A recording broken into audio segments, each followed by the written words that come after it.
Hello and welcome back to the Blood on the Bayou circuit, hosted by The Adventure Begins. I'm Connor. I'm here with Micah. How are you doing today? Doing great. How about yourself? I'm doing great. I'm ready to watch some wonderful CC gameplay for the last event of our circuit. Going in, we're going to see some wonderful CC games across 5 rounds today. We have a total of, I believe, 27 players that we're going to be watching play today. Very excited to see what we have looking forward to. Oh, absolutely. Wondering to see how the meta breaks down, if these players are shifting off knowing the upcoming bans. I mean, we've seen that Victor this weekend said LL, finally, to a lot of players. Been a long time coming. And Prism's gone too. Yes. Prism is gone for this event. She's been gone for about a week, so we know Prism's not here.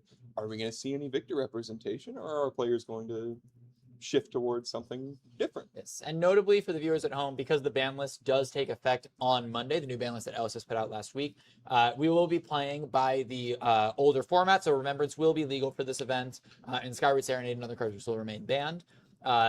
This means that this is probably our last look at this previous format as we slowly emerge into this new format that we're going to be looking at for the upcoming Pro Tour season.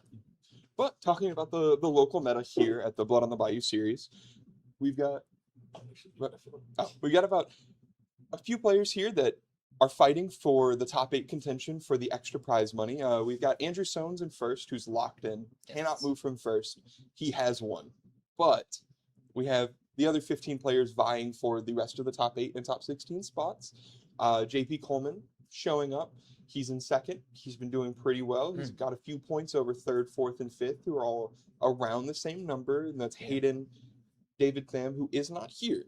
So he's trying to see if he can hold the top 8 spot without showing up. Dave Cordiero, he's here as well. We've seen him do really well in Sage. His CC performance has been a little less, but I do believe he also missed the first CC event as well due to being out of town. I don't think he was out of town. Our first CC event was the ProQuest, and he had won a different ProQuest. So he wasn't allowed to play, unfortunately. So that did affect his point standings. And then we've got Bird Cabrera, Blake Mooney, and Alluvial Arnett all here to fight for the top 8 spots as well. 9 through 16, looking to sneak in there. There's a little bit of a gap between the top 8 and the top 16, but... Well, there's certainly enough points up for scoring here that potentially anyone in this kind of top 10 to top 12 area could make a surge forward into a high amount of the prizing for this final circuit standing. Absolutely. So nothing's out of the question for anybody. Everybody here is fighting for this money. We're excited to see how the tournament breaks down, what the meta looks like. Yeah, I think one of the notable things that we've seen from the previous CC events is that we actually don't have many Victor players showing up to play in a lot of these events, which kind of skews the meta because we do happen to have a lot of the Marionettes, the Asilios, even some of the other Guardians like the Betsies and the Jarls that kind of show up. So it's going to be interesting to see if any changes have been made, if anyone wants to make one final last hurrah with Victor before he leaves for at least a little bit. Or if there's going to be some surprises. Maybe there'll be a breakout performance from one of the Warriors that got some buffs recently, or one of the other decks from Millman's. Yeah, I know there's a lot of players up there that have the decks they love. I'm one of the few people here that loves Victor. And so, nobody else plays him. That's okay. Maybe we don't run into him today. Maybe we have a couple players bringing him out. I know that we have Bird Cabrera here, who is at this point known for playing Fang extremely well, and just the game extremely well, to be fair. But excited to see if they bring Fang after their knockout performance at Nats this year, barely missing top 8. Yes. Losing to Majin Bey's Acilio right at the end. But excited to see what happens. And speaking of Acilio, that's another deck that our players love. Yes. Shows up huge here. Yes, and the cool thing about the Acilio is that because there's these two kind of split versions, there's the full spell wizardy version and the more kind of rune bladey, send a lot of attacks with Gone in a Flash, and send some little arcane damage throughout. It's a little hard to tell which one you're playing against, especially with a lot of our local players who happen to really enjoy the kind of rune bladey playstyle and the wizardy playstyle. So it's going to be interesting to see what kind of representation we get from those different versions as well. Absolutely. I know our players tend to lean towards the Gone in a Flash combo because it's amazing. It's strong. Why wouldn't you play it? But there's been a couple of performances from Acilio over the Nats this weekend that it's been more of you've got Spellslinger style. You've got the PCG style or the Invasion style list that's been running around with Lightning Greaves, Gone in a Flash, and Future Sight. Yeah. Excited to see if any of our players bring that, what our players bring to the table. If anybody's trying to shake it up, I've heard rumors that there's quite a few Ziggy players here, and that none of them are on the same list. None of them are on even kind of similar lists. Yes. They're all playing Ziggy, but in different ways.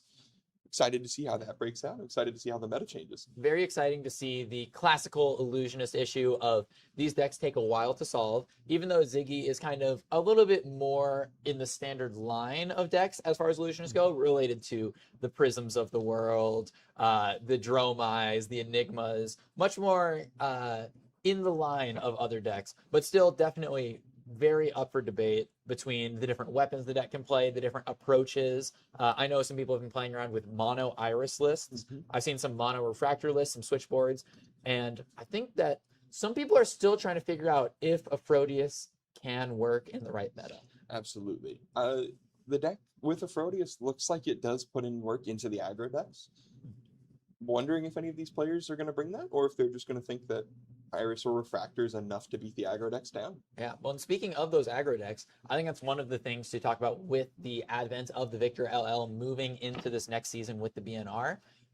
Victor, kind of as a gatekeeper, has two kind of poles, if I'm correct. Kind of gatekeeps these aggressive decks that don't have a very combo over the top plan, like your Dios, your Syndras, etc., while also having the inevitability with Visit Goldmane Estate to keep out the slower decks and beat up on the other Guardians and decks like that. Absolutely. So it'll be exciting to see if a lack of Victor in the metagame will bring out these more aggressive decks that some of these other decks like Ziggy can then prey on. For sure. And also kind of exciting to see if any of the slow decks decide to show up. I mean, we know that Victor's not... We assume Victor's not here, generally speaking. When our players come here, they don't expect to play into Victor. So are we bringing these slower decks? Are we going to see a large number of Teklo? We do have some Teklo players in the region. I will say, though, if there was one thing I would expect today, it's that there's going to be some logs that are going to get swung. Absolutely. Absolutely. I can't wait for that. Yes, I know there's a couple Betsy players in the room, and I'm going to be excited to see what adaptations they've made in order to overcome some of these weaknesses in the meta. Yes. And I know there's one shining star up there that's always on Bolton. Praying for him. I'm hoping that it works today. A beautiful soul with a dream. With a dream. It will pay off soon. Yes, it will. All right. Well, we're going to take a quick break here, and we'll be back to you in a couple minutes with round one. Thank you, guys.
Hello and welcome back to the Blood on the Bayou Circuit series. We're going to be coming at you with our round one. It looks like we have Andrew Tonez, our first place person in the bracket, locked for first. He's going to be on Dio. And versus him, we have Will Matthews on Vincent. Will Matthews, still in the top 16. Coming here, trying to make it up to that top 8. Very much live for the top 8. If we went out today, definitely can go above some of these people here in the top 8. Excited to see it. Will here on Vincent. Yes. A deck that they've just recently picked up, Mhm. but Will is an outstanding player. Very One much. of the best players in this region. Excited to see what he does with Vincent. What can we expect from this matchup? What do you think? What's gonna happen? Yeah, so I think what we can expect to see is some explosive action on both sides. Vincent, obviously famous for these incredibly strong rune gate fueled plays that result in damage far above what you would normally expect out of a regular Flesh and Blood deck, with the downside of you're kind of actively dealing damage to yourself in the process, and you're required to set up all of these plays, which can be very difficult sometimes. On the other hand, you have Dash.io, famous for plopping a huge boom grenade turned down next to a cerebellum processor and going wild with the chain links and presenting way more damage than anyone could hope to block out. So I think this game is probably going to be relatively fast, and we're just going to have to see who's going to be able to take it. Yeah, the really fun thing about this is Vincent is a deck that, if given the room to set up, loves to set up, loves to sit here, take a couple of damage to Blood Debt, and then kind of explode on you in a single turn. Dash.io does not give you the room to do that. If Very you play around for 4 turns, you die. Very true. If you're doing nothing, not pressuring, not using any of your hand strip effects that Vincent is known for, Vincent having at least 9, if we don't count the deep recesses, in the 3 calls, the 3 succumbs, and the 3 widespread annihilations that are pretty standard in the deck. If we don't see any of those hand strip effects, then the Dio kind of gets to run rampant. Very much so. I think this is also one of those matchups where the Vincent player definitely not going to be able to set up like you were saying. I think in this kind of matchup, they're looking to take a bit of a smaller hands approach. If they're able to set up some rune chants and then block for 6 to 9 value and then present a rune gate attack, they're still going to be punching above rate while being able to block out a lot of the damage that the Dash I was able to present and hopefully be able to string together enough damage and disruption in order to prevent the Dio from being able to take it. Yeah. And, I mean, thankfully, Vincent still has access to the Runeblade Fridge. I mean, I expect this to be a matchup where we bring in Dyadic and Grasp just for the extra block. Very much so. Sometimes we like to bring in the Vexing Quillhand to just have a little extra damage, but that 3 extra life can matter. Covering 2 breakpoints, huge. And Face Purgatory can be good in this matchup. Oh, yes. Depending on what Andrew does, the setup, what we lead off with, Face Purgatory can stuff a turn. Yeah, I think there's definitely a lot of very interesting interplay in this matchup for both players. Definitely gonna be interesting to see how they handle it. I think also one of the big things that has really changed in this recently is the aforementioned Deep Recesses of Existence that Vincent received in Pen. I think that card really changes the way this matchup gets played a little bit, because before Vincent really doesn't want to reach the 4 rune gates because it's a lot of work to get to 4, and the only real payoff for that is the Widespread Annihilation, which is a strong payoff. But it's a lot of setup, and usually you have to take some damage in order to do that, which can be a little difficult. Yes. Especially if that's your only payoff. But now with access to Deep Recesses of Existence, they're able to recycle their Coals, their Widespread Annihilations, their Deathly Wails, so that they can keep the damage coming, keep the disruption coming, and really chain together all of those incredibly strong plays, which will enable the Vincent to help get across the line a little bit faster. And a couple of other cards that kind of change how the matchup runs. Dio has access to Null Time Zone. Null Time Zone, I don't know if it does that much in this matchup, but if we catch an early Null Time Zone on Malefic and stop him from being able to play multiple Malefics from his hand, that could be huge. That could be game-changing. On top of that, the new rune chants, the Marvel ones that we got in Omens that are legal, have kind of been putting in work in this Vincent deck. The rune chant of Wrath sitting on the board, counting as a rune chant, breaking and replacing itself, covering a part of the cost for multiple rune gate attacks in a single turn, has been very helpful. But we're getting started here. We can see a Sprocket Rocket. Yes, boosting away a Pulse Wave Harpoon here. We're blocking immediately the Deep Recesses of Existence. Will not wanting to take very much damage at all on this turn. Yeah. Makes a lot of sense. Looks like we're activating Technical Foundry right here, pitching away the blue throttle. We're going to be making a couple of resources here. Finishing a backup protocol red. So we've hit an item that we kind of care about. It's not a boom grenade, so it's not the worst. Interested to see if Andrew has a copy of a card like Heist in the deck to get some of these back.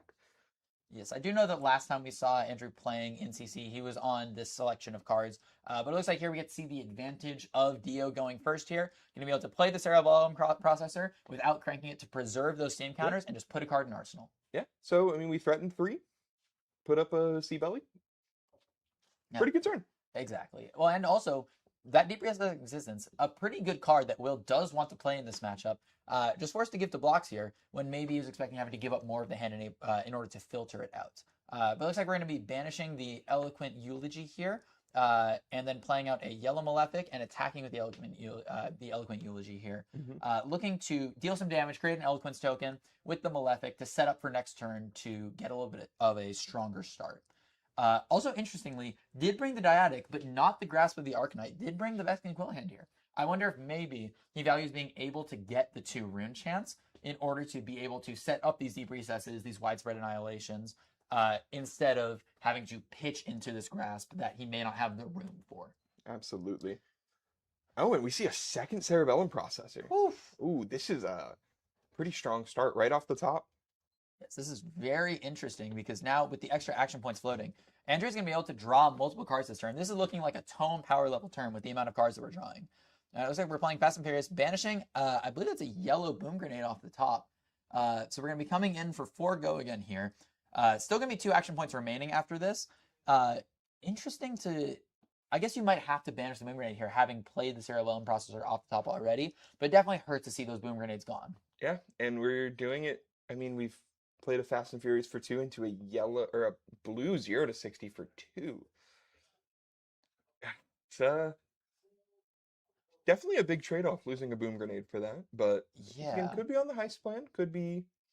Looks like we're just trying to maybe threaten some cards out of the Vincett's hand in order to prevent them from utilizing this Eloquence token effectively. Doesn't look like this hand converted amazingly well. Seems like it was more of a choice to set up with the Cerebellum processors and then try and push some damage while threatening the threat of next turn having access to these with the boom grenades off the top as well. Absolutely. And, I mean, all things considered, still a fine turn. Banishing a Spark of Genius is also a little bit of a unfortunate one. But, okay. Ooh. Drawing into a boom grenade off the top. And cranking it. Oh, we're cranking it. Oh, okay. I take back everything I said. Yeah, we were wrong. Absolutely a great Max Velo turn. Yeah.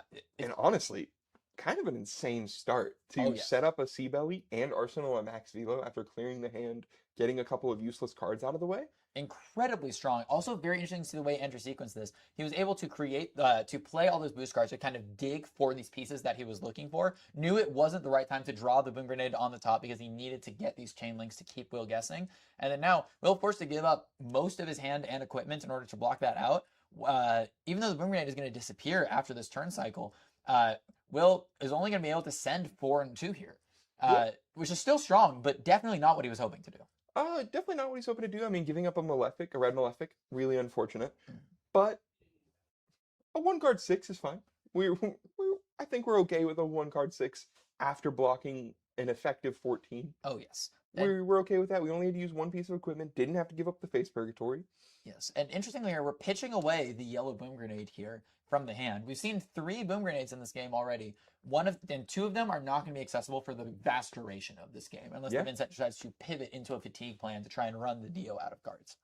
For sure, but we'll see how it plays out. Yeah. Notably also, looking at the equipment suite here, Will does appear to be on the Grimoire of the Fell Song, another new piece that Vincent got from this pen set. Being able to pay 1 to make a rune chant at instant speed is incredibly strong when you consider that these rune chants are a lot more than 1 value. They're the pure resource that you're using to play all of these cards. Yes. And here we see a Fast and Furious after cranking a red backup protocol. Boosting away a T-Bone. A T-Bone is a card that Andrew would kind of like to resolve in this matchup. We have a little insulation from it with Vexing Quillhand. But the second that Vexing Quillhand goes, now that we've blocked with our chestplate already, we're stripping a piece of equipment off the board. Yes. And that is huge.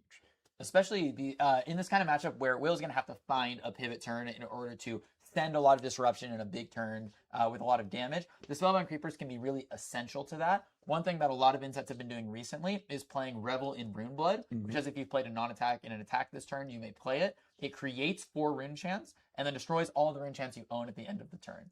What it means is that even if you don't have access to a Deathly Wail, you can send a Rune Gate attack, use these Spellbound Creepers to play the Revel in Runeblood to create the resources you need to attack with the next one. So keeping those pieces of equipment is really important. As Andrew finds the last Fast and Furious out of the deck, sending another 4 go again here, threatening Will's life total. Yeah, and I mean, on the first one, we saw Will play Reduce to Rune Chant. Getting a Rune Chant on block, pretty good. Incredibly good. Especially because every Rune Chant is more valuable when it's pushing you to a break point of what you're going to be allowed to play. When you're only at 1 Rune Chant, at the start of turn, you're going to be going to 2. There's not really anything you really care about. There's Widespread Ruin, but that's really the only thing going to 2 Rune Chants unlocks. Getting to 3 Rune Chants means you're unlocking your Widespread Destructions. It means you're unlocking your Deathly Wails. It's all the best pieces of your deck, and we're seeing that Deathly Wail come out right now. Yeah, Deathly Wails hit the Banish Zone. We've got 3 Rune Chants for it, and we're still holding on to our Eloquence tokens. We're still able to save those for a better turn. Obviously, we've been using our hand to block a lot of damage, kind of just do exactly what you said at the beginning. Preserve life, send, overrate, 1 card plays. Yes, well, and notably, Eloquence tokens have a lot of interplay in this matchup that isn't necessarily just playing it with a non-attack at the start of the turn. Those Spellbound Creepers that we were discussing earlier that can turn a non-attack action into an instant, those that non-attack action played at instant speed will pick up the go again from the Eloquence token, effectively generating you an action point. Which is a very strong interaction in this matchup, especially when you pair it with something like Succumb to Temptation or Cull as something to disrupt the opponent and also present more damage. Yes. Looks like Andrew here choosing to give respect to these plays. The Succumb to Temptation and the Cull can't be played unless someone has taken damage this turn. So by A being the rune chance and blocking out the physical, we just want to deny any value that Will could get out of the Eloquence tokens or any disruption from this turn. Choosing now is as the time to buy into the armor. Yeah, and I mean, AB3 block 6 stops Will from having any rune chance. Yes. And... Oh, we're just representing the cog with the piece of paper. It looks like we might be lacking in the token right now. The cog, I think, not really going to matter a lot. I do not. Sometimes Neos can play some galvanize effects, but I think that's kind of few and far between. Yes. The biggest galvanize effect we see with it is typically the adaptive dissolver.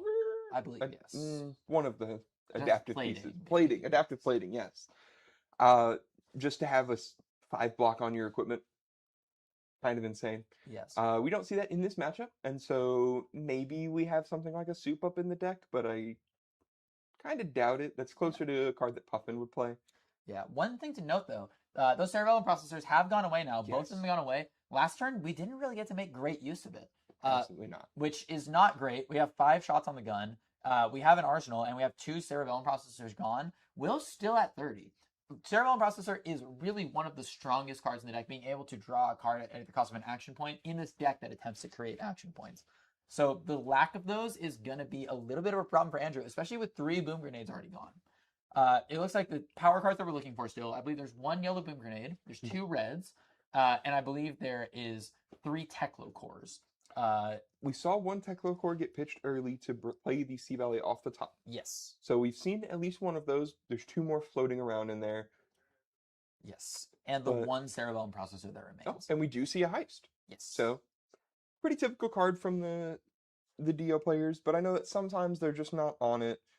Yes. Notably about this, though, potentially this is why Andrew wanted to boost away that first yellow Boom Grenade, because now the heist is threatening on a hit, bring back this Boom Grenade. That is one of my most threatening things. You can either turn that into an extra action point to convert with the gun, or present extra damage with the Boom Grenade. Looking at the Pulse Wave Harpoon, though, ripping out either a Mob Skies or a Widespread Annihilation. Yeah, there's no chance he doesn't take the Widespread here. I mean, it is a hand strip effect. It might not be castable right away, but like... Yeah. Oh, we're taking them off? Okay. I think so. I was going to mention this. There's currently no way for Will to get to 4 rune chants on this turn, because he's starting with 0. He'll banish the Widespread, which will put it into his banish zone, but then he would have to have exactly... I'm blanking on the name right now. The one that destroys a rune chant to make 3. The Dirge. Dirge, yes. He would have to have exactly Dirge and Arsenal in order to play this, and it would still require popping Quill Hand. Anything else, and that card is going to be stuck in the Banish Zone, accumulating blood debt damage for Andrew, doing part of the job for him. I feel like that's a fine thing for Vincent because this is one of the stronger effects in this matchup. Hand stripping is very good. I mean, personally speaking, I'd be willing to take about 2 to 3 damage to strip a card from my opponent's hand. Very much so, yes. But that's the line Andrew chose. Yes. Andrew, a very, very respected player. I mean, shown that he knows what he's doing. He's won a lot of our events, done well. Yeah. One notable thing about this too is that potentially Andrew is looking at kind of kill ranges here as well. Potentially thinks that getting the 1 to 2 extra damage out of the blood debt plus the leak damage through by blocking with the 2 block instead of the 3 block enables him to get across the finish line. And one last notable thing too is that Go Again can be kind of sparse in this deck. The thing that you really don't want to see is the ability for the Vincent player to kind of just say, oh, you're not really threatening me right now. No blocks. I'm going to send a huge turn. No matter how many rune gates you have, it doesn't matter if you don't have access to the go agains for them. Yeah. So that could also be part of the decision-making matrix as well. That could be it. Here we see an Expedite. 0 for 3 boost. On hit, put an item from your hand in the arena. So it's an on hit that may or may not have any text, but you kind of have to respect it. Very much so. Because on hit, put a boom grenade in the arena. Get a bonus action point off the crank. Yeah. Kind of insane. Yeah. Well, speaking of bonuses here, we're going to be playing the Spark of Genius after the Expedite here. One of the cards that has been considered a tome power level card that still remains in the game for now. It allows us to go get an item from our deck and then draw a card if we boosted this turn. Yes. Incredibly strong effect, and we see right here getting that third Cerebellum Processor and cranking it here. We're going to be getting back the action point that we spent on this card and drawing a card. Very strong turn from Andrew here. Yeah, and I mean, yeah, the Spark of Genius is just a beautiful card in this deck. Yeah. Just search out whatever item you think is good at this point. Usually it's a Cerebellum Processor. Yeah. Occasionally you'll catch a Boom Grenade. Sometimes it's a backup protocol to grab an extra card from your graveyard to hit. Yes, I will Very say, versatile. Yes. Amazing. I will say I did notice when Andrew drew up, there was a Techlo Core in hand. I think there's maybe a potential that this Spark of Genius is less so to create an offensive overlap on this turn, but to set up an absolutely insane turn next turn. Or it could be we're pitching away the Techlo Core to play a yellow Boom Grenade off the top, and we're cranking it. So we have 2 resources floating. I want to say 2 cards in hand? 2 cards in hand. We did use the Cerebellum Processor. It's not being represented right now, but we did draw a card with it. And there's a Techlo Trebuchet, but it's banishing a Max Velo. Interesting. So only 1 Max V left in the deck to threaten with, and only 1 card left in hand from Andrew. When we just give the Dyadic Carapace here, I wonder what he's going to do with that last card. We've already played off the top of Dio, and we already drew with Cerebellum Processor, so there's not a lot of play here. It looks like it's another. I don't think we have drawn with the Cerebellum Processor yet. He did draw. So I apologize. He drew off the Spark of Genius. Yes. So we do still have that option. Heist for 7. Pretty amazing. Yeah. Well, there's the Boom Grenade on board and a Boom Grenade in the Banish Zone. Definitely something to be scared of. But looks like we're gonna have the Reduce to cover. We have the Reduce here, and notably the way Andrew stuck this hand out, put it on the board, very insulated from the helmet. Face Purgatory was not stripping that last card. Here we see the draw. And do we send it or are we arsenaling it? I mean, we don't really have. Notably, there's only 1 card left in Will's hand. If this card can present a certain 4 damage or more, then it threatens to strip one of the pieces of equipment here, either the Face Purgatory without triggering the effect and losing 1 block value on it, which would be very strong, or the Spellbound Creepers, which kind of enables these bigger plays. Yeah. But Andrew's thinking about it pretty hard. So I wonder if he's deciding if it's better to try and set up for a big turn next turn, or if it's just better to send this attack. I can't quite see what it is. It might be a card with a cost to it. We have no resources floating here. Yeah. Theoretically, we do have Tekla Foundry Heart, but I don't think that's going to do what we want it to here. Yeah, we don't have anything floating. No way to draw an additional card, so... Yeah. Oh, it's the 3rd Tekla Core. Okay. All right, we're setting up this turn then. Yeah, a little unfortunate. Once again, a Boom Grenade just goes to nowhere, but... It kind of seems like what Will's wanting to do anyways. Will looks very, very happy to... Ooh. But we were able to keep the whale, though. So it looks like, after blocking for 9, we're now going to be able to send 9. Yeah. Pretty good, I've heard. Pretty okay. Really solid turn. Very, very solid turn cycle for a Vincent player. And if Andrew chooses to take any of this damage, we're not completely out of rune chance, we're still in range to play this Widespread Annihilation. But Andrew just folds the hand. This is so Pitches for three. interesting. This is the last Cerebellum processor, and we're choosing to Yeah. give up the hand with the Cerebellum processor dying on the next turn. Sea Belly's almost gone. Boom Grenade is gone. And one card left in hand. Are we... I mean, 2 resources off the Tekla core maybe allows us to play an item, but... Potentially considering Tekla just to dig deeper into the deck as well. Using the Tekla resources just to get some cards out of deck, get closer to some of our power cards. But it looks like we may just be sending Gun here and arsenaling. Yeah, just sending Pistol for 2. Huh. Really unfortunate that these Cerebellum processors kind of felt pretty wasted. I mean, the first one was pretty good with the ability to draw into a card to pitch for the maximum velocity. But Yes.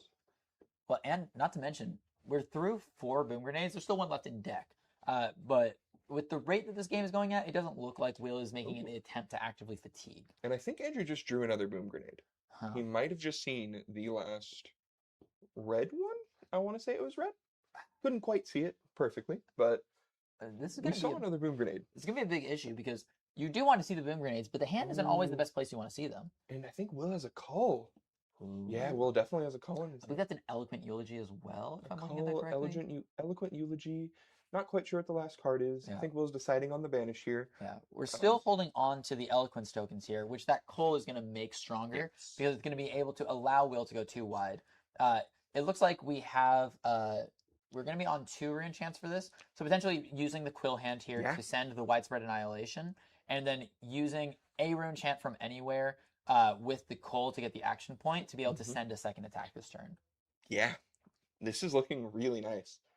Yeah, I mean, Andrew gave Will the room, and Will is kind of able to capitalize. I mean, 4 rune chants, really tough for this deck to cover up. Oh, and the Succumb as Oh. well. Succumb and Cole on the same turn. This is going to be Yes. absolutely devastating. And I think the players will catch it in a second, but Succumb should take away the Eloquence tokens.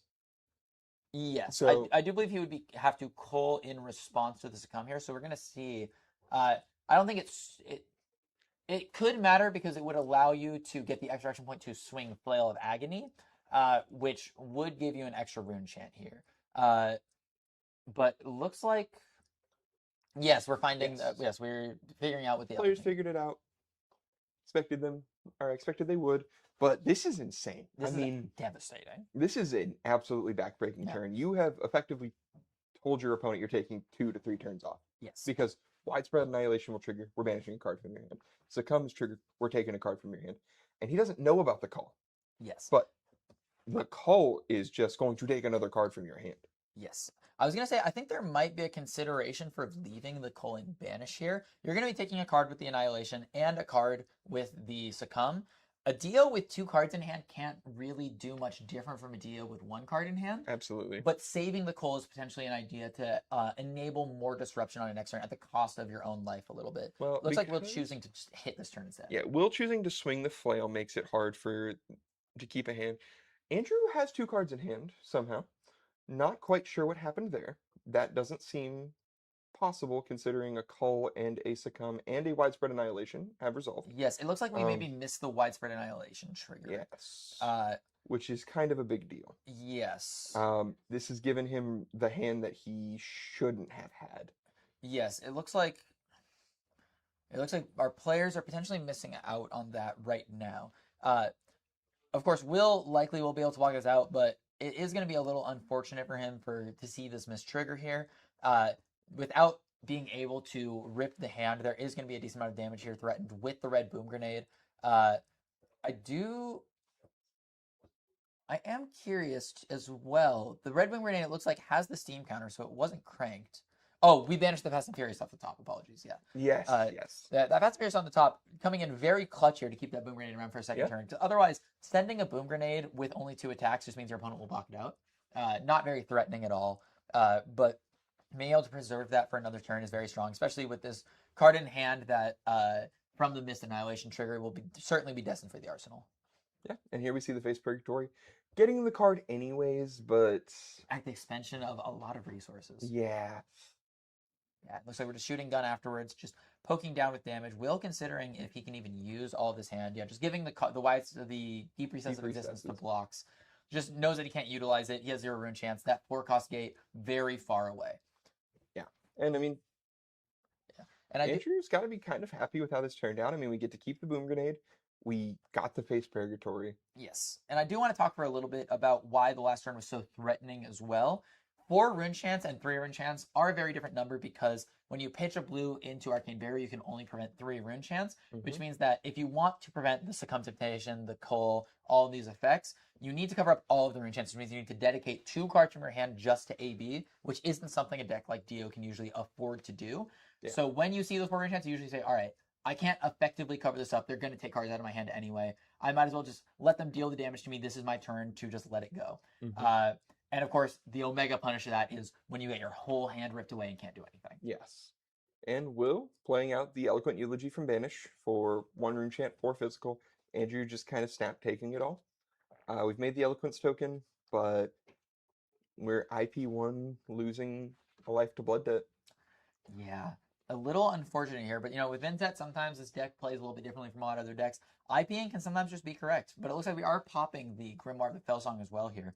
Just getting that first initial rune chant that we needed in order to keep things spinning, and just potentially trying to keep Andrew off the Arsenal with the threat of the Widespread Destruction in Arsenal, or in Banish, apologies. Notably, though, we still have Eloquent Eulogy and the Spellbound Creepers here, which can really threaten a big go wide turn from Will to trying to close out the game. What I'd like to see out of Andrew here is a T-Bone to try and take that last piece of equipment here. A T-Bone would be absolutely devastating, preventing anything from allowing these Spellbound Creepers to do any shenanigans with the Eloquence token. Looks like we're going to be coming in with the Expedite for 3-go again. I believe 3 cards in hand. Yes, 3 cards in hand. So potentially threatening to put in, I believe there's 1 Teklo Core left and 1 Boom Grenade left. Yes. So those are the biggest threats. There could be other things. There could be like a backup protocol red. There could potentially be a null time zone calling like Deathly Wail or something like that. But just don't want to mess around with that. Don't want to give free action points to shoot the gun. Also, there's a Boom Grenade on board. So, a little bit of motivation to block.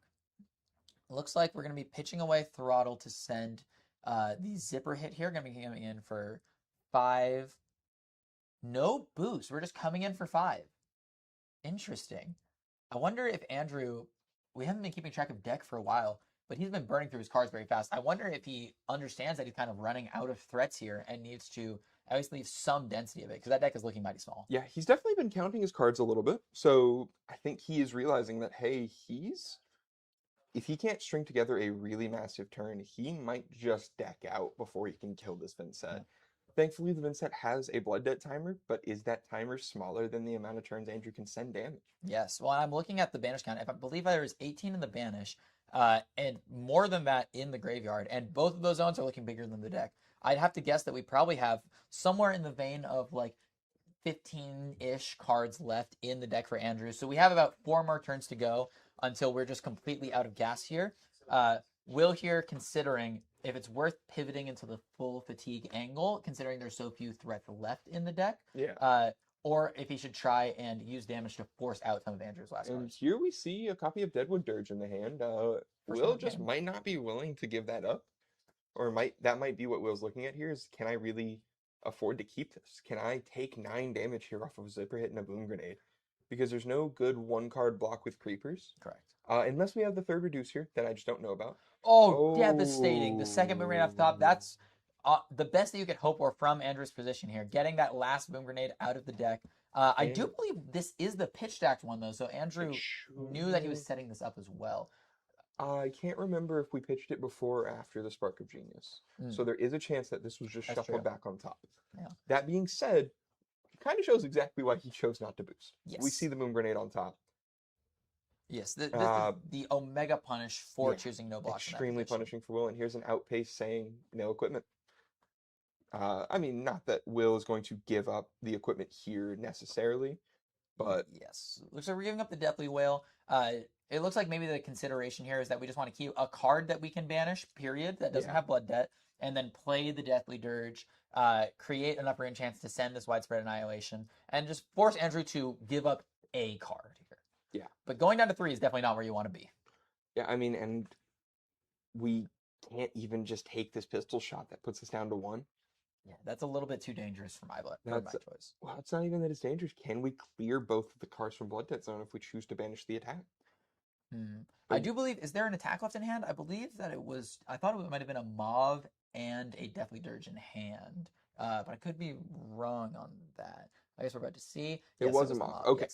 Yes. Wanting to keep the card, just don't want to have any blood debt. We're going to Dirge, get up to the 4 rune chance here, and just send 4 and 6 here. The thing is, Andrew could just take this. Yeah, absolutely. There's no real punish. There's no real on hit. The arsenal is not a thing right now. Normally going down to 2 against Minset is very scary because they have access to these cards, to the hero text, which makes rune chance unpreventable, which can put you in kind of a checkmate endgame. But Will is so low that I don't think that he actually has the resources to be able to do that. And we're blocking with the max velo. Notably, there is a card that Andrew might be thinking about here and knowing that we just can't choose to go to 2 because Invert Existence would strip cards from the hand. Would at worst strip a card from the hand, if not just deal 2, depending on what Andrew does with the hand afterward. That's true. I wonder if Will would be on Invert Existence in this matchup, though, because banishing cards for the -IO player can kind of be beneficial sometimes with the heist type effects in play. Absolutely, but I think the upside of just being able to, quote-unquote, surprise kill them response to whatever they do can be big enough. Yeah. AB1 on the board. We have not broken our boots yet. Yes. So we were insulated either way if we kept a card in our hand.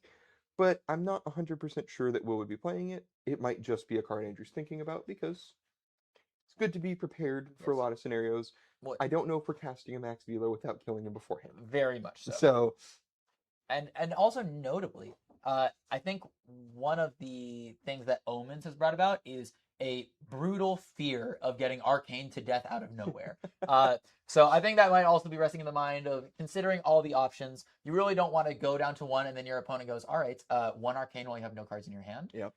Definitely something you want to avoid if possible. Absolutely.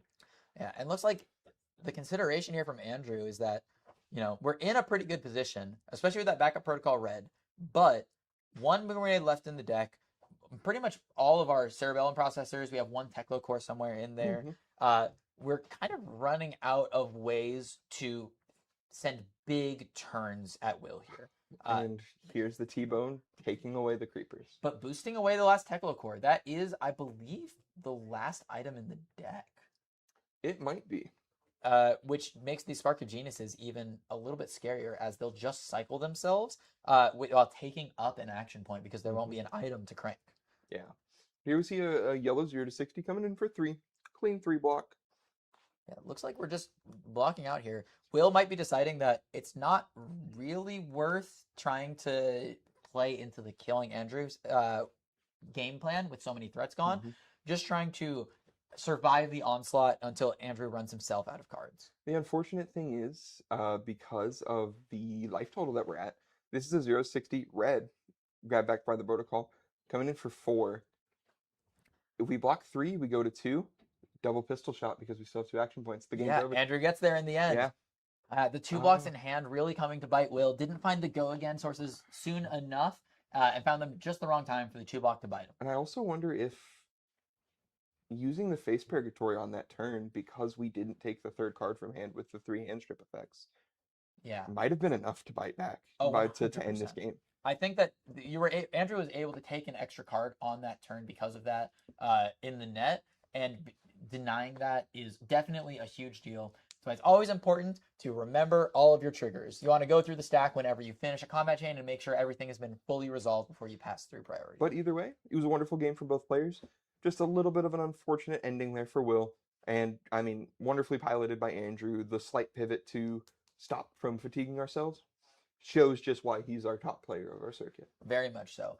Great showing about these players, and we'll be back to you with round 2 in just a bit.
Hello and welcome back to the Blood on the Bayou Circuit Series. We're going to be dropping into our round 2 feature match here soon. We have Arachne Huntsman versus Rhinar Reckless Rampage. Fun matchup. Beautiful Great matchup. Very excited to see how it breaks down. Both of these decks have kind of, over time, just come back or come into the meta in fruition. Both decks underwhelming for a while. Rhinar being one of those like pet decks for people, and Huntsman being a deck that didn't really have much going on up until we got Hunter x Hunted and a couple of the other changes in the meta, bans, restrictions. And same with Rhinar. Rhinar got a few blue sixes, got a few other cards that helped him out, and all of a sudden, these are both real meta contenders now. Oh, yeah. So exciting to see these players show what they can do with this deck. Yeah, I know that a lot of people were concerned about how Rhinar would be able to perform in a world without Mandible Claws. Obviously, a very powerful piece of equipment there. 3 go again, I've heard. Pretty good in the deck that plays Blood Rush Bellow. But it looks like the deck has been able to adapt. A lot of people have switched to playing the Raptus Meat Axe or some of the other various Ball Breaker-esque equipment pieces that more function as chain enders. So you're able to send big attacks without taking too many cards out of deck while intimidating your opponent's hand out of the way so you can get that damage straight through. Yeah, and Intimidate is a huge factor in this matchup. The Huntsman wants to play those D-Reacts. We intimidate those D-Reacts. If we intimidate the Hunter Hunted every time, I mean, obviously Dave's going to put it in Arsenal at some point, but if we intimidate it the first 2 times, we can kind of get around the strength of that new card. And the Raptus Meat Axe just coming in as a 2 resource 5 with an Intimidate. Very strong. Really solid. Yeah. And it definitely can't be underestimated how much Intimidate messes with defense reactions. Huntsman is a deck that preferably would like to play in the range of like 12 to 18 defense reactions. That's approaching a third of the deck. And when Rhinar presents the ability to just go, okay, well, let's take that defense reaction and let's put it away for the turn, it becomes very risky to play with all of these cards. Absolutely. So we'll see how many Dave brings in, how many Dave chooses to be the right number, because, I mean, if we get lucky with the Intimidates, it didn't matter. If we get unlucky with the Intimidates, we're pitching 2D reacts to swing a dagger for 1. And that's bad. Oh, yeah. That can be really bad. Dave can do cool things with that. I mean, there's also the lines of like, hey, I pitch a Fate for Scene to swing not Escalate Bloodshed, the 1 for 5 that banishes the top. I believe it is Escalate Bloodshed. That's the warrior card, right? Something. Excessive Blood Loss. Excessive Blood Loss, yes. Yes.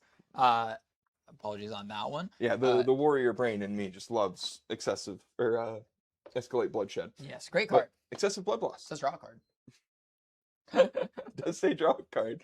Can be good for something maybe. I don't know, Kasai.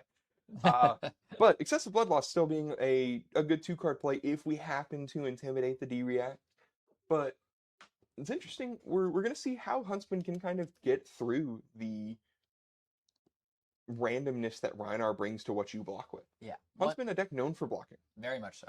And one other notable thing that we've received from Omens of the Third Age is this Feral Instinct, a yellow 3 cost 6 that says if you've intimidated an opponent this turn, this costs 3 resources less to play. Yes. What that ends up meaning is that Rhinar now has access to some incredibly strong 3-card plays. Yes. Where normally you would be maybe having to keep a full hand in order to send multiple attacks.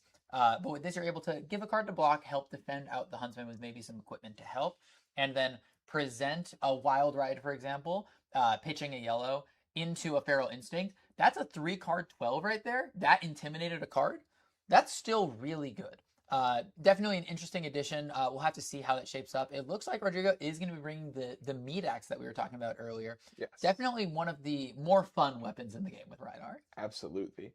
And I mean, there's another newish card that Rhinar got. I want to say from Penn. I want to say it was from Penn. The Aggressive Pounce. These new tools are kind of insane, especially when paired together. Oh, very much. I mean, a 3-card hand of blue Blood Rush, or I guess 4-card hand of blue Blood Rush into Aggressive Pounce into the Feral Instinct. Yes. Just incredible turn. And you went on Arsenal after that as well. Yeah. Incredibly strong, aggressive. Just finding more go again with Rhinar is very strong. And it looks like we're looking for go again right now. We're rolling scabs. Yeah. You know, Okay. We got an action point. We didn't lose our turn. Yeah. It's important to gamble whenever possible. Absolutely. And on turn 0, I mean, it looks like Reinar or Rodrigo won the die roll, chose to go first. Yeah. Not really seeing much go again in this hand. So seeing the Bear Destruction already. I know that a lot of Reinar lists are down to 1, maybe 2 of them. And so interesting to find immediately a card that we want to see after we've broken Savage Sash. Sometimes on the turn we see Savage Sash. Yeah. Although I do want to point out Dave's equipment suite here because we're seeing some interesting things here. Whoa. I'm used to seeing in this kind of matchup, most of the Arachne Huntsmen have foregone Flick Knives in favor of the Graven Gloves, and they play the Black Tech Whispers in the boot slot in order to go again, block a little bit. But it looks like Dave is electing to play Graven Call with Flick Knives and then Graven Boots instead of the Graven Gloves. Yeah. Definitely an interesting choice. Usually we only see the Graven Call come in matchups where you're trying to swing into allies or play a really hard fatigue endgame where the 2 damage weapon will matter. So interested to see what Dave has planned for that, given that, as far as I know, Reinar shouldn't really be presenting any allies on board, and the Intimidates likely mean that Dave isn't going to be able to take this all the way on the fatigue axis. For sure. I'm excited to see what Dave brings with this different, slightly different style of equipment for Arachne Huntsman. The other interesting thing is we see the Crown of Providence over the Scowling Fleshbag. Scowling Fleshbag, notably, a very strong card. Not so much in this matchup sometimes, but there are good 2-card plays that Dave can make, like Dagger into excessive blood loss. That intimidating on the dagger can kind of help. Yeah. It also matters there are some tech cards that the Huntsmans play. There's Cut to the Chase, which is the attack reaction that they'll sometimes play. And then some more aggressive lists are also on things like Razor Reflex. Yes. Which, is an interesting thing to pitch in there. But looks like we're just fully disrespecting that and instead choosing to play around the Leave No Witnesses, the CNCs. And potentially we might even see the Crown of Providence come out here. Yeah, and here we see a Sack the Shifty and a Fiddler's Green hit the pitch stone to send a Command and Conquer for 6. Well, we're definitely planning on fatiguing. I'll tell you that. Definitely. I mean, we see the Fiddler's Greens. We kind of know what's going on. Yeah, looks like we're doing a Beast Within and Splatter Skull. Okay. Deciding these cards can't convert. I mean, Reinar, also just a deck that's really good at making 2-card plays. Oh, yeah. We have access to one of the best 2-card plays in Swing Big. Yeah, very good card. Amazing for 2-card hands. I've heard we have 6 of those now. Here we see the Feral Instinct. Yeah, definitely not in the ideal use case of it, but a 2-card 6 is still respectable. Yeah. Especially in a hand where it looks like the hand wasn't going to convert altogether too well, so we're taking these pieces and still able to convert a good turn out of them and leave an arsenal to end with. Yeah, and I mean, this is kind of exactly what Reinar wants to do until we can set up the big triple or double triple Intimidate turns, the Blood Rush turns, the turns that do big numbers. I mean, here we see a Send Packing in the hand. Yeah, it looks like Spider's Bite. Yeah. Definitely a very dagger relevant. that hurts in this matchup. Oh, yes, and definitely very relevant. And here we see it. It takes 1. Now all of the cards in Rod's hand block for 2. Maybe. I do have a suspicion. I think he might not want to be blocking because I do believe that card in the arsenal is a pulping. Okay. That would definitely make sense. Yeah, it looks like he's probably going to try and set up the big turn now, knowing that there's no real disruption coming. Try and just set up a couple Intimidates 2 turns wide. It looks like we're going to hit a Send Packing off the top with the Slave Scholars. So no silver generated here. But that card likely not going to find much silver in this matchup in the first place. Absolutely. Oh, and here we see a Sand Sketch plan. All right, so we're going to search for a card here. Put it in our hand. We're going to shuffle and we're going to discard. What do we think we're searching for here? I know a lot of Reinar players love to do the search for Blood Rush for a Blood Rush turn. Add a little bit of variance in. It can be a little sketchy, but when you win the 75% chance. The thing I would be scared of here is if Dave put a D-React in Arsenal, pulping is the go-again source on this turn. Yes. So I would be fearful. We're kind of okay with that because of Sand Sketch plans. Giving us a second action point. That's fair. Makes up for it. Well, wow. It looks like it's not gonna. We're gonna see what he got. I believe that Feral Instinct was in hand, if I saw correctly. I'm pretty sure. Yes. If it's what he searched for, then he's probably also okay with it. Very much so. But let's see what he did. Yes. Let's see what this hand looks like. Yeah, looks like we're just considering the permutations here. We're gonna leave the pulping, so not a Blood Rush that we pulled for. That Alpha Instinct was in hand before. Yes. And I guess we're gonna get a peek now. We get to play a little guessing game Oh, here. Thick-Eyed Hunter. Okay. So, Interesting. Thick-Eyed Hunter, probably also not what we searched for. Likely. Yeah. Not the best target, but also you could have searched for it knowing that he didn't really care if it got discarded. Maybe. And I that's I'm not super familiar with a lot of Reinar's play patterns. What's the purpose of Thick-Eyed Hunter existing in the deck? Is it just another way to get and intimidate if you have extra action points to spare? yeah. I mean, it fills the same slot as Wrecker Rump in a sense. Wrecker Rump being a blue, this being the yellow version of it, where you just kind of like have a 2-card, 3-card 6 with an Intimidate to close out a game. And if you're at a point where you need to block, it's still a 1-card block 6. Very fair, yeah. And it looks like we're going to be playing the Savage Feast here. Going to get the card draw here in an attempt to end on an arsenal. Sending 12 here with, I believe that was 3 Intimidates. So 1 card given to blocks and 3 cards left the banner zone. So pretty great turn, all things considered. 8 damage leaked through for Rodrigo here without really spending many resources. And was able to set up the arsenal for an even bigger turn next turn. And here we see it. I mean, And that's what we were talking about at the start of the game. Sink Below pitched away because it just got intimidated away at the start. absolutely. Exactly what we were worried about. Dagger for 1 with no real on hit. Dagger for 1 with an on hit. Yes. Leaving us 1 resource floating. I do wonder if Dave is planning on flicking away the Graven Call here just to get it out. He might be, but Looks like Looks should we like- save it? Oh, we oh, have a got it. Codex. Okay. Okay. And we have a tunic counter up for the CNC, so this actually works out pretty well for him. Yes. Thankfully, Rodrigo's insulated from this CNC if he wants to be with Crown of Providence. Yes. I think now would be a pretty good time to use it because not only are you denying the value of the CNC, you're also denying the value of the Frailty token here. Yes. Losing the 1 value on there can be pretty impactful. We're denying the value on the Frailty, denying the value on the CNC, and kind of denying the value from the Spider's Bite because we did take the 1. Our hand blocks a lot worse right now. Very much so. There is a chance that Rodrigo wants to keep this card in his arsenal. He's willing to give up a piece of armor, 2 other cards from the hand. Yeah. See how he breaks it down. Yeah, there's definitely, if you want to preserve the card in your arsenal, I couldn't get a good look. It might have been a Ascent packing, but I'm not 100% certain. But if you really want to preserve it, you could give your 3 pieces of armor here just to cover 6. Be safe. Yeah. It Oh, looks like we're just taking 6. taking Okay. it. Okay. So it probably is the Send Back. Oh, it's the an Assault and Assault and Battery. Okay, that makes sense.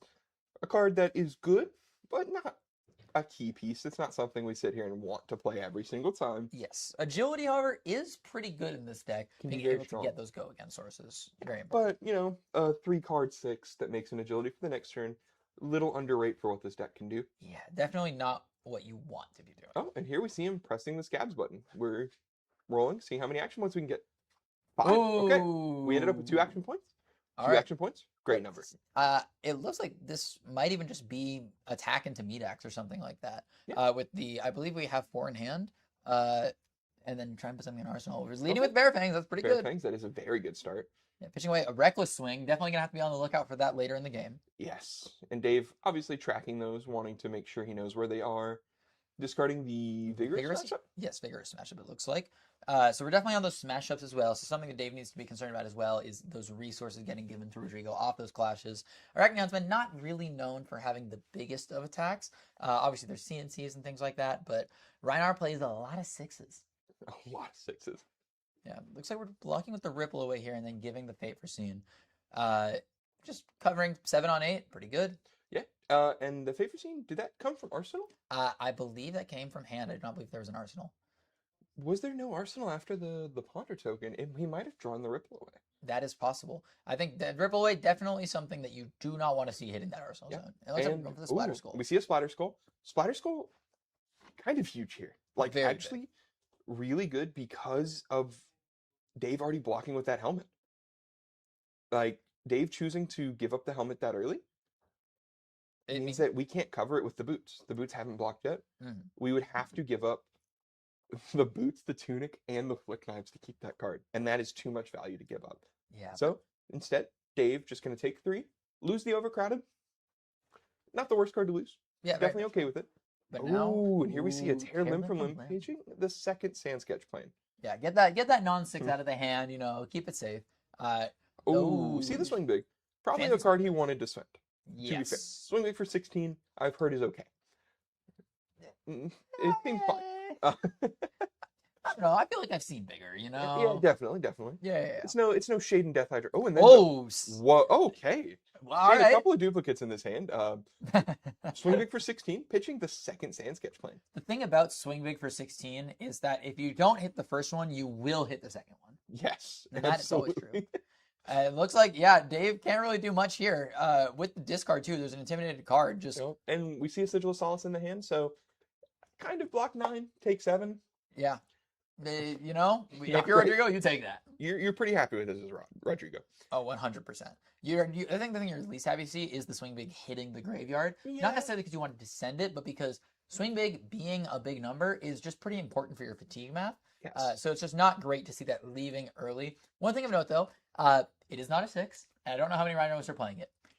For this tournament, because the ban list goes into effect tomorrow, Remembrance is still legal. So it is a theoretical card that could be in Rodrigo's list if he's willing to put up with the non-6s. I would doubt it because if he's going to run a Remembrance style effect, he probably would just rather have Dig Up Dinner.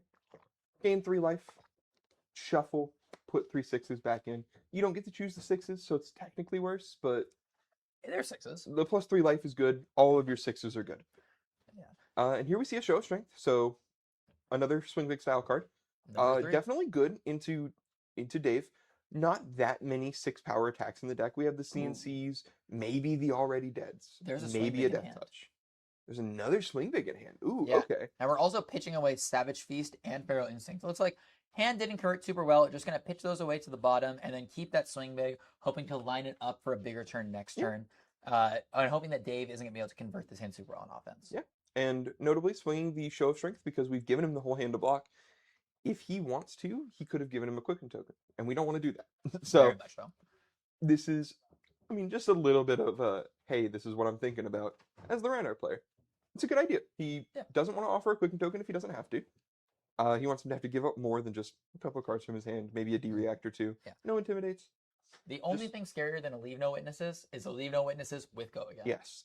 And once again, that's kind of not an option for Dave because we're running the Graven Walkers instead of the Black Techs. Mm-hmm. Black Techs being an extremely common choice for this deck. No Go Again? I mean, can you imagine if that Surgical Extraction had Go Again? Yeah, it'd be a lot more threatening, I'll tell you that. Be a very scary prospect. Yeah. But here, taking one, we're sitting okay with it. Yeah. Arsenaling a swing big, pretty good turn. One thing I do want to point out from this last cycle is that our 2 remaining Sand Sketch plans are now together on the bottom of the deck. That's true. If we're not running the Remembrance or the Dig Up Dinner, which I don't expect us to, we don't really have a way to shuffle besides those cards that are now at the bottom. Yes. So the pitch stack is just a little weird, a little unfortunate. I don't imagine from the state of the game currently, we're going to be getting to pitch stack anytime soon. Yes. There's also the potential of if both players are tracking the pitch super closely, he could try to line it up such that there is only one in hand at a time. Yes. Definitely a possibility for what could happen. Whether that is something that will happen in the game where Huntsman is constantly putting cards on the bottom of your deck to mess with that count is maybe a different question. It could also just be that maybe we'll end up taking a slow return, pitching away one of those, and then throwing the other into the arsenal in order to ensure that we aren't going to take any big risks. Absolutely. And here we still see a very good turn. Pitch Eradicate to swing Surgical. Clean. 4 damage, not a lot, but we don't really care about the damage. Yeah, we care about the on hit. The on hit of look at your hand, take a card. Yeah. Here we see blocking 5 with a Vigorous Smash Up. Aim the arms. Yeah, so we're going to clash here. Revealing Beast Within to the Ripple Away. Barely going to be winning here, getting the Vigor token. But also knowing that we're going to have that Beast Within, I wonder if we want to put that on the bottom. Yep, Rodrigo's going to put that on the bottom. We know the Sand Sketch plans are down there as well. Oh, and we see a Coercive Tendency. Coercive Tendency, another card that was very helpful when it came out for Huntsman, and has kind of put in a lot of work with this deck. I mean, just looking at the top 3, rearranging them, banishing the card that you want. Yeah. If it meets the contract, cool. If it doesn't, also cool, because we took a power card from you. One thing to note, though, is that once again, we've just failed to fulfill a contract. Dave is on, I believe, turn 6 now, and we have had 0 silver generated through the game. Yeah. Obviously, we haven't seen the Hunter or Hunted yet, which is one of those big silver generators, but we've just been whiffing on finding these powerful attacks that are able to generate the silver to make it possible to buy back your Graven Call, your Graven Boots, and your Mask of Perdition. Yes. So yeah, I mean that is a big deal. Well, Contracts are a little harder to fulfill with the ones that we're running because we're good hitting the reds, we're good hitting the attacks. Very few non-attacks in this deck. mhm. Although the non-attacks that you can hit, pretty good. Yeah. Also, a limited number of blues considering we sent a surgical. Deck Reinar likes running sixes. A lot of sixes, many sixes as we can. Not that many blue sixes in the pool. Very true. Very true. Yep. So, you know, the contracts we've seen so far haven't been the easiest for Arachne to fulfill. Looks like we're just considering our options here. But I know we have the swing big in Arsenal. I feel like if we have the go again source, we just kind of send it. So I wonder if we're maybe considering. Whoa. Whoa, we're raw sash. I guess the defensive value here, trying. So the reason we couldn't block with it, if the card left in hand was a Shred. shred, this turn dies. Yes. This turn isn't possible. So here we see, okay, there was a second bear destruction. So we see a wild ride for the one floating off the vigor token. Great value. And then now we still have 2 cards left in hand. One of which was another wild ride. One of which is another wild ride. So yeah, it looks like we're probably going to try and send that wild ride. Hopefully keep a resource card in hand in order to send that swing big after this. That would be a casual 20 damage turn. I'm not sure we're going to be able to because of the other card in hand being a Reckless Stampede. We will not have the floating resource. So it could just be Wild Ride into Swing Big, Arsenal the other Wild Ride, or Arsenal the Reckless Stampede. Both of those sound fine. If that was the case, though, would we pop Savage Sash here just to get out a turn like that? I mean, Sash for a 14 damage single Intimidate turn seems pretty okay to me. Not the best use of Sash. Definitely a fine turn, so we're not just giving full tempo back to the Huntsman. That's right. I guess it would be a little frustrating to just have a hand of 4 cards and say, okay, I'm going to attack with Swing Big. That would be a little bit unfortunate, but looks like just going to be covering up a little bit from Dave here, and we're going to be throwing that. I believe it was the Reckless Stampede going to Arsenal? The Reckless Stampede went to pitch, so the Wild Ride is in Arsenal now. And Wild Ride, good starter. Great starter. Kind of, I mean, exactly what we want. And Dave not getting to take another turn. This hand looking like it converts a little bit better for Rodrigo. Yeah. I am seeing a Fate Foreseen in Dave's hand, though. Potentially see if we can snipe that with the Wild Ride here. Yeah, we see a Fate Foreseen, a Shred, and a couple of other cards. Yeah, it looks like we're gonna draw and discard here. Pitching the Splatter Skull. yellow Buckwild, discarding a Splatter Skull, and did not see the Intimidate, but I guess we will when this hand flips up. Yes, I'd imagine that if the Fate Foreseen was not, yes, it is still there. Okay. Corrosive and Shred holding on to the Fate Foreseen. Very interesting. It makes me think that his arsenal is convertible. Potentially like a Leave No Witnesses or something along those lines that you can just attack with and then throw the Fate Foreseen into Arsenal for the next turn. Yeah, and I mean, we still have the other card in Banish, so maybe the card in Banish is a convertible card off of this. Not quite sure. Also, I mean, clean blocking 6 on this in case the next attack does not intimidate. It's a real idea. Well, also Shred and Coercive in a hand that also has a D-React in it, a little bit hard to utilize for sure. Yeah. And here we see a Savage Feast getting rid of a Agile Windup. Coming in for 7, intimidating the Fate Foreseen out of the hand. A little unfortunate. Coming in for 7 is kind of big at this point. Dave's already at 16. Yeah, there's no cards in hand right now. Yeah, and I mean, we block with the boots, we go to 10. Okay, we have a Fate Foreseen from Arsenal. Okay. Taking 3 going to 13, still a little bit sketchy.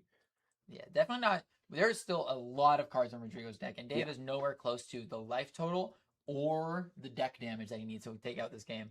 And an Agile Windup off the Savage Feast. Discarding the Agile Windup to the Savage Feast, drawing into another one. Both good and bad. We wanted a card in our arsenal, but if we don't get a card in our arsenal, guaranteed go again. Pretty fun. Whoa. That was a hand that looked like Blood Rush, Aggressive Pounce, and I didn't quite catch the 4th card. I have a feeling if that's the case, I think we might be seeing blocks here. The 4th card might be a Show of Strength. Oh, but no blues. No blue. I think you might just have to block 6 here and throw the Blood Rush into Arsenal and pray, maybe? I also don't hate the idea of shoving the armor, trying to crown away a red, and maybe getting something better. But is he willing to do that? It seems like it. Looks like it. You have the agility, you have the Blood Rush. That's everything you want. You just need at least a yellow in order to fuel that. Yes. It's a little unfortunate that this is what we've drawn and not when we don't have our sash left. Yes. We didn't see what was drawn there. We're going to activate the mask. Yes, for the And we're going to flick the Graven Call. Okay. Yeah. I think ultimately it doesn't super matter when the Graven Call flick comes through. It's not like there's an on-hit effect. It's just putting it in the grave for later. The only thing is that we can't really swing it anymore. It's just more of a, we're assuming we're going to hit off the top for the contract. Hmm. And that's, and we missed both times. That's No true. silver generated. Now our mask and our dagger are gone. Yes. To be fair, I don't know if Dave is going to be in a position where he's going to be capable of swinging both daggers very often in a matchup like this. That's fair, but still not. Oh, and we found the blue off the top. Oh, we found the Wrecker Romp. Yes. Okay. All right, let's see. And yeah, we're going to discard the Show of Strength. We're fine with that. We have the Aggressive Pounce in hand. If we draw the right collection of cards, we could do a lot of damage. Aggressive Pounce, Reckless Stampede were the two of the cards in the hand after the draw. I'm not quite sure what the third card was. Regardless, this is a pretty fine turn. The Intimidate did not hit the Fiddler's Green, so if we don't Intimidate on this first chain link, which it doesn't look like we are not, there's a good chance the Fiddler's Green hits the graveyard. Fiddler's Green, kind of not a card we want to block Reckless Stampede with. Yes, that was about to say. Taking the one value away from the block there means that it's just effectively a Sigil of Solace, which is still good, but definitely not the peak of the card. Absolutely not. But Reckless Stampede is a amazing card. Oh, whoa. And we're saying no blocks here from Dave. Incredibly risky maneuver here. Thinks that potentially if he gives up cards here, Rodrigo just blow him out with the damage that the Reckless Stampede does. Yeah, that's a very interesting play. It's very bold. And then we see, the Aggressive Pounce. Pitching another Buckwild. Yeah, coming in for 8 go again here. I believe is there 2 floating? There is nothing floating. Nothing. Oh, apologies. There's the 3 from the original. Yeah, yes. Yeah. I think the dice had not been removed for the previous play. It looks like we're blocking with the Fiddler's Green, the 3 block, and the Fate Pristine. Going to be going back up to 7 here off the Fiddler's Green. And then we're just going to have a card here from Dave. We're going to see if that's going to be an Arsenal card. Oh, we have a Sigil. Ooh, okay, maybe that was part of the reason for the play. Yeah, the Sigil, Fiddler's Green. We can't block with Sigil. Fiddler's Green, if we don't Intimidate it, gets more value on the second chain link. Yeah, so and chances at that point too are not super high that you run the Wild Ride out right there. So definitely limited options for Rodrigo to get that second Intimidate there. So heads up play by Dave, trying to play around all his options. It looks like we're just sending a raw Bear Fangs here. We see a Bear Fangs, no activation of the boots, so looks like he just wants to. Okay, and we make a Gold Kiss Rum. Nice. Very strong. That Sea Legs, definitely one of those cards that got a lot of discussion around the advent of high seas for this deck. And it's cool to see it coming into play here. Getting those Gold Kiss Rum tokens, just another way to get Go Again that stays on the board until the turn you need it. Very strong. Responding with an Agile Windup, so we Intimidate a second time. And get to have Go Again for this turn and keep the Rum. Yes. Or for the next turn and keep the Rum. Yes. If that card in hand is a good Arsenal target, there's a potential to go 3 wide next turn. Yeah. And here we see a Coercive Tendency and a Leave No Witnesses? It looks like it. Dave did take 1 here, so it might have been a 4 block. It could have been a D-React. No, he took 2. The Black Told us had been corrected. Yes, we're good. So, yeah, it looks like we're just giving those away. And we see the Hunter Hunted and CNC in the hand. Yeah. So that means the Hunter Hunted did get taken away from that. Yeah. And here we see Dave pitching the CNC to send an excessive blood loss. He really wants to get those Graven Boots going. He wants to, or maybe just wants to get his dagger back. I think the dagger is not necessarily the thing you care about the most here because of the life totals. Oh. I think that the Hunter is going to be designated for the Arsenal to try and get the silver to start blocking with those Graven Boots. Because right now, we have one objective, and it's survive. That could be true. The problem is, we're putting a 3-cost D-React in Arsenal into a deck that intimidates. If they intimidate our blue... Oh, game over. We probably lose. Honestly, I wouldn't have been surprised if the Hunter Hunted had come out in this matchup for that very reason. Mm-hmm. But the card is so powerful, we have to run it on the chance that it works. Here we see Rodrigo taking 5. Notably, Rodrigo did not Arsenal the card. I think the card he drew off the draw discard effect from the Bear Fangs was another copy of Sea Legs. So we had a Sea Legs and an Agile Windup and a Sea Legs. That is still capable of doing a 2-wide turn with the agility, thankfully. It still is, but it's definitely not a card we want to Arsenal. Very much so, very much so. And here, Rodrigo pitching a blue, swinging the Ravenous Meat Axe, probably hoping to draw discard the Sea Legs, make a second Rum, drawn to something a little bit better. Yeah. Also, something we just briefly skipped past, the excessive blood loss did hit 2 reds here. So Yes. Dave finally got his first lick of silver. Ideally, probably going to be blocking with the boots here. Again, I don't know how much he's going to be able to utilize the dagger as much in this matchup, as opposed to getting 2 extra life while he's at 8. But we'll see what he does. I mean, like you said, blocking with the boots makes sense. Yeah. We do really just need to live a little longer. And the D-React does actually get to come out, which can be really nice. Yes, covering up damage. There's a couple of cards that we haven't really seen a copy of yet. Can't get a I glimpse mean, on it. yeah, the angle's not great. Wrecker Rump. Okay, Okay. so we will get 3 silver here. 3 silver is definitely big, but also Blood Rush in hand. Blood Rush, Sea Legs, and Aggressive. That must have been the draw off of the main deck. Yeah. Interesting. I wonder. I mean, how blessed are we that we didn't discard it? But I wonder if there's a chance that you break chain here and just Blood Rush pitching the aggressive pounce. now that we've seen 2 cards leave our opponent's hand, we might. Because now we're down to 2 cards in hand. Yeah. Almost guaranteed Intimidate. So guaranteed Intimidate. So there's 2 angles here. Either we play the aggressive pounce, pitching the Sea Legs and Arsenal the Blood Rush for a big turn next turn, knowing that Dave likely isn't going to be able to threaten us. Yes. Or we play the Blood Rush with the floating resource. We pray that we discard the Sea Legs, but really it doesn't super matter at this point. No. And we just try and go 3 wide. There's also the line of just, I mean, like you said, sending the aggressive pounce. We have a resource floating to activate the arms. So we activate the arms, swing the aggressive pounce for 7. Dave's still at 8. We have to give up the 2 cards from our hand to live. But we see the chain closing. Yeah, it looks like we're going for the Blood Rush. It makes sense. I mean, try to kill now versus... Might as well. I mean, you don't want to give him... If you give Dave an extra turn, he gets to buy back the boots with the silver. Yes. He gets to buy back the mask. And it looks like we discard the aggressive pounce. But with the Gold Kiss Realm, doesn't super matter. It's still going to be a 6. It looks like we draw... Ooh, is that Beast Within? Is that Savage Feast? I think it is Beast Within and Savage Feast. Savage Feast could be devastating here. But we don't... We have Gold Kiss Realm. Do we have enough resources to do everything? Because we have... We don't have weapon anymore. No, we're done with our weapon swing. Sea Legs. Oh, that might not be. It's hard to get an angle here. I think the thing that we're looking for here, ideally, is something that is cheap enough to where we can send 2 costs. Yeah. But I don't think... I don't know if we have the resources for that. I guess it depends on if we saw a draw discard effect in the hand, because if we can try and set up a discard effect of the Beast Within, we can maybe get there. Yes, we know one card is the Sea Legs, and we know one card is the Beast Within. Well, actually, yeah, I don't... Okay, so we're pitching to activate the arms, and I think we're just going to send the Send Packing for 9. I mean, that's still pretty good, but it does make the aggressive pounce play that we discussed earlier look a little bit more tempting, considering that this whole Blood Rush... it's a Feral Instinct. Okay, oh, interesting. so Feral Instinct for 9. Getting to Arsenal the... We just talked about Send Packing as well. Yes, Send Packing, yes. And so, yeah, I mean, here we hit for 5. I mean, or is the last card the...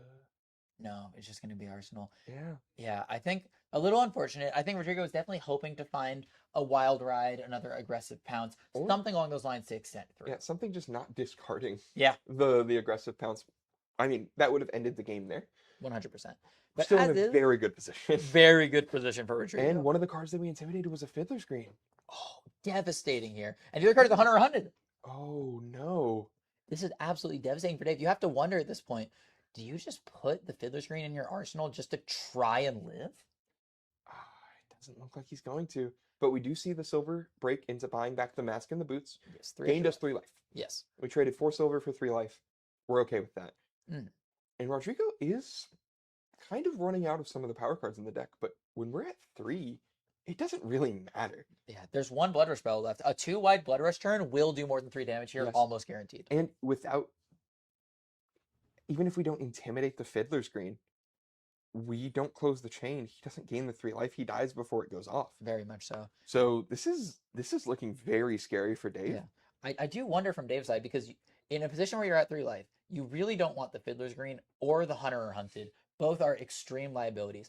I wonder if there's a world where you choose to give up your arsenal for the rest of the game, not give up your arsenal. You pitch away the Fiddler's Green and the Hunter or Hunted to the dagger on board in order to just get them out of the hand, because you'd just rather have 3 blocks at that point. I don't know. Having the D-React in Arsenal can be good, but like But it's a 3-cost D-React. it's so sketchy. Yeah, It's and yeah, exactly. A 3-cost D-React. Thankfully, we do have Tunic, so we're open to more lines with like a.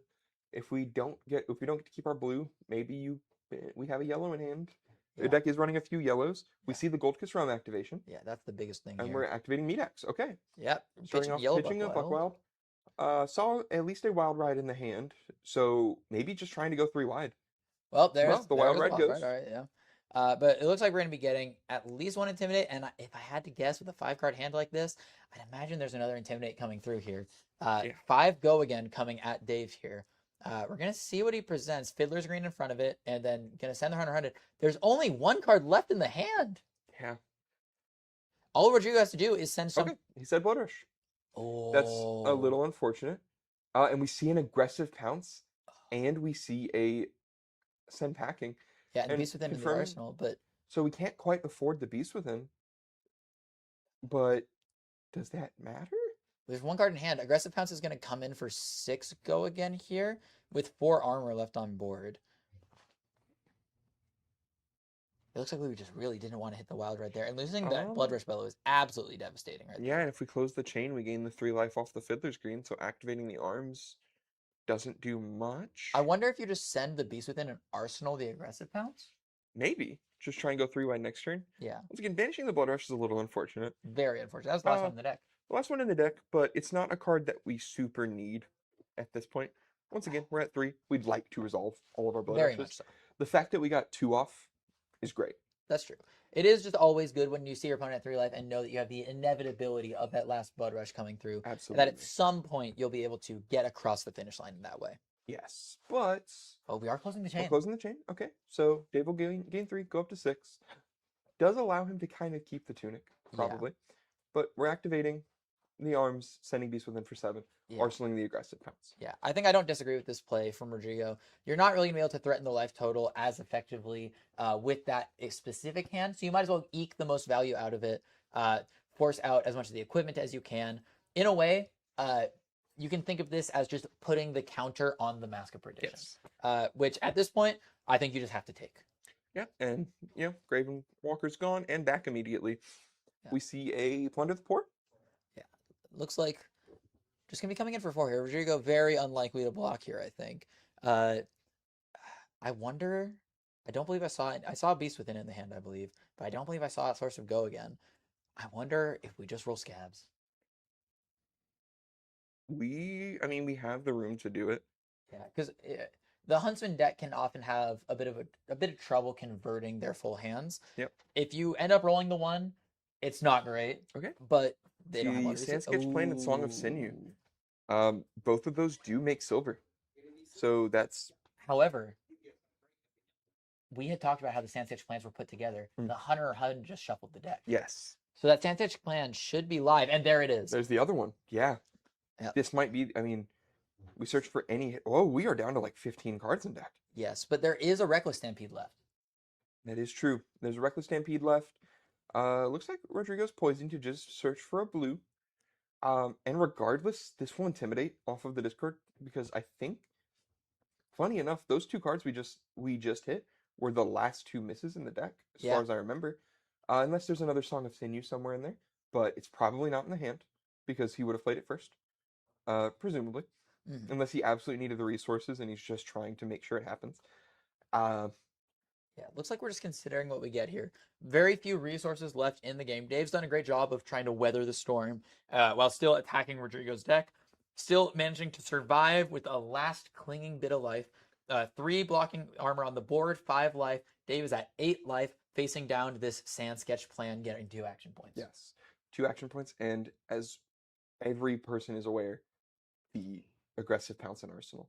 If this intimidates, we have a guaranteed go again. Yes. We are going 2 wide at least. Yes. There's also something interesting here. If you have the resources to go 3 wide, but no card in hand to get go again, you could roll Scabs here. Yeah. Even if you roll a 1, you still have an action point. You're not doing nothing for the turn. Yes. It looks like we're just going to take the Intimidate here with the 2 action points. Let's see what we lead with here. We discarded the swing big, which was the Oh, last one, or probably it's just a the show. cards in hand are Hunter or Hunted, a red and a sigil. Oh, the sigil effectively blocks 3 here. They're unlikely for there to be relevant on hits. If anything, this is better because it can prevent a Reckless Stampede. Yes, but The Hunter or Hunted is a little. the Hunter or Hunted might just be damning here because we have a guaranteed 6 go again into something else. Yeah, and like you said, there is. Is that that's not a yellow? Yeah. So there's no way to cheat the resource with Tunic in order to No. enable it. And if we intimidate off of the X here, like Rodrigo's poising to do, we can't even pitch both cards plus Tunic to play it. Like, Yeah, it we're looks like we're looking going for that play. bad. That might. Yeah, I don't know what we intimidated. I think Dave might have been hoping the D-React got intimidated. I think in that position, yeah. Oh, and we see the Beast Oh, Within. Getting yeah. a Sin Packing, okay. So definitely could have been worse. Beast Within, a classic card from this deck. Oh yes. There's a Buck Wild in hand. Ooh. Okay, so we're gaining 3. Yes. So 5 damage here. So I believe the sigil was in response to the Intimidate trigger. I believe. Yes. Just hoping you get the 50-50 here. Yeah, hoping we can block 3. And Dave, Does not look happy.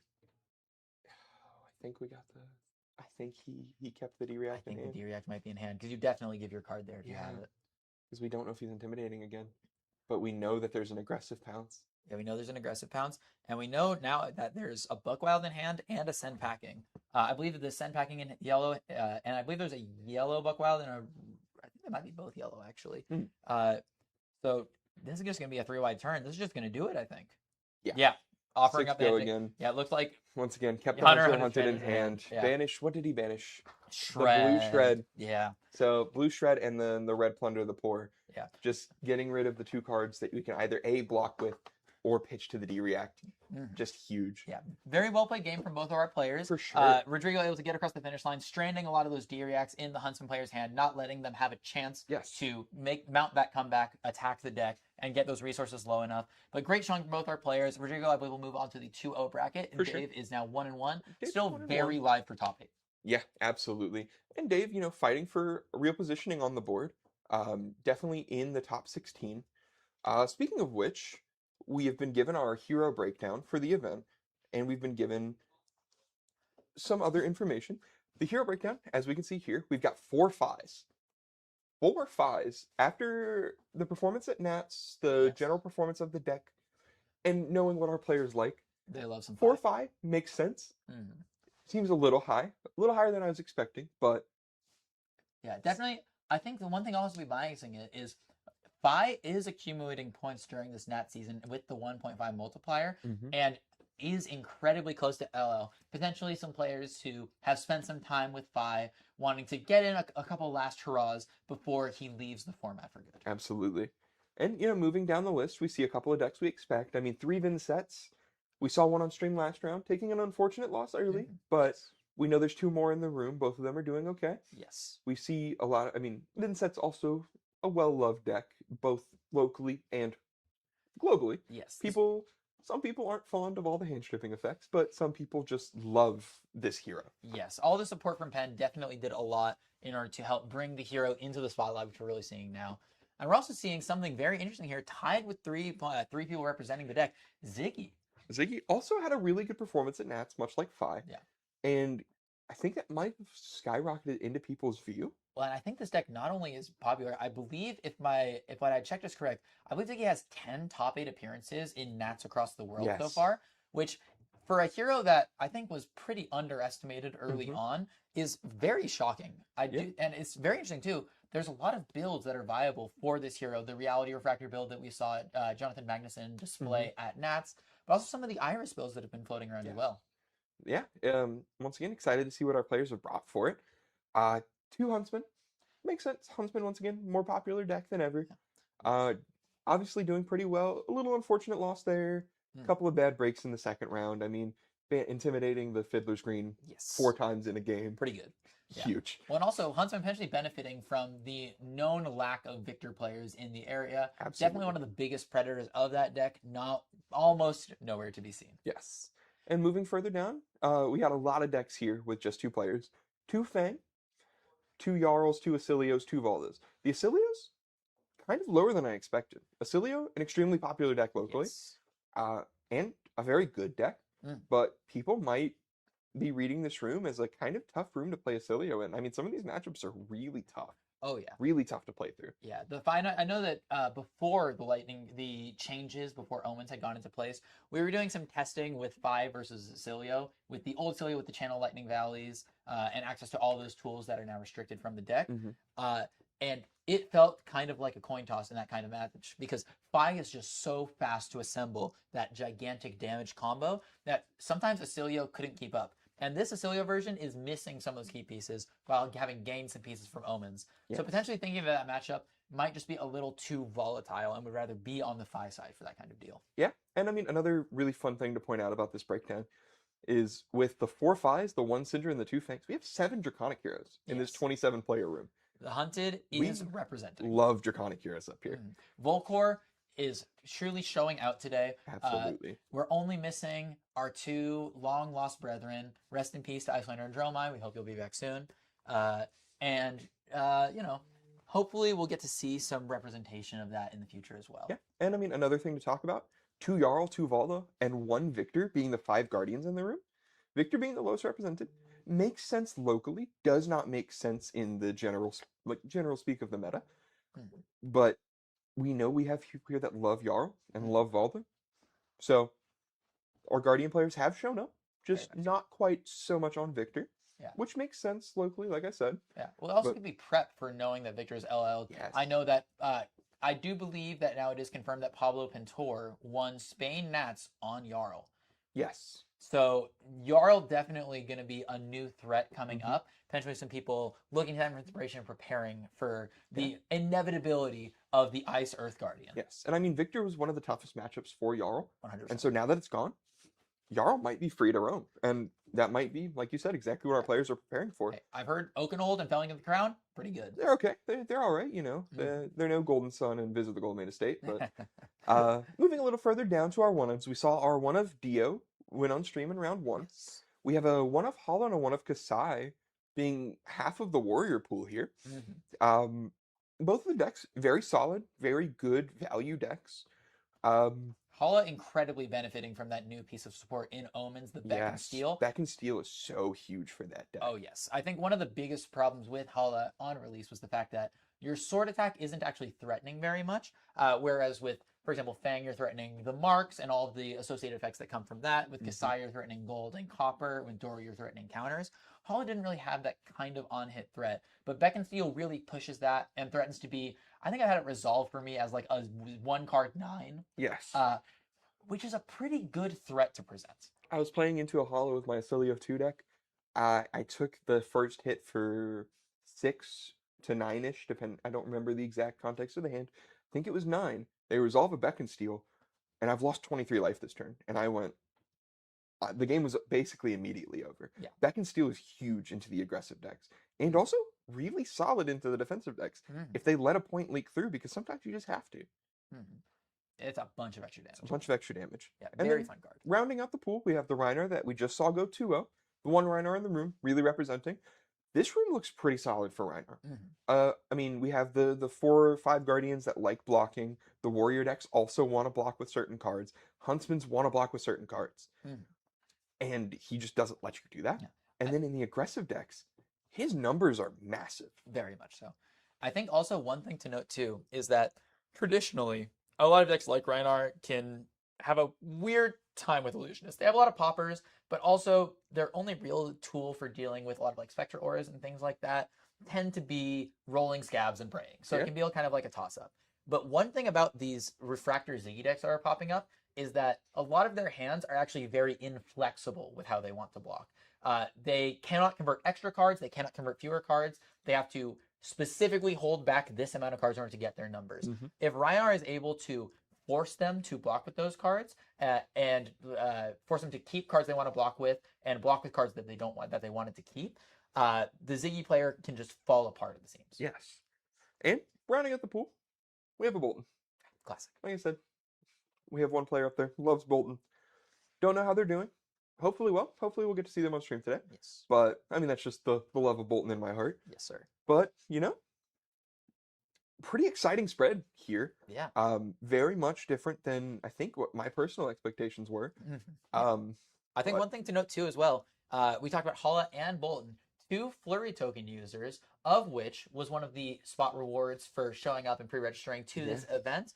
We have a couple Flurry tokens courtesy of Opus Arts. yes, Definitely looking forward to hopefully being able to show some of those off on stream as well. Very pretty cards.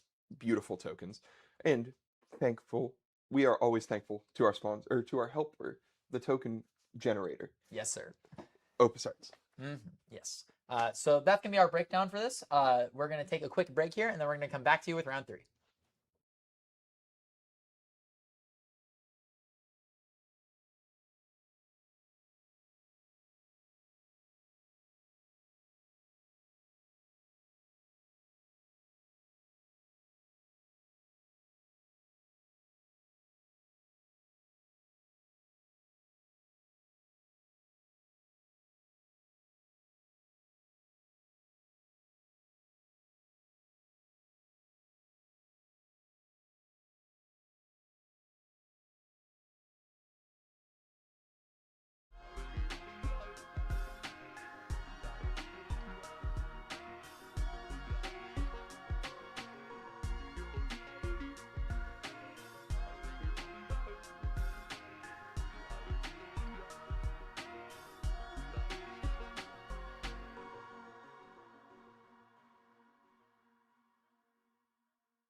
Hello and welcome back to round 3 of Blood on the Bayou Circuit Series. For our round 3, we're going to have a great match coming up. We're going to have Fang versus Victor with Bird Cabrera versus Joseph Shelley. It's two wonderful players, two wonderful decks. Victor on the last hurrah, trying to show, how good the deck is. Yeah. What we're going to be missing in a few days when it's officially gone. And Bird showing that Fang is still a great deck, and that Bird, she's a wonderful pilot of this deck. 100%. This is a matchup that,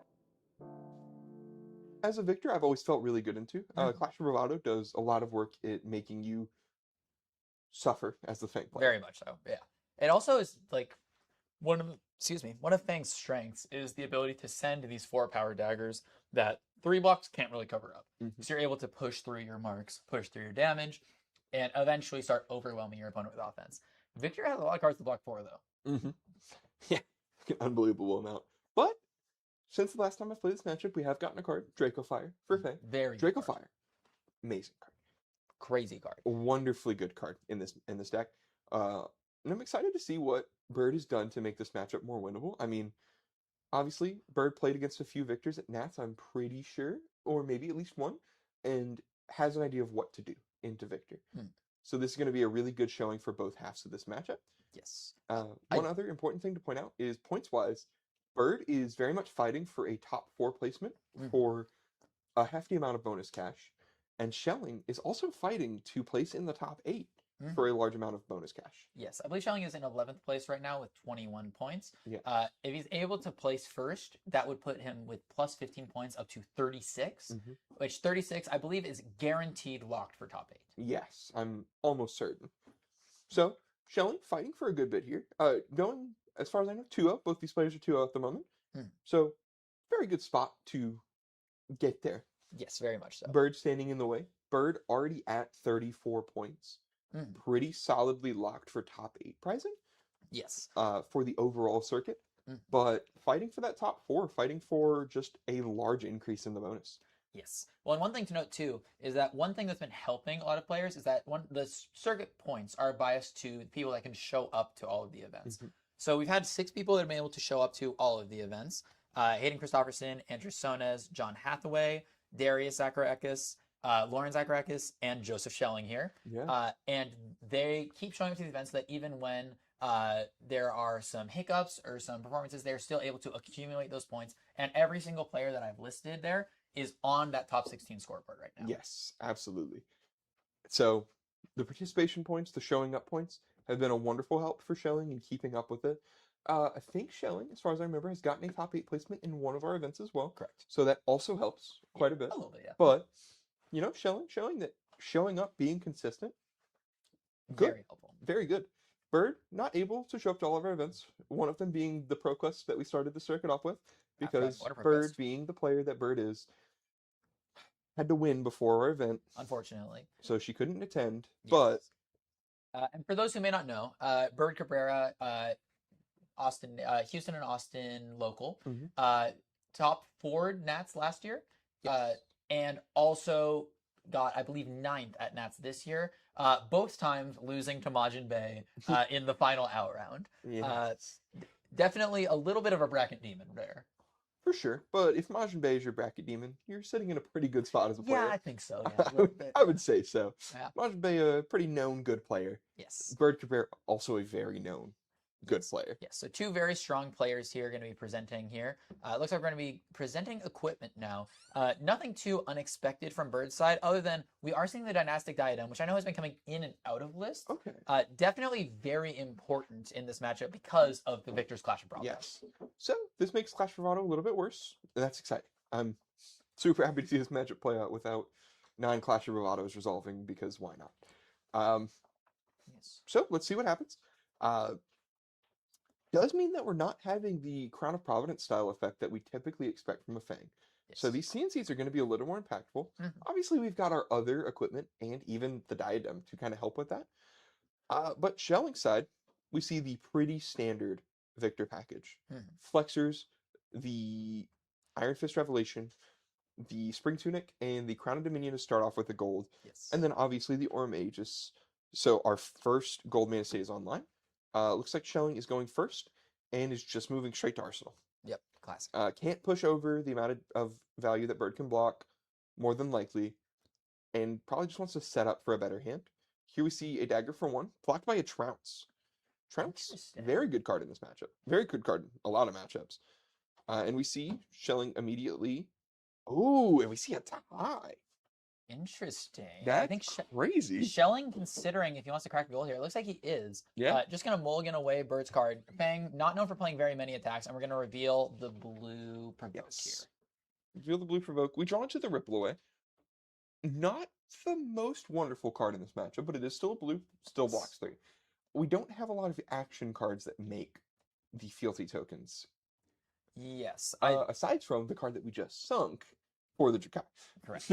I think that one other interesting thing here is last I had checked on a lot of the more modern victory lists, a lot of them were cutting Trounce the last that I saw. There's been a trend downwards on this card. The card has a lot of potential. I mean, it can give you a lot of value, just generally speaking. I mean, +1 resource, +1 damage, draw a card to replace it. Yeah. Also block 3. Also a block 3. And a double clash. Victor runs a lot of effects that benefit from winning clashes. Yeah. I mean, besides the hero ability helping with it, we know that there's typically copies of Thunk in the deck to gain a might token off of the winning a clash. Yes. And then obviously there's Golden Sun to create an extra gold. Yes. Also notably here, I think we're going to be in for a bit of a longer game here as we see Tooth of the Dragon and Saber Bloodshed pitched away from Bird Cabrera's side. These 2 cards are incredibly powerful cards for the deck. Tooth of the Dragon, a card that allows you to work around your opponent's blocks and, importantly, play around Test of Iron Grip, which is always the ever-present concern in this matchup. Yes. And Saber Bloodshed, classic card. Everyone knows it. Everyone loves it, unless you're facing it. +4, and if you hit a marked target, draw a card. Pretty much as good of a card as you can get nowadays. Absolutely. And, I mean, like you said, those 2 cards together, those are 2 +4s. Yeah. Right? Oh, and here we see a Searing Gaze to pump over by 1 and mark. Yep.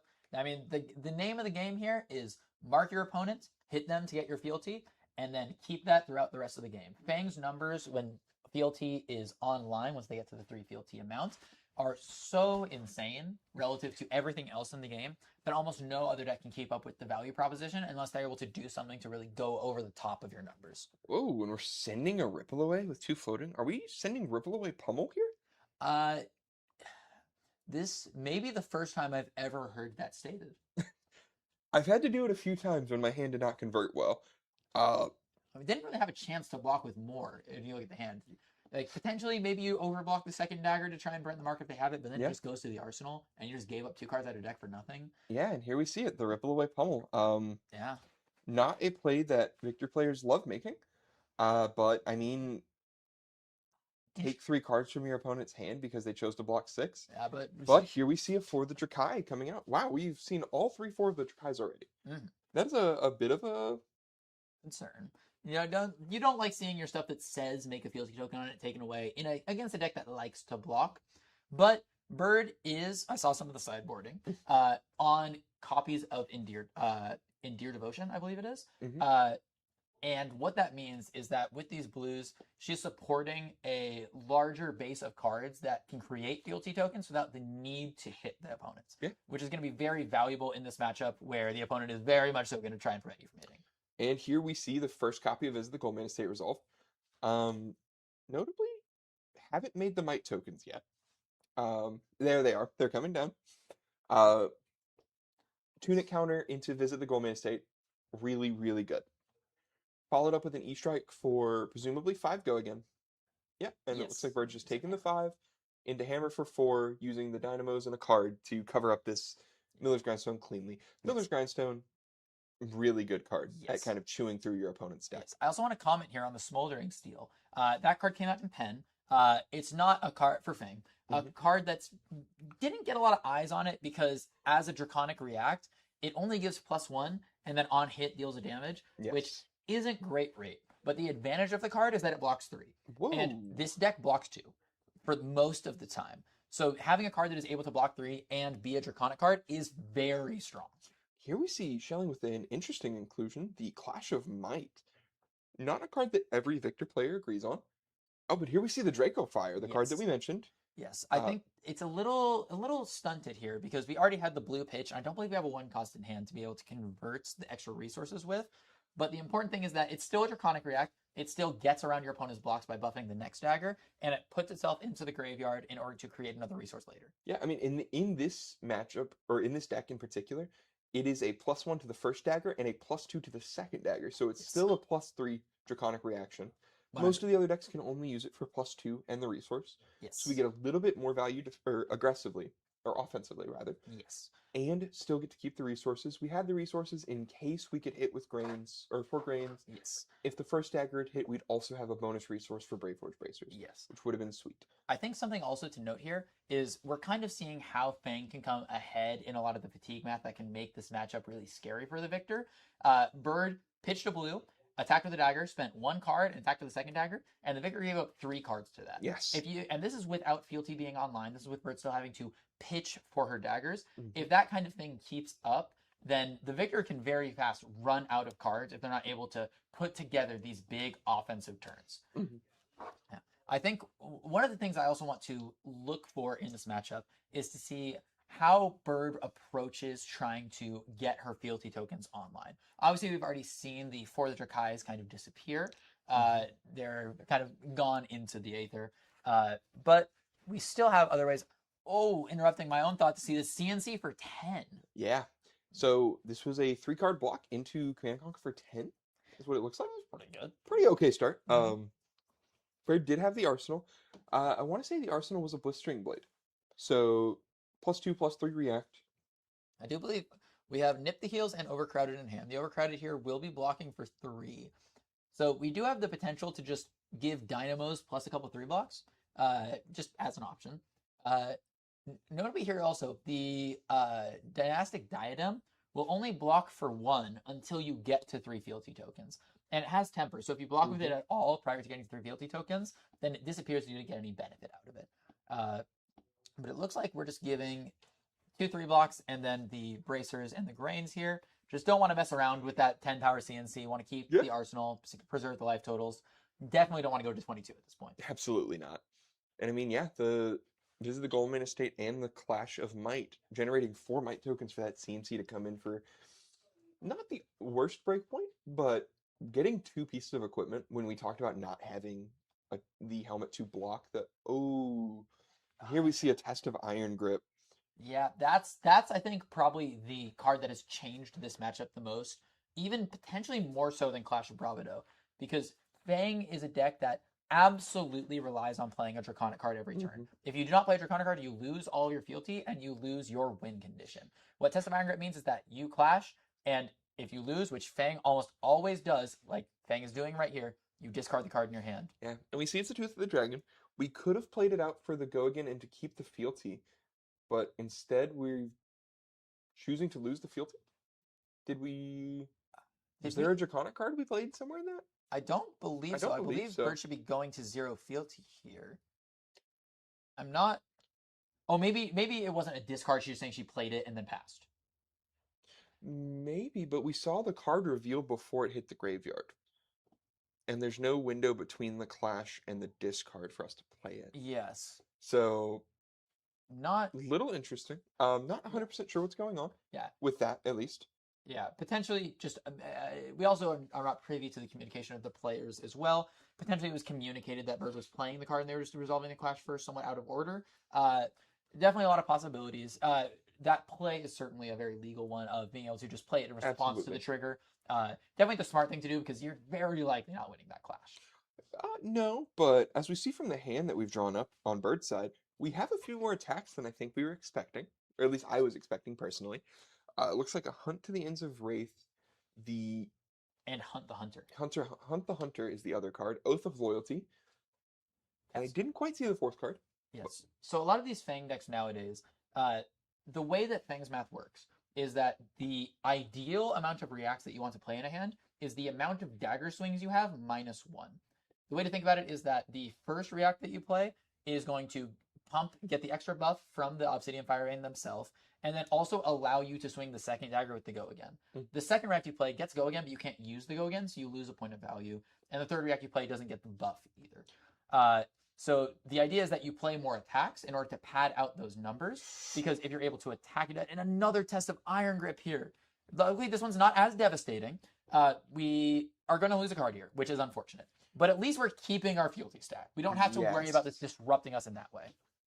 Yeah, it's a little unfortunate that we lost the Hunt the Hunter. We get to pitch the Long Whisker Loyalty, so that's fine. The 4 block to cover up the 4, also pretty unfortunate. But we're keeping them marked around so we can still get some bonuses from the other copies of Hunt to the Ends of Wraith. Of which we found 2. We found both of them immediately, actually. I've heard that 4 Go Again is actually pretty good. It can be okay. And here we see a Tunic Counter Blue to swing a Clash of Bravado for 7. Not a line we typically see, but now that we know the helmet's here, 7 is 7. 7 is 7, and we're not popping a fealty token no matter what we do. Correct. So, might as well get them out somehow. Yeah. Yeah, definitely an interesting thing to do. You definitely don't include those if you know that they're on it, but definitely some Fang decks have been cutting the Dynastic Diadem, hoping to kind of dodge these kind of destruction type effects like Scour or the Clash of Bravado. So definitely now that we've seen that, switching gears. Yes. Here we see the Hunt to the Ends of Wraith again for 4 Go Again.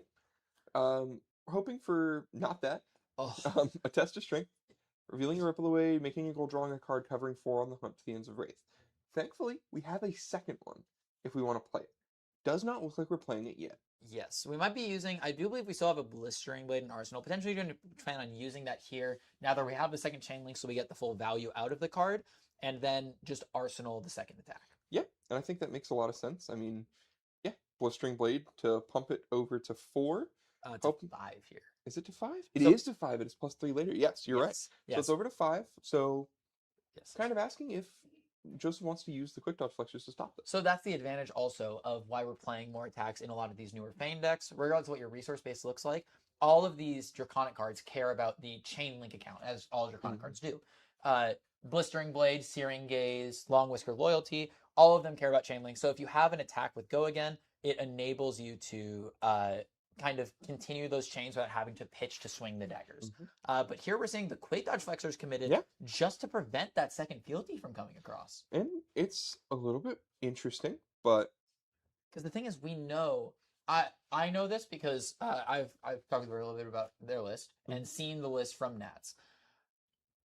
Fire and Brimstone is in their list, which is definitely one of those things that you'd really want to keep the Quick Dodge Flexors for, ideally. Yeah, and I mean, Joseph might just be trying to keep the life total high enough where we just don't care about the turn. Because, I mean, Joseph's done a wonderful job of staying high, staying healthy. Yes. We're at 38 still. Yes, against a deck that's pretty good at leaking damage. That's true. Well, and we potentially were using that to protect, or to enable us to send to this Gold Main Estate here. Making 5 mites and drawing a card, pretty good. Pretty solid, yeah. And looks like Joseph digging a little bit to maybe get a better turn to send, maybe an attack that is disruptive. Maybe we just need another blue to send something like a Boulder Drop. Yeah, we're not going to have Tunic to pair with something like a Pummel or a 4-cost next turn. So looking like potentially trying to find something to pair with these mites that he doesn't come up empty-handed. Yes. Here we see Overcrowded. Overcrowded blocking for 4. Overcrowded, wonderful card. Great card. In this deck. You make fealties, your opponents make a might, and you're there. Yeah, I think one of my favorite things I've done in this matchup is they resolve the Trounce. Oh! Here we see the third 4 block. So revealing a Shelter, our opponent's not hitting. Okay. But choosing to sink the Shelter anyways. Okay. Revealing a Clash of Bravado. Fair. Fine. Yes. We'll just remake the gold. We're not plus on gold, we're neutral on gold. Yes. Still draw a card. 0 card block 4. Back into a Clash of Bravado. Still a 3 block that we might give up. Yes. Probably give up. Once again, we're not really doing anything with the effect. Unless there's not a better attack to send. And notably, we just saw an Endear Devotion on top, which, if it's Chain Link 2 or higher, creates a fealty token. If any of these hit and remove the mark, then next turn, Bird will be at 3 fealty. Yes. So Joseph might be a little more defensive this turn. Try to stop the... Ooh. I believe that's a Searing Gaze and a For the Emperor. For the Emperor has been showing up as a 1-of in these lists alongside Hunt the Hunter. Yeah. It's just effectively another For the Drakai that costs 1 and comes in for 5. Helps with some of the fatigue math, helps you get some fealty through. Just a very strong card. But I think that's actually a Hunt the Hunter. I think it's a Hunt the Hunter, but same vein. Yes. We're... Lava Vein. Ooh. So the Searing Gaze for 5 into the Dagger for 1. Yes. Importantly, resetting Dynamos. Yes. Now, what is Joseph going to do here? Just block 2. Okay. Not flipping up the card in Arsenal with the Iron Fist Revelation, so unlikely to be a strong Clash card in there, else you just take the free damage. I think so. I wonder what we're preserving in Arsenal. Potentially another Pummel? It could be another Pummel. Interested to see what this attack is. Choosing to keep... Okay, well... Oh, well, I mean, that's that is a good one. I've heard that's a good one. And notably, I think that's 2 floating. Sure looks like it to me. So that is going to be coming in for, I believe, 13 overpower? Oh, 15 overpower. 15 overpower. Yes. So we're going to give the notably overpower, Yep. not as important of a keyword versus Fang due to the density of reactions, but also Fang's cards not really super great at blocking. But one of the plus sides of it being overpower here is we're kind of asking if we want to give up that Endear Devotion. Yes. We're presenting Pummel. Are we giving up the Endear Devotion? Are we hoping we can keep a 1 cost? And here we see the Pummel for 19, and Bird not happy. I mean, there's not much you can really do about that one. No, and I kind of understand having to use 3 dice to cover the 19. Yeah. A little funny. Yeah, falling to 13 against 38 is definitely not where you want to be in this matchup. This deck is... is it less than 13? Oh, it's 10. Yeah, we were blocking 4 on 19 from 25. Yeah, Actual we're going 15 damage discard card. Yeah, 15 damage. That's evasive on hit, discard a card, and of course. Oh yeah. Yeah. I honestly, I don't think I have words. We could not draw it up better for Victor at the moment. And this is the 3rd Test of Iron Grip in. We've had one of these powerful 4 blocks on every turn for the last 5 turns. We went Test of Iron Grip, Test of Iron Grip, Test of Strength, Test of Strength, Test of Iron Grip. And it looks like we were losing the clash with an overcrowded. Thankfully, getting the ability to sink it. And hello. Yeah, this is unfortunate because now Bird's going to lose their fealty stack. Yeah, and we knew it was the Endear Devotion. I mean, you just have to take the risk there. Yeah. You can't really do anything about that. Like I said, we just can't draw it up better for the Victor right now. Truly, this is gone. Last Test of Iron Grip is the only punish there. And sometimes they just have it. Yeah, sometimes they just have it, and you can't really do anything about it. You just have to sit here and hope they don't draw that card. And they did, and... That's how it goes sometimes. Yeah, I mean... It looks like we're going to be sending E-Strike here. Presumably, it could be 5 go again. Could just be 7. Could just be 7 and just throw a card in Arsenal. Notably, I believe we resolved all 3 gold main estates, if I'm not wrong. I think we've only seen 2. We played the first one for 3 and then the second one for 5, and I don't remember a third one. I could be incorrect on that. Shelling looking at it and saying that this game's not going to go long enough for me to care about my gold stack. I can still resolve it for 3 value here if I draw it. 100%, yeah. Looks like we just sent it for 7. Block a little. And no blue in the hand from Bird means that this turn's going to be about 5 damage. Yeah. Probably. Yeah. Fang losing that fealty stack there is truly devastating. Obviously, the ideal thing for Bird would be if you know that there's the Pummel coming, you're going to lose your fealty stack either way with Pummel into Test of Iron Grip. So you'd want to fold the hand. But in order to fold the hand, they have to have exactly Pummel into Test of Iron Grip off the top, the last one. And at a certain point, when you see the life total is 10 to 38, you got to take a risk. And, this is the best risk you can take. Draco Fire, though. That is right. We did see the Draco Fire on top. We knew that was there. And in Fang, Draco Fire effectively functions as a yellow because it turns any red pitch into your hand into a yellow pitch, which is very valuable. And we get to play the Affirm Loyalty. We see the Affirm Loyalty to at least bring it back up to 2 fealty. Yes. The stack is recovered almost immediately. But we are quite a few turns deep without ever being online. Yes. Well, and there's 1 Pummel left in the deck. There's still 2 Golden Suns. Yep. There's still 1 Gold Man. Speaking of the devil. Yeah, speak of the devil. Getting rid of our last gold token, or are we getting rid of our shield? The gold token. Makes more sense to me. 10 overpower. Once again, not amazing into this deck, but this hand is 3 actions and a reaction. 2 reactions. There's an Affirm Loyalty and a Glint. That is right. There's a Glint. Okay. Yes. Glint, notably a 3-block reaction, which desperately needed right here. But the problem is we need it to pitch. Yep. It's our only blue. The Affirm Loyalty is also going to be a card that we would like to play to go up to 3 fealty. Yes. Yes. It looks like we're correcting life totals. Bird did take damage from the previous E-Strike. Yes. Yep. And it looks like we might just have to give up the Glint the Quicksilver here and just pitch Savor Bloodshed to attack with a dagger. Yeah, and we're blocking 7 on 10, going to 2. Yeah, this is just absolutely devastating. If there's a pummel at any point, Bird pretty much instantly dies unless Yeah. she's able to sniff it out. And like we also couldn't really block with our helmet. Yes. Oh, I thankfully forgot. Yes, that was Draco the second Draco Fire. So we have a free resource.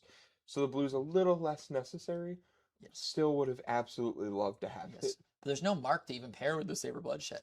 I think what we might be doing here is attacking with this, sending the Affirm Loyalty here just to pump up, and then playing the Hunter from Arsenal, which we saw earlier. We've played a red this turn, so it will mark the victor, and then be coming in for 5 to hopefully get that final fealty, to hopefully navigate this insurmountable life difference of 32 points of life. Yes. But once again, we still have another Golden Sun. I see. The thing is, I'm just like, if I choose not to think about it, it'll disappear from his deck. That might happen. There's always the chance. It's very low chance, but always the chance. Well, I mean, there's always the option that a bird sneaks into the shop and then eats the card and flies away. So while that option is open, I still want to believe that there's hope. And there's always a chance that Bird chooses to keep the card and walk out. That is true. That is true. And here we see the third Golden Sun because, of course, we had to have it. And we get to draw a card. We have one floating. And we did pitch the riches, so we get gold back. We're going to draw. Yep. And we're looking at a hand of Hunsen, Scar Tissue, Affirm Loyalty. We can lay down the whole hand and block. We will just lose all of our fealties again. But we just don't have a choice. Yes. But it's just a little unfortunate. Incredibly unfortunate. There's no permutation of armor. There's only 2 block and armor available. Just absolutely zero way that Bird is going to be able to survive this onslaught. If there's a slight win, it's that. Oh. That's the third Golden Sun, I guess. But Draco Fire in hand, that card doesn't block. Draco Fire looks like overcrowded. Unfortunately, I'm trying to find the angle. And I'm just not really seeing. Okay, Cranial for 8 is painful to say the least. Yeah, the problem is you have 2 blues. And it's a Fire and Brimstone too. Yeah, I think we can block 7. I think you just have to fold 9 here, or 8. Apologies. Yeah. No, that's definitely 7. Overcrowded has no auras. 7, yeah. Overcrowded has no auras, and Dear Devotion is a 2 block. Yeah, it looks like we're just throwing the Provoke, was that into Arsenal? I think it was the Draco Fire. Draco Fire, yes, apologies, yeah. And here we see Hunsen, Provoke, Scar Tissue. Hunsen, notably a lot worse when we don't have any fealties. Yeah, I think we might just be folding the hand again. Probably. Yeah, cool. And this might just be the pattern for the rest of this game, unfortunately. Yeah, this is an effective way to win the game, is by forcing your opponent to just run out of cards by sending big attacks. Yeah, and Victor, known for big attacks. Yes. Guardian cards are big. Here we see, okay. Yes. E-Strike for 5, go again. Into Boulder Drop for 7. And yeah. To the Dragon, yeah. Not much you can do from that position. Unfortunately, that well-timed might into Golden Sun, into Pummel, just absolutely backbreaking. And then the Test of Iron Grip to finish off any chance for Bird to come back. Great showing from Joseph moving into our 3-0 bracket. Bird falling to 2-1, but still very much so live for top 8. And both these players very live to finish in the top 8 of the circuit as a whole. Absolutely. And I mean, taking your first loss in round 3, still a very good position. We're okay with this as Bird. Knowing the caliber of player Bird is, we just write this game off as that was really unlucky. 19 overpowered, discard a card on hit. Discard a card on block. Into discard a card on block. After discard a card on block. After discard a card on block. After draw a card on block. After draw a card on block. There's stuff we just can't do anything about. That's one of those games that you just go, yeah. Yeah. I think here, very much so showing the power of this hero that has ascended to living legend. Definitely demonstrating how this hero has gotten to this point. Yes, absolutely showing the strength of Victor, why Victor is joining the ranks of the LL heroes. Yes. Yes. Well, we'll look forward to seeing what we can bring to you in our next match. We're going to be taking a quick break, and then we'll be back with round 4.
Hello and welcome back to the Blood on the Bayou Circuit Series. We're coming to you with Game 4. We have a very interesting match of some newer heroes coming in. We're going to have Ziggy Starlight versus the one and only Hala. It's an interesting matchup, to Very say the least. Both of these players, teammates, friends, they play a lot together. They've been doing some pretty extensive testing in this matchup. They've come to a conclusion that they feel solid, kind of on both sides. Hala more so than you might expect. Blake did switch up the list last second, so there's a chance that things have changed in the matchup. But exciting to see what the two of them have put together in the testing, what they've decided is the right idea. One of the things I'm most excited about is not necessarily for this, but we've seen a lot of the reveals for Mastery Pack Warrior, the next set coming up. And Mastery Pack Warrior has a lot of cards with the same keyword as Beckoning Steel, which is attack. There's a lot of cards that have that attack keyword, which gives these warriors the ability to answer Spectra effectively. The way that works is that Spectra says that when you target it with an attack, it destroys itself. And what happens when you play a card with the keyword attack, for example, Beckon Steel, is that when you play the card, you choose targets. It's just how Flesh and Blood works, is you choose targets for any possible effect that might resolve when you play the card. And so Spectra doesn't care about you having an action point or anything. It just cares about you targeting it. So if you play a card that says attack on it, you can target the Spectra with it. The Spectra will blow up. But because it is the attack keyword and not necessarily your actual attack that uses your action point, the Spectra is gone for free, effectively, at the cost of that card, which is a very strong effect to have against this kind of illusionist playstyle of establishing this kind of board state. Yes. So we'll see if that comes into play here. I mean, Ziggy List's pretty much known for having some of the Spectra auras. Haze Bending is a wonderful card in this deck. Yes. But even more so than that, Pierce Reality is an incredibly scary card if you don't clear it very fast. Yeah, and I mean, Hala is not necessarily known for having the biggest amount of poppers. And knowing what Hayden's list is like, we've got quite a few Phantasm attacks in here. And so we'll see if, I mean, because Pierce Reality can get a lot of value if it goes unchecked. Oh, yeah. The only thing worse than Phantasmaclasm for 9 is Phantasmaclasm for 11. Yeah. Or Spears of Surreality for 7 go again into Phantasmaclasm for 9. Yeah. Well, I mean, I will revise my statement. The only thing worse than that is Phantasmaclasm for 15 on hit discard a card. But, you know, some things are a little bit less concerning to worry about. Absolutely. Yes, but I think that one of the interesting things we've seen out of these Ziggy decks after the breakout performance at Nats is that this deck kind of doesn't play like a lot of the illusionists before. There's not really a focus on sticking a board state because mostly they're playing Reality Refractor, which doesn't actually multiply the value of your board state. It just gives you a 2-cost 5-power weapon, which, to be fair, that's incredibly strong. 2 cost for 5 power is way better than Titan's Fist, which is one of the best weapons in the game. But with the caveat that it is attached to your boards, which you have to keep alive. So it's an interesting give and take. But we'll just have to see how that develops into Hala, who generally has not had the chance to play against a lot of the other illusionists. But you'd imagine she'd have a pretty rough time because she can't consistently swing multiple times to clear a lot of these effects. Yeah, and I mean, it's like you said, we don't have the biggest emphasis on these auras. We like to stick 1 or 2 of them. But if we have like prevention effects on the board, or if we have prevention effects, ward auras, something there sitting on the board, Beckon Steel, that card we've been talking about, does get a lot worse because it has to on hit to make the attack. Yes. So, and one thing also is that Warriors have access to a very strong card that a lot of them are on, and that I would assume Blake is probably on too, Jagged Edge, which is a 1-cost +3 react that just says damage that this attack deals cannot be prevented. Yes. Which incredibly strong for dealing with these kind of board states. And it fits pretty well into the curve that Hala likes, where we have a blue to sharpen, we have a flurry token somehow. Pitch another blue to forego again into Jagged Edge into another 4. Yes. Interestingly here, though, Hayden opting to bring out the Iris, potentially agreeing that Hala can have some trouble answering a bunch of these auras, has to choose whether to use the cards from hand to prevent the damage or deal with the board state, and deciding that the most valuable thing that he can have is the ability to expand a board state. Yes. Another interesting thing in Blake's list is he's running the Armory deck arms. Yes. Not 100% sure what the name of that card is. Reverent Reverent Raribris, I believe. Which, to be honest, I'm not exactly sure what the word itself means. But uh, I have seen a lot of talk about this card because obviously the thing that Hala does that is strong is Edict of Steel, which was just played right now. But Hayden did get to respond with the Ripple Away. So we did Yes. not make a flurry. Devastating for that specific turn, but still able to make the vigor, pitching a card, deal 1 point of damage, and end on an arsenal. Yeah. But one of the strengths of the holodeck is Edict of Steel. You want to play 9 copies of it. It just says get a counter and make a flurry token. But the problem is if you're not playing the red, you have to have sharpens. Yes. Reverent Raribris means that your once per game, a yellow edict is a red edict, which is pretty good. The other half of it is, we see a second Ripple Away in the pitch zone already. Sheesh. 4 go again on this Stardust Spike. The other part of these arms that's cool is if we are missing a sharpen effect for Beckon Steel, or if we're at 1 counter, If we're at 1 counter, the yeah. arms allow you to pay a resource to make Beckon Steel trigger. That's true. That's also kind of insane. Yeah. Can come up. It might come up. We're not 100% sure yet. Is Reverend Raribris instant speed or is it action speed? It is when you would sharpen. When you sharpen, it's a trigger. Okay. So if That's you would very sharpen a interesting. Zenith Blade, instead you can pay an additional resource and destroy this. If you do sharpen an additional time. Top of that, it saves you 2 life. Yes. And Ooh. the Fractal Creation being another... Very strong blue card. I think that it's a very interesting card here. Getting to come in here means that Blake really wants to give up a block here. There is an easy block of Dynamos plus a 3 block, and then you prevent the on hit with the fragment effect, because that on hit means that you're going to get an extra 2 ward and an extra resource, which would make this effectively a blue card that got you 9 value, which is pretty good. There's also a chance that Blake has a D-React here to cleanly 1-card cover this. Also true. Would be very nice for Blake to have that. Dynamo value, also pretty good. Yeah, notably, Definitely do not want a second Stardust Spike on the board. Definitely not. Yeah, notably, we did use a D-React already on the Stardust Spike. Yes. So potentially considering here, wonder what, can't get a good look in the hand. Yeah, can't quite see his hand. Looking at the pitch stack, or the pitch zone from Hayden, we got a Ripple Away and that Cosmic Duality. Cosmic Duality. Cosmic Duality can be a finisher because Blake doesn't have any AB to prevent that damage. Blake, if he's paying attention to this in the pitch zone, and Blake's taking 6. Blake's taking 6. Letting him have the second Stardust Spike. Very interesting. That hand must be good then. Because it's definitely... It better be. Yeah, well, because he's also not giving up armor. I do believe the Reverend Raribris has temper 2. So theoretically has the possibility of blocking with 2 pieces of armor. And we see a Fractal Replication in the hand. Interesting. Hayden is plotting something, I think. I want to say that was an indefensibly honed. Yes, it was. I think it's just to get the sharpen.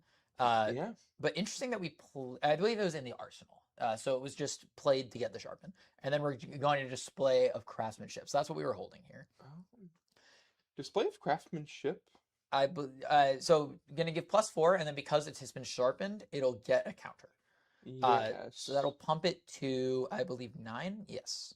Pump it to 9. Yeah, so it's just going to clear those and make 2 resources, and 2 amp that is likely not going to get used unless there's another Cosmic Duality in hand. Did we have... No flurry. We had a Vigor token from last turn. Yes. That's why we're pitching the... Okay. Yes, and and we're making the Vigor with the grains. Yes, perfect. Yeah. Okay. This is like not ideal for Blake, though. That definitely didn't feel great taking 6 damage off the Fractal Creation. I guess there's no real... But I guess there's no real way, because if you block it, then in the long run, you're actually dealing less damage. Because at least he leaked through some damage here. Otherwise, you're blocking it out, but there's just going to be the Stardust Spike on board. That is fair. And here we see the Spears. Yes, D-React was Dynamo's clean cover.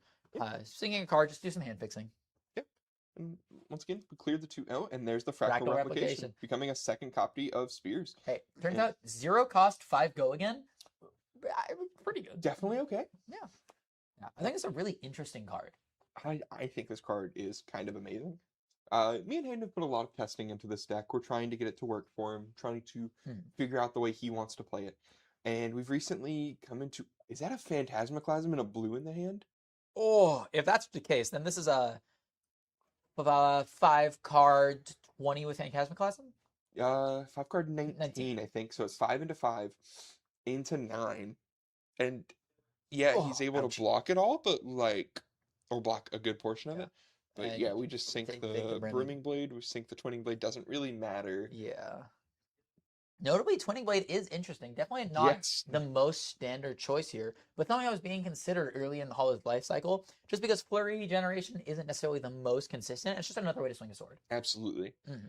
But this is a really, really strong turn Oh for yeah, Hayden. just Uh, good numbers. and this is all on turn 2. We Oh yeah, sending a 19 damage turn 2 with minimal setup. The setup we had was we just arsenaled a Spears of Surreality, and Blake's already falling to 25. taking 9. Um, We know one of the cards is the Brimming Blade. is Maybe the just has Twinning the Blade. blue. Probably did sink into the blue, or maybe thinking that the Vigor token is just kind of enough to play it. But I wonder because you'd need a flurry at some point here. Otherwise, the Brimming Blade isn't gonna. Well, that Okay, would yeah, and that would be it. sinking him Yeah, into Red Edict, yeah, that might be enough. yeah, Uh, that would explain taking 9. I would take 9 for that too. I'd consider it for sure. Yeah. Yeah, and we're just using the Vigor token to swing for 4, break the flurry. Hayden has the clean cover up with a sink below. Yeah, I guess we're just pitching the Brimming Blade here is the idea. Probably, and I think that's okay. I mean, taking 9 to send 8, Not probably great. better than blocking 6, taking 3, sending nothing. Yeah. True. But still not the most wonderful time. Yes. Here we see a Lightning Greaves, and Blocking the Greaves here is interesting. I wonder if we can get a good look at his hand, potentially trying to double Spectra or something along those lines. yeah, Or Hayden should fall to 33 here. yes, Life counter just Yeah. needs to be updated a little bit. it looks like Nourishing Glow. Nourishing Glow, Miraging Metamorph? Yeah, and there is the tuna counter that we just popped. Yep. Elliptical Pierce. Elliptical, that's the one, yes. Yes. So we're just establishing a board here. Blake doesn't have a flurry on board, so he's either going to need to hit Edict here or one of the other flurry generators, or he's going to have to choose which aura he wants to clear. Yeah, and And I believe I believe that's a Fleeing Starbreeze in hand as well, which means that we're going to have go again for next turn. sure looks like it. Ooh. Swinging 4 go again. No flurry token, 2 floating. Beck and Could Steel. be the classic. Yeah. Okay, we'll see display of craftsmanship. Beck And and there's the Beck and Steel. Steel. So yeah, we're going to. Yeah, because the display of craftsmanship puts the second counter on, and then on hit you're going to get the third counter. Now, is Hayden able to stop this with this D-React? So It, that's up to 6. Can we do 3 more? I don't think so. 3, and then we just have another attack coming through for 7 here. Yeah. So that was a Well, for 6. For 6. for 6. But Yes. So that was a 4-card 15.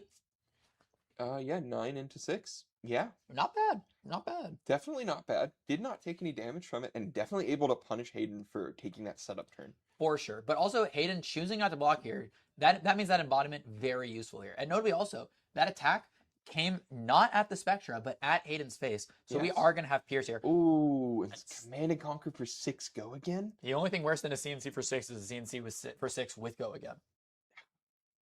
Yeah, that's disgusting. Yeah. And I believe Nourishing Glow is in the pitch zone, but there's the potential to just play an aura and then Okay. swing. Thankfully, we had the Toe the Line in Arsenal to kind of get around the Command and Conquer. Yes. Still not amazing. Oh, a Is that Lunar a- Mirage for 5 go again. Interesting. Luna Mirage, a card that I remember discussing with Hayden priorly as a tech against some of these more defensive decks. Luna Mirage, if it's defended by a 6, I believe. If it's defended by an attack action with 6 or greater power, it becomes a copy of that. Yes. And blocking with Command and Conquer here. Yeah. So it becomes, and I do believe that the way this works is that does the Pierce Reality, I believe the Pierce Reality effect does apply because it's still an should illusionist say. card. Yes. I'm not 100% sure. This is a layers question, which is hard. And Yeah, this is not an interaction I'm personally familiar with. yeah. It looks So like it's- both players also figuring out in real time. Knowing what it is for Mario, or for Marionette, if we play a Justinic on an attack and then take up the mantle, swapping it into something else, we retain the buff from before. Yes. So it's very likely that we would retain the buff from before for this. So my understanding though is that Pierce Reality is not a trigger or anything or an applied effect. It's a state-based check for the first illusionist attack on your turn. So if the attack becomes not illusionist, my understanding would be that it does not carry the Pierce buff. Oh, and then we're into the Miraging Metamorph, and Oh, we end up popping that instead of transforming the Lunar Mirage into a Command and Conquer for, fair. once again, presumably 8. But now we've left Such an interesting fork too. two Pierce Realities on the board. Yeah, that was an interesting fork. That's part of the reason why we've talked so much about this Lunar Mirage card in this deck is like, Yeah. Also, it does so much. I'm really curious by Blake's decision to pop there, because honestly, I think I would almost rather take some of the damage than to give up 2 pierces here.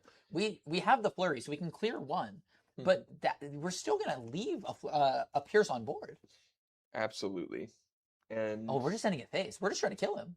I mean, I don't know how I much don't hate this, I don't know how but much I agree with that though, because these pierces are just gonna rack up insane value. they definitely are. I mean, +4 to my first illusionist attack, and it looks like it could be a Fractal Creation or a Miraging Metamorph. Yeah, Marching Metamorph for 11. Yeah, 11. And if you pop it, I get a third.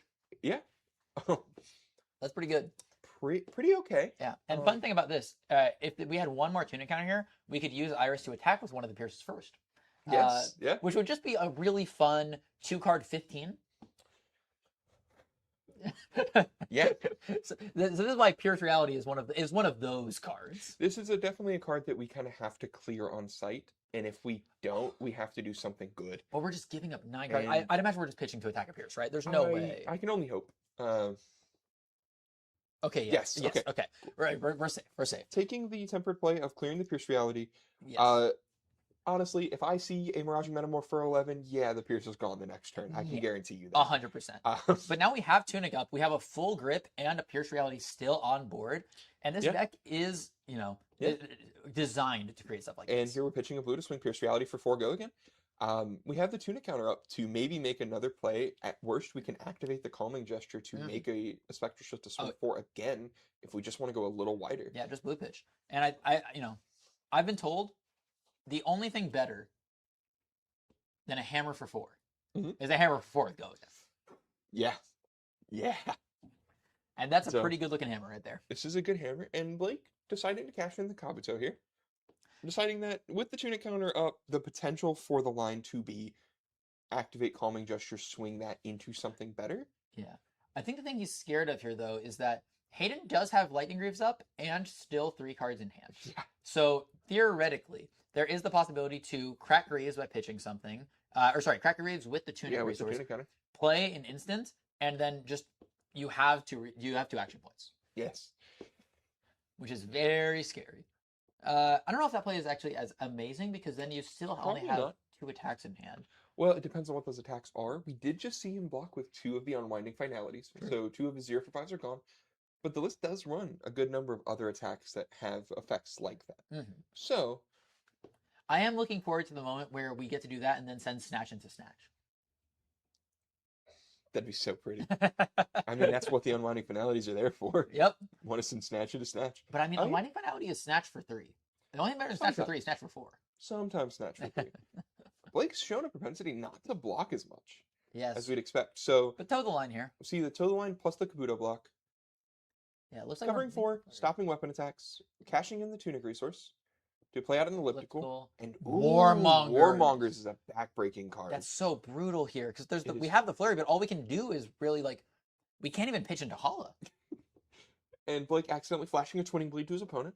Yeah, you can't activate Hala and swing, and you can't play any of the other effects like Edict of Steel and Yeah. swing. Warmongers has been a disgusting card in this matchup. Oh my gosh. Absolutely brutal, especially because Blake holding back some cards ideally to try and make this turn big. But now there's an elliptical on board, there's a Pierce on board, and honestly, you're under Warmongers. I might just swing Zenith Blade at Pierce here. I think you have to. I don't think you're allowed to let him keep 2 weapons. Yeah. And we know rereading Warmongers, making sure of what he can do. But Yeah. there's just not much that this card lets you do. I think that if you take the line of trying to swing at face, like you Mhm. have the flurry, maybe you have we saw the Twinning Blade in hand accidentally. Yeah. If you have some way to get go again, maybe you try and swing at face. But the problem is if you give Hayden an embodiment of lightning and he gets to leave Pierce around, I think you just die. So I think you just have to clear the Pierce. And here we go. We're burning the flurry token, pitching the 3rd Toe the Line. to Well, clear the Pierce, which we- was a good play. Yes. I mean, we needed the Pierce gone. and we know Twinning's in hand. Yes. Twinning likely to have gone to the Arsenal. It's really unfortunate to lose the third toe of the line. Yes, Um, very much so. But we haven't seen that many of the edicts yet. So, Well, there's the well, Twinning, maybe yeah. the Twinning Blade didn't go to Yeah. Arsenal, but Pitching recovering Haze four bending 2. E-Strike, presumably for 5 go again. for For 7. 7. Okay. Okay. Maybe trying to play out one of the instant speed auras. Yes. Um, Something like a nourishing. We haven't. There's one nourishing left that we haven't seen, I believe. Nourishing, and there's also a chance that it's the Fleeing Starbreeze, the one that gives go again. Yes. Might be a little difficult to make use of unless there's a 0-cost attack in Arsenal. Could be the Snatch. Well, if the Fleeing Starbreeze is in the Arsenal, That's true. we play it to give go again. Okay, we have the Stardust Stardust Spike. Spike. Okay, yeah. Just Just get as just get fine. a Nora. Yeah. Just get a Nora out, Ward 2, and Yeah. notably, we haven't seen a Jagged Edge yet. That's true. I mean, they could just be deeper in the deck, but Blake also could not be playing them. Yeah, that's always the worry. And here we see an Edict of Steel. No no Ripple Away to stop the flurry generation this time. Yes. Just coming in for 4 go. Just going in for 4 go again. Solid play. We're Yeah. pitching away And we a have cut 4 and go. card. Yes, Blue Cut and Carve.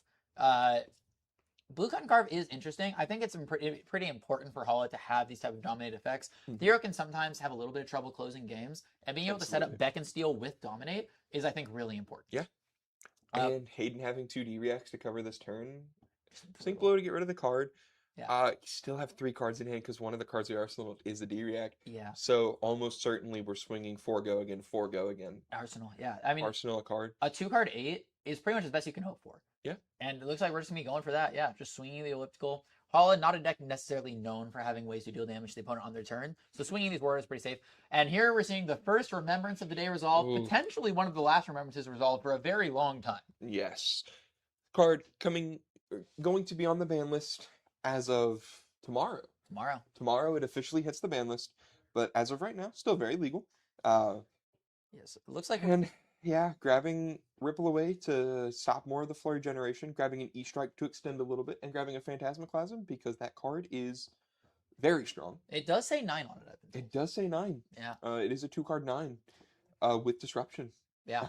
Definitely one of the better cards in the Illusionist class. In a class full of Absolutely. good cards, it stands out. It stands out for sure. Not every illusionist can run it, but a Mhm. lot of the illusionists love to. Oh, yes. If you can, you probably do. 100%. Enigma ran it in the time that Enigma was here. Yeah. I don't think Dromai did because despite it being a pitch outlet, I will say, pretty tough. some people ran it. Some people tried. Whether it was correct to run it is maybe a different question. That's true. But people were running it. Yeah, there's no understating that power. Mm. Even though it kind of felt extremely underrated in my mono red Dromai deck, I still tried to run my 3 for 9. Yes, sir. And here we see another Brimming Blade pitching a Ripple Away of their own. Yeah, which is a little bit interesting here because I do believe that Ripple Blade does not affect elliptical, which It does not. is one of the main token generators of this deck. Which means it's probably just a part of the blue base. Probably, And yeah. we're okay with that. We see a Brimming Blade, we see a Edict of Steel, Flurry for 6 go again into 6 go again. probably 6. Yeah, of course, again, the main threat here, Beck and Steel. Yes. Beck and Steel would turn this turn from a 4-card 12 into a 5-card And Hayden just saying no blocks. 20. Generating the Embodiment of Lightning, making a resource, amping 1, Yes. and also only losing 2 life. Yes. Notably, no Beck and Steel. Yeah. So So we're safe from that. And notably also for Hayden, I do believe last time he didn't mark the amp. Obviously, it's not an indicator, but we do know there's cosmic dualities in the deck. yes, we have seen them. In Magnuson's version, he's playing the yellows and the blues, and that would mean that the starting spike can convert into an aura that can stay on board if you name it with like Phantasmal Symbiosis or Mhm. something, while also being just 2 arcane. And Hayden has no auras left at the moment to swing with Iris at least. And Until now. I'll take that back actually. It was always there. Yes, Uh, third spike. The Stardust Spike is here to swing for 4. And I mean, like you said, set up the play with the Cosmic Duality. When this leaves, 2 Arcane is good. Oh yeah. Well, and not to mention that like if you look at it just numerically, we spent 2 cards. We pitched a card and we played the Stardust Spike, and we're getting 4 go again. We're Mhm. getting 2 ward, and we're getting a resource. Let's just ignore the amp. Let's just say we're Yes. getting the resource just for a hypothetical.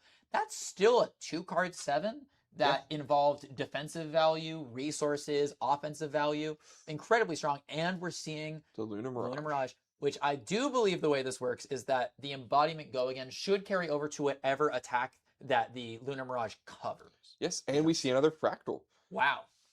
Incredibly strong, because that means that the fractal will carry over the effect.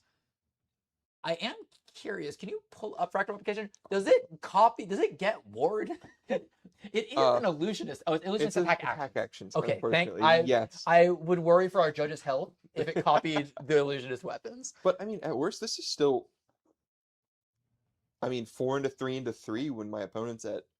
A head jab that blocks 3 is something that Draconic heroes could dream of. Yeah, this is just still a solid turn. It's definitely not the best showing for fractal, but putting my opponent to 4 is a wonderful showing for all of my cards. Oh yeah. Well, and you'd think that, excuse me, against this deck that I think it's pretty much only really playing CNCs as poppers or bigger attacks that these can copy. That these might not get the full value, but they're still just doing damage, which is the most important thing here. Absolutely.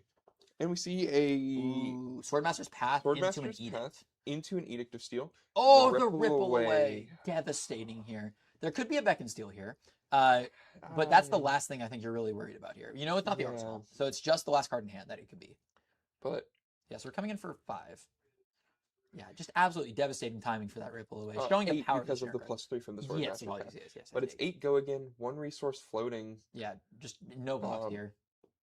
Looks like we have no blocks is a little sketchier with Beck and Steel. With Beck and Steel still live. Beck and Steel would be 6 into 6, I believe. So Hayden would take 12 and go to 3. If that were the case. It would just be 6 more because we don't get the third swing, right? Yeah. Well, I mean, sorry, it's 6 damage here. Oh, yes. And then 6 damage on the second swing. Yeah. Yes. So Hayden would be taking 12. Hayden would be taking 12, going to 3 to keep a hand that looks like. It looks like play an aura. It looks like play the elliptical with the Stardust Spike, and then swing it with the blue and use the Tunic resource to play the what's it called? The Miraging Metaphor. Yes. Which would be enough to threaten 3 cards out of Blake, I believe. I think that's pretty good. Should be. Yeah. Still have a little bit of armor block. Stopping the Valiant Dynamo trigger, pretty good. Yes. Pretty fortunate. Yeah. Blake looks like thinking on reacts, trying to decide what we can do. Have a card in hand, card in arsenal. Yeah. It almost looks like I think Hayden might be considering here. He might not have said no blocks. He might have just moved it to indicate that it's probably going to stop some life. Yes, but it looks like, because he was just checking the graveyard, it looks like he's considering the possibility of the Beck and Steel here. Because also there's no display of craftsmanship being threatened, but Swordmaster Shine we've seen 0 copies of so far. And that card could very well come out here and turn this attack into 13 power. Yeah. We've seen 1 or 2 of them hit the pitch zone, for sure. I think it was just 1 of them. But also, there's a chance that if this is the Beck and Steel, we could see the arms here as well, just for 2 bonus damage. And just convert the resource. You don't really have a great outlet for it right now. Oh, the Provoke. Okay, Provoke. This is a little awkward for Hayden, actually, because the hand doesn't convert super well elsewise. Yeah. And just showing off the elliptical, choosing that Miraging's good enough. Yeah. I think, I do believe that the blue he was going to pitch to swing the elliptical was a Cosmic Duality, so can potentially use the Stardust Spike Amp and resource here just to send 2 Arcane and then send the Metamorph. Still a pretty good backup plan. There's also the option that with this resource, we activate the Calming Gesture to still make an aura. Yes. But he's choosing the Cosmic Duality line of guaranteed 2 damage into 7. And when you're at 4, 2 damage is half your life. Yeah. So that's pretty good. And puts him in line of dying to the other 2. Yes. Because we know there's still 2 more left in the deck. Yes. But there's no Stardust Spikes left. But there's no still 2 Stardust left. Spikes. Yes. But I do have a question. Remembrance in the hand. That's a no block. That's really bad for Blake here. I do have a question for you, though. You're slightly more familiar with Hayden's deck here. Is there an outlet for this lightning flow? No. Realistically, it's there because if we can make them, it benefits our overcrowded. It is always true. a +1 block to overcrowded that we do not really ever get rid of. I mean, +1 block is pretty good. Yeah.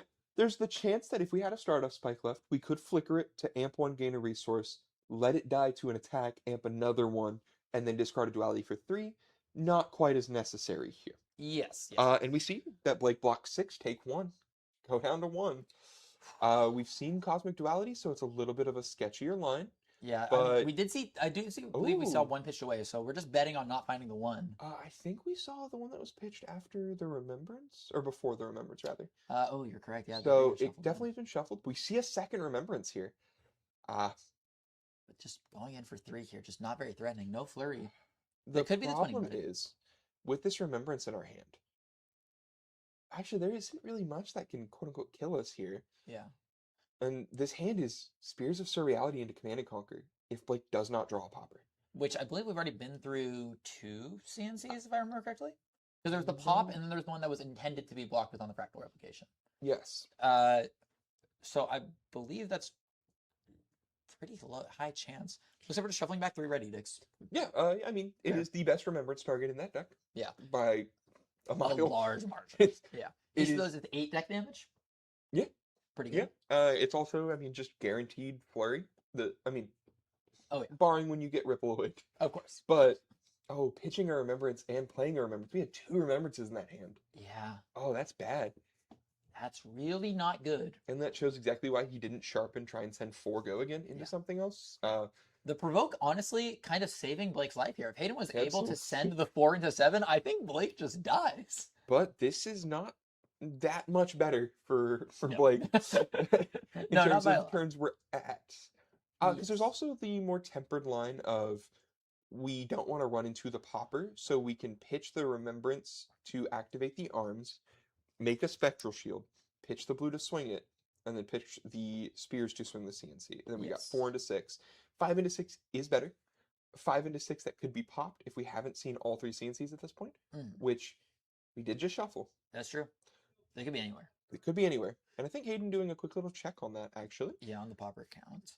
Popper count, I mean, we know the number's generally around 3.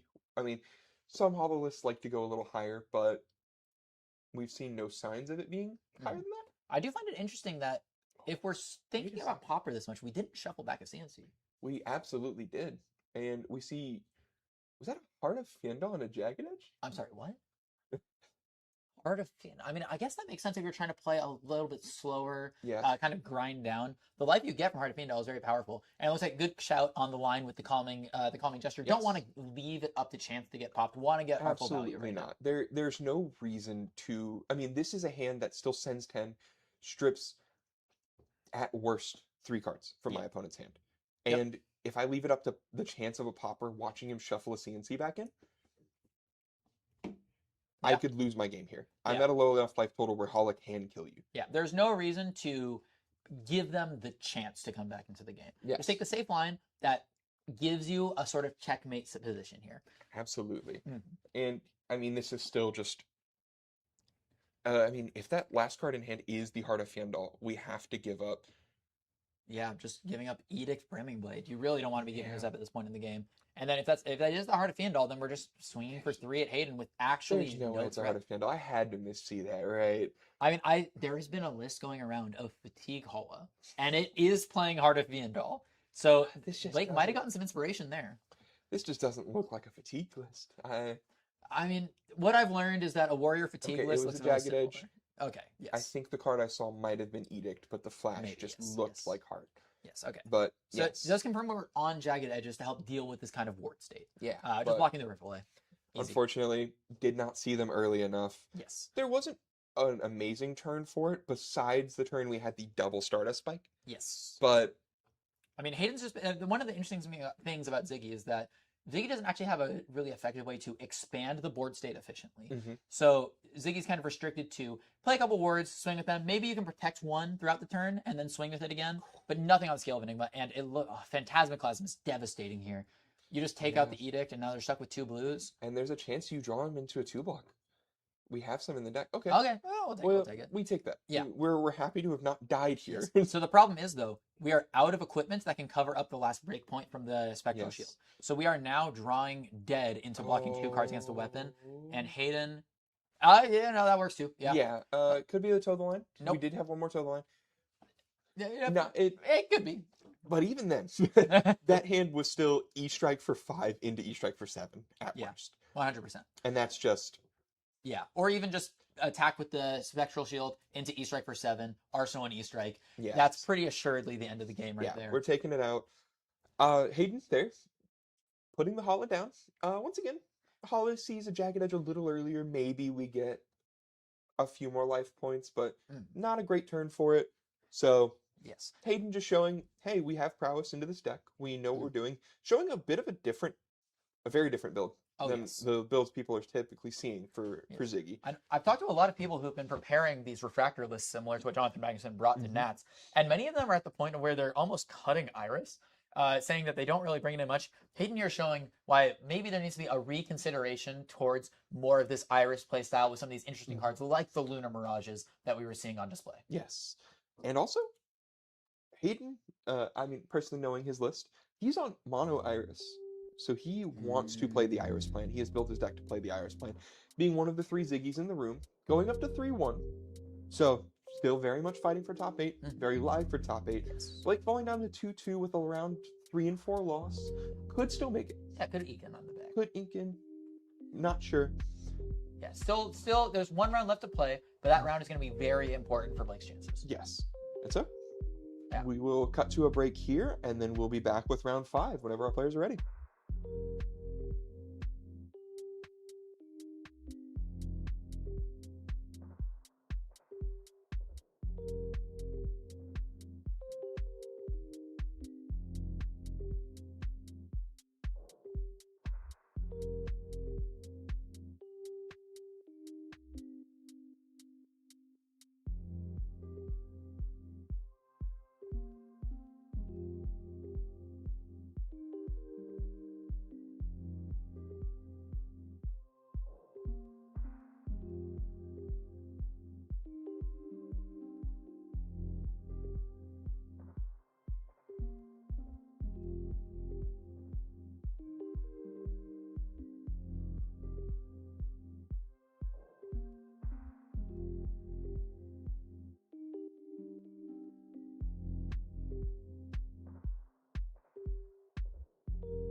Hello and welcome back to the final round of the Blood on the Bayou Circuit Series. We're going to be coming to you with our last matchup before top 8, and we're going to be seeing some Acilio versus Syndra gameplay. Yeah, I mean, two titans of the older metas. Still looking to fight it out, show what they can do in this newer-ish meta. Acilio obviously seen some massive changes. Syndra also not a stranger to bans. Yes, that brand with Cinderclaw ban, definitely one of the more impactful bans to the deck, removing one of the best starters of the deck and really changing how deck building worked in that deck. Yeah, absolutely. I mean, you can't run a ton of the non-draconic cards anymore. You get punished for running them more than ever because you don't have brand to make up for it. Exactly. And then also the Wrath of Retribution ban from very much however long ago. I mean, the same time as the brand. Yes. Definitely changed how that deck functioned, at least a little bit, because you didn't have that one turn where your daggers hit for 15. Yeah. Right. But both decks excited to show off what they can do with the newest cards, the changes to the decks that have been made. I mean, both decks got a little bit of, I mean, Acilio got a lot of help from Omens. With the change, the bans, everything. Got a lot of tools that they can use. I'm not 100% sure Syndra got anything that she actually uses. Not as far as I can know. One interesting thing, though, is that one of the best things I think Syndra got was the Acilio hits. Before, one of the biggest problems with Acilio was that deck could just race Syndra. Absolutely. Just find Gone in a Flash, play Mind Warp, and the game's kind of over. Yeah. Without access to those extremely powerful Mind Warps, it's a lot harder for Acilio to get there. They either have to commit to the full Arcane, in which case Syndra can present strong offense while still having the Spell Void Dagger, or they can present the physical kind of Realm Blade mixed damage version, and then still have to be forced to deal with the massive momentum for multiple turns. Absolutely. And another thing, Lauren here fighting for a place on that leaderboard still. Lauren definitely sitting in the top 12. Yes. Can't quite remember the positioning, maybe 10th, I maybe believe 12th. 10. I'm pretty sure it's 10th. So fighting to maybe move up to the top 8. Going for extra money, extra points. I do believe this table is potentially live to sneak into top 8. Absolutely. And if Lauren is able to sneak into top 8, there's definitely a high chance that with some of the people in the current top 8 not being able to show up, that she'd be able to make it into that extra money bracket. Yeah, I mean, that's what we're hoping for. I mean, obviously what Lauren's hoping for. We just want to see a good game, either way. And this is going to be a fun matchup. Like you said, the matchup got a little bit better for Syndra after the loss of Mind Warp. Yes. But Acilio, like I said, did get some really cool tools from Omens. I mean, we have cards like Astral Bridge to just kind of give you, I mean, your instant, if it hits, gives you 2 chain links of Gone in a Flash on the combo turn. Incredibly strong, yes. It can be absurdly good. I think one of the underestimated instance of the set, Constella Contemplation. Yes. Instant creates a ponder token, and on Starfall deals 1 arcane damage. An instant that makes a ponder token and deals 1 arcane damage means that in a deck where you can arsenal every card, you can do a lot. Yeah. I know personally, I've been playing around with this Acilio deck, and whenever you go on a Gone in a Flash turn, Gone in a Flash, Astral Bridge, hit Somersault, Gone in a Flash, hit Somersault, or play Somersault, Gone in a Flash, Constella Contemplation, and then play out the last Gone in a Flash because you've already used your Greaves, and then get a new card to put into your arsenal. You've just gotten so much value that it's almost impossible for your opponent to come back. Yeah. Oh, and we see one of the older decks that Acilio used to run. Some Acilio players have come off of it. Maybe it's better now than ever. The Cap of Quick Thinking. Yes. Very interesting card. It's in this matchup, being able to prevent flicks is very important in order to deny the opponent to extend the chain. And it does that while netting you the ability to cycle cards. This Acilio deck can kind of get stuck on instants sometimes. So being able to just filter those out is really strong. Absolutely. And not quite sure who's going first. The way Lauren's looking at the hand, Lauren might actually have taken first here. Yes. It looks like we have an Art of the Dragon. Oh, no. Philip's going first. Okay. So we've got an E-Strike for... Probably 5 go again. Given we have 2 cards left in hand, we'll probably want to use the last one. Lauren looks like has the hand Art of Dragon. Oh, it's just for 7. Okay. So this could be play out an instant. Acilio, known for having a lot of instants. Yes. Could also just be, filter something like an Echo Flash.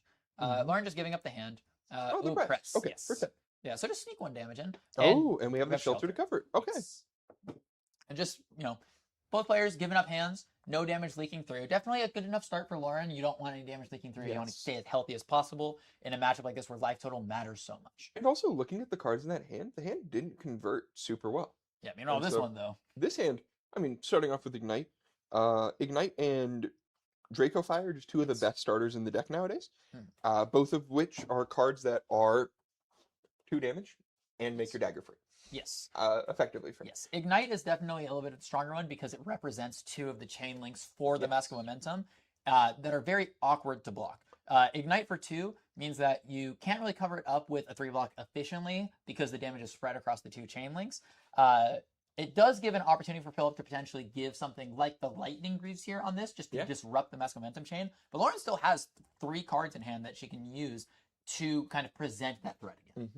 And there's also, I mean, it might be a little early, but there's always the line of Cap of Quick Thinking to block 1 here. 100%. And then prevent the flick as well. Yeah. Notably, Lauren does have a Hunt the Hunter in hand, which does cost 1 with no blue in hand. I do believe that she may be trying to flick a dagger at some point here to get the resource off Blood Spattered Vest. So if Philip can sniff that out and stop that with the Cap of Quick Thinking, even if it's not necessarily the best way to stop Mask of Momentum, Lauren might just have to arsenal it and not be able to threaten the mask at all. Yeah, and there's also a chance that if Philip just takes the damage here, she chooses to make the resource. And I think that's pretty sweet. Okay, blocking with the Entwined Lightning. Yeah, makes sense. I think it's interesting to give the card there instead of something like the Lightning. You're especially trying to save that to cover up a break point. Yeah, and here we see a Burning Blade Dance. 3 go. Just a good 3 go again. On hit, have a dagger deal damage. Yes. Psycho out of Blink. Definitely don't need that right now. Yep. Maybe looking for a card to cover this. Still send a good 2-card hand. Yeah. Cilia pretty good at sending 2-card hands. Yeah. All things considered. Cilia definitely a hero with very flexible hands. Can definitely ship hands of different sizes. A lot of 4 go again in this deck. A lot of instant arcane damage in this deck. A lot of different combinations of potentials in this hand. It looks like it was a second Ignite in the hand. Ooh. Might be attempting to... Notably, we also didn't flick the dagger on that chain. Absolutely did not. But that's okay because we can just send the Hunt the Hunter here. We don't even need the flick. Yeah. But the flick into Hunter or Hunted, or sorry, Hunt the Hunter. Yes, if you could have presented a mask draw here. Yes. And that might have mattered. But still a very, very fine turn. Very much a really good conversion of two ignites. Yeah, this is 2 into 1 into 3 into 2 into 5. Pretty hard for this deck to block. And that fealty is definitely going to be very important. Yeah, Lauren choosing to flick here and then just rebuy the daggers just for the damage. Definitely could have been able to present that, but potentially worried about the Cap of Quick Thinking, potentially. Getting that stuff would be not as great. And we see the Constellar Contemplation that we were talking about earlier here. 2 Arcane and make a Ponder token is pretty strong. Yeah, absolutely. I mean, and it was right after the Syndra activation, so we can't Spell Void 1 and rebuy. So Lauren just choosing to take the 2. I mean, taking 2 this early, not the worst. Yeah. I do wonder if in this position you are supposed to Spell Void that, just because if Philip doesn't present any arcane damage, your hand is almost certainly going to rebuy your daggers next turn, and not having it's just free life if you're able to rebuy your daggers. Absolutely. We'll see. We'll see how it turns out. Interestingly, Philip is IPing 1 here. He does have the Ponder token, but couldn't use the last card in his hand, whatever it was. Yeah, just played out a Sigil of Solace in Arsenal Pass. Maybe just a sign that they wanted to hold on to it. And it could be something like a Seduce Secrets or something like that. I know it's been running around a couple of lists. Yeah. Something that really was destined for the Arsenal that you really don't want to play early. Yeah. And here we see a Rising Resentment. Yeah, it's just coming up standard head jab. No real on hit at this moment, but it looks like the Arsenal. Can't get a good look at it. Well, considering blocks here, the Rising Resentment not really threatening the on hit here because of the 0 chain links. But still, just Draconic Starter, pretty good. Pretty good. Yeah, it's what we need from the deck. I mean, 3 go again is good. Yeah, especially with the kind of 4-card hand that Lauren's presenting here, knowing that Acelia's not really going to be presenting Disruption, and seeing no blocks here means that potentially either just going to try and stop the mask or found what he needed to find for a combo. Yes. Here we see a Ravenous Rabble. Flipping up revealing the a Throw Dagger. Ooh. Oh, it's unfortunate. A lot of these Cinder decks are only playing like 3, maybe 6 blues. That's really unfortunate. Blocked by the own. That's funny. Ravenous Rabble blocking a Ravenous Rabble. Fully blocked. Perfectly. Amazing. It's so awesome to see both of these Ravenous Rabbles get the same amount of value. Yes. 2 value Yep. each. Exactly. Card for a card. In a way, it's kind of disruption. You could call it that. And also, I mean, it stops the mass trigger here. Oh, Oh, that's absolutely and that's devastating. so much I worse. wonder what the and we see the second Ravenous Rabble come out to defend the second All right. Ravenous Rabble for 2. Definitely some interesting sequences here. I do wonder though, does Philip not want to send the Ravenous Rebels on his own, or maybe hesitant about the ability to send them for more than 2? Potentially worried about running into the same issue. Yeah, Acilio definitely a deck that runs slightly more misses. Yeah, but even a Ravenous Rabble for 3 is much better than it blocking for 2 in a position like this. I But feel. this hand also kind of fine. I mean, stopping mass trigger, Yeah, just heal just 3 and then Sigil Brilliance. heal 3, Sigil of Brilliance. We're okay with that. Yeah. Definitely just like an okay value turn. Yeah. Given the ability to block 2 Ravenous Rabbles with Ravenous Rabbles, just makes it.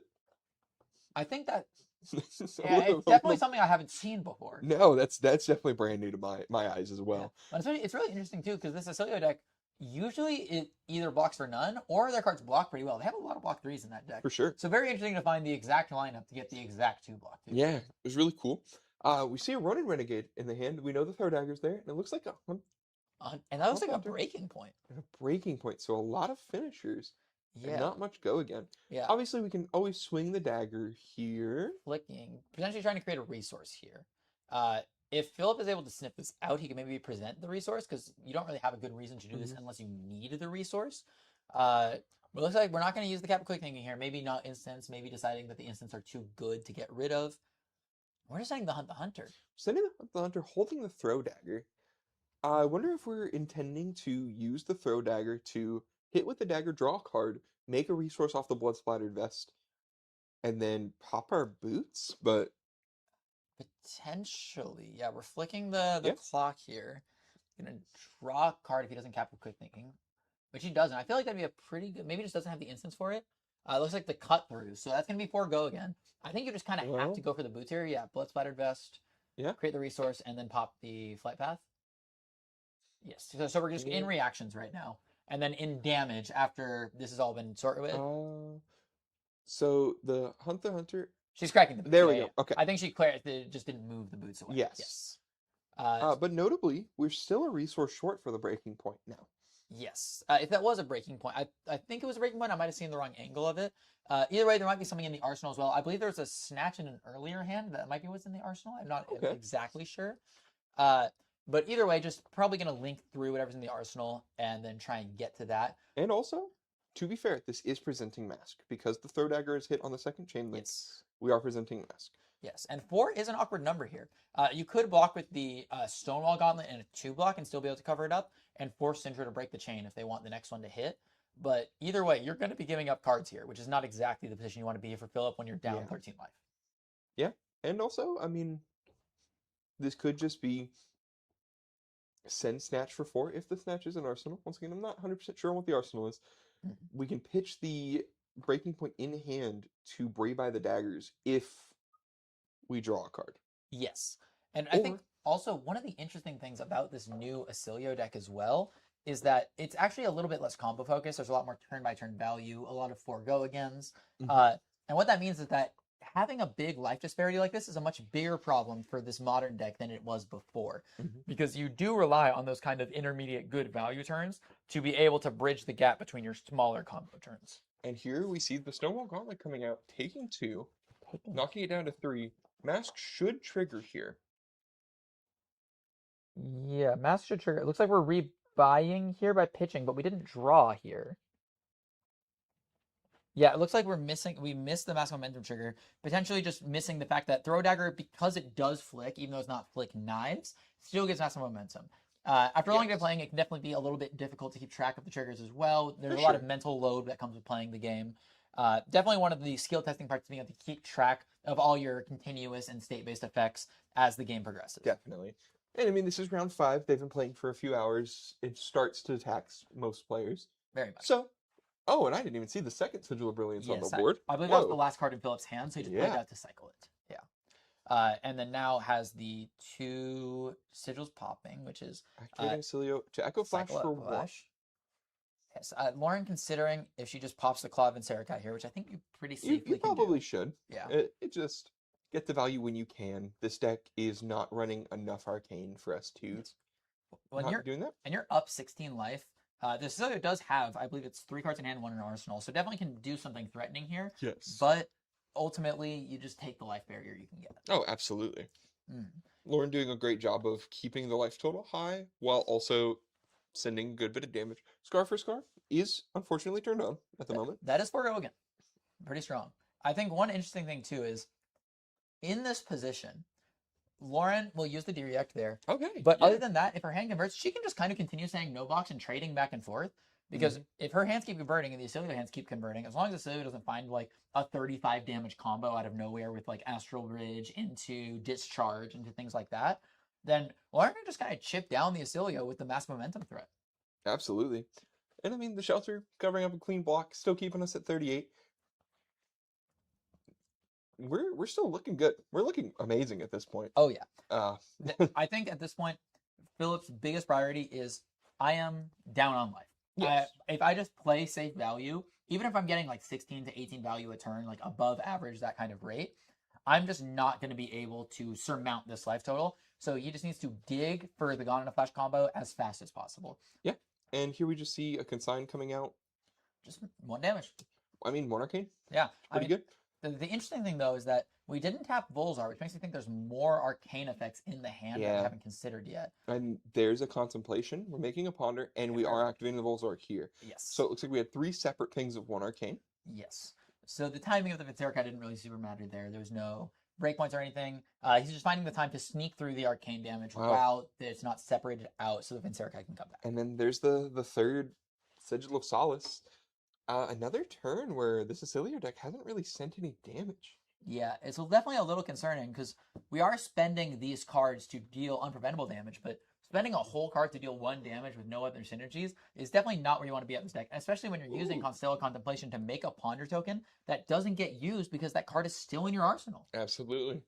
But here we see one of the really, really strong cards of this deck. Art of the Dragon Blood with the fealty tokens that were made from the mark tokens that were the marks that we had made from Hunt the Hunter. Yes, so 4-go again, and then our next 3 Draconic attacks have their cost reduced by 1. Very strong effect that can generate a ton of value. Not to mention just being 4-go again is really good. You don't even have to get value out of the rest of the effect for it to just be good for it 4-go again. Yes. Coming in at 4-go again, we saw the other Ignite in the hand as well. So while this doesn't reduce the cost of the dagger, yes, the Ignite can. And then help you extend throughout the turn. Yes. Yes. I think we're able to threaten Mask. We might be 1 attack short of threatening Mask twice. Oh, we have an Ancestral. We have an Ancestral Empowerment to blow over the top. We I need to use it here. I'm not so sure about using it here. I think you want to use it to try and threaten the Mask when you can. Maybe what she's worried about is, and we drew an Oath of Loyalty off the top. Oh. Absolutely the worst thing you can find there, because now it's just, you spent it this early to try and find something that you could link through, and instead you just know that you're not going to be able to do anything with it. Yeah. If Philip just blocks at any point, we don't have enough attacks to even threaten. Yeah. And here we have a Hot on their heels, which notably is a card that could be Ancestral Empowerment, or hit with Ancestral Empowerment, to go over the top on a 3-block. Well, and notably, there is a slight sequencing thing here.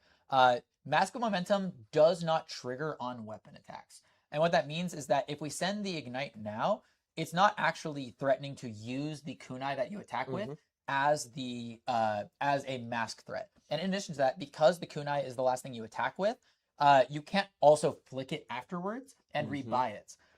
So we're going to be losing out on 1 chain link of mask threat and 1 damage from the kunai flick here. Yeah. Which is a little unfortunate, but it seems like Philip's deciding to use the Cap of Quick Thinking here. Discarding Discharge to cycle out and use the second strike to block out this 3-block here. Interesting. Yeah.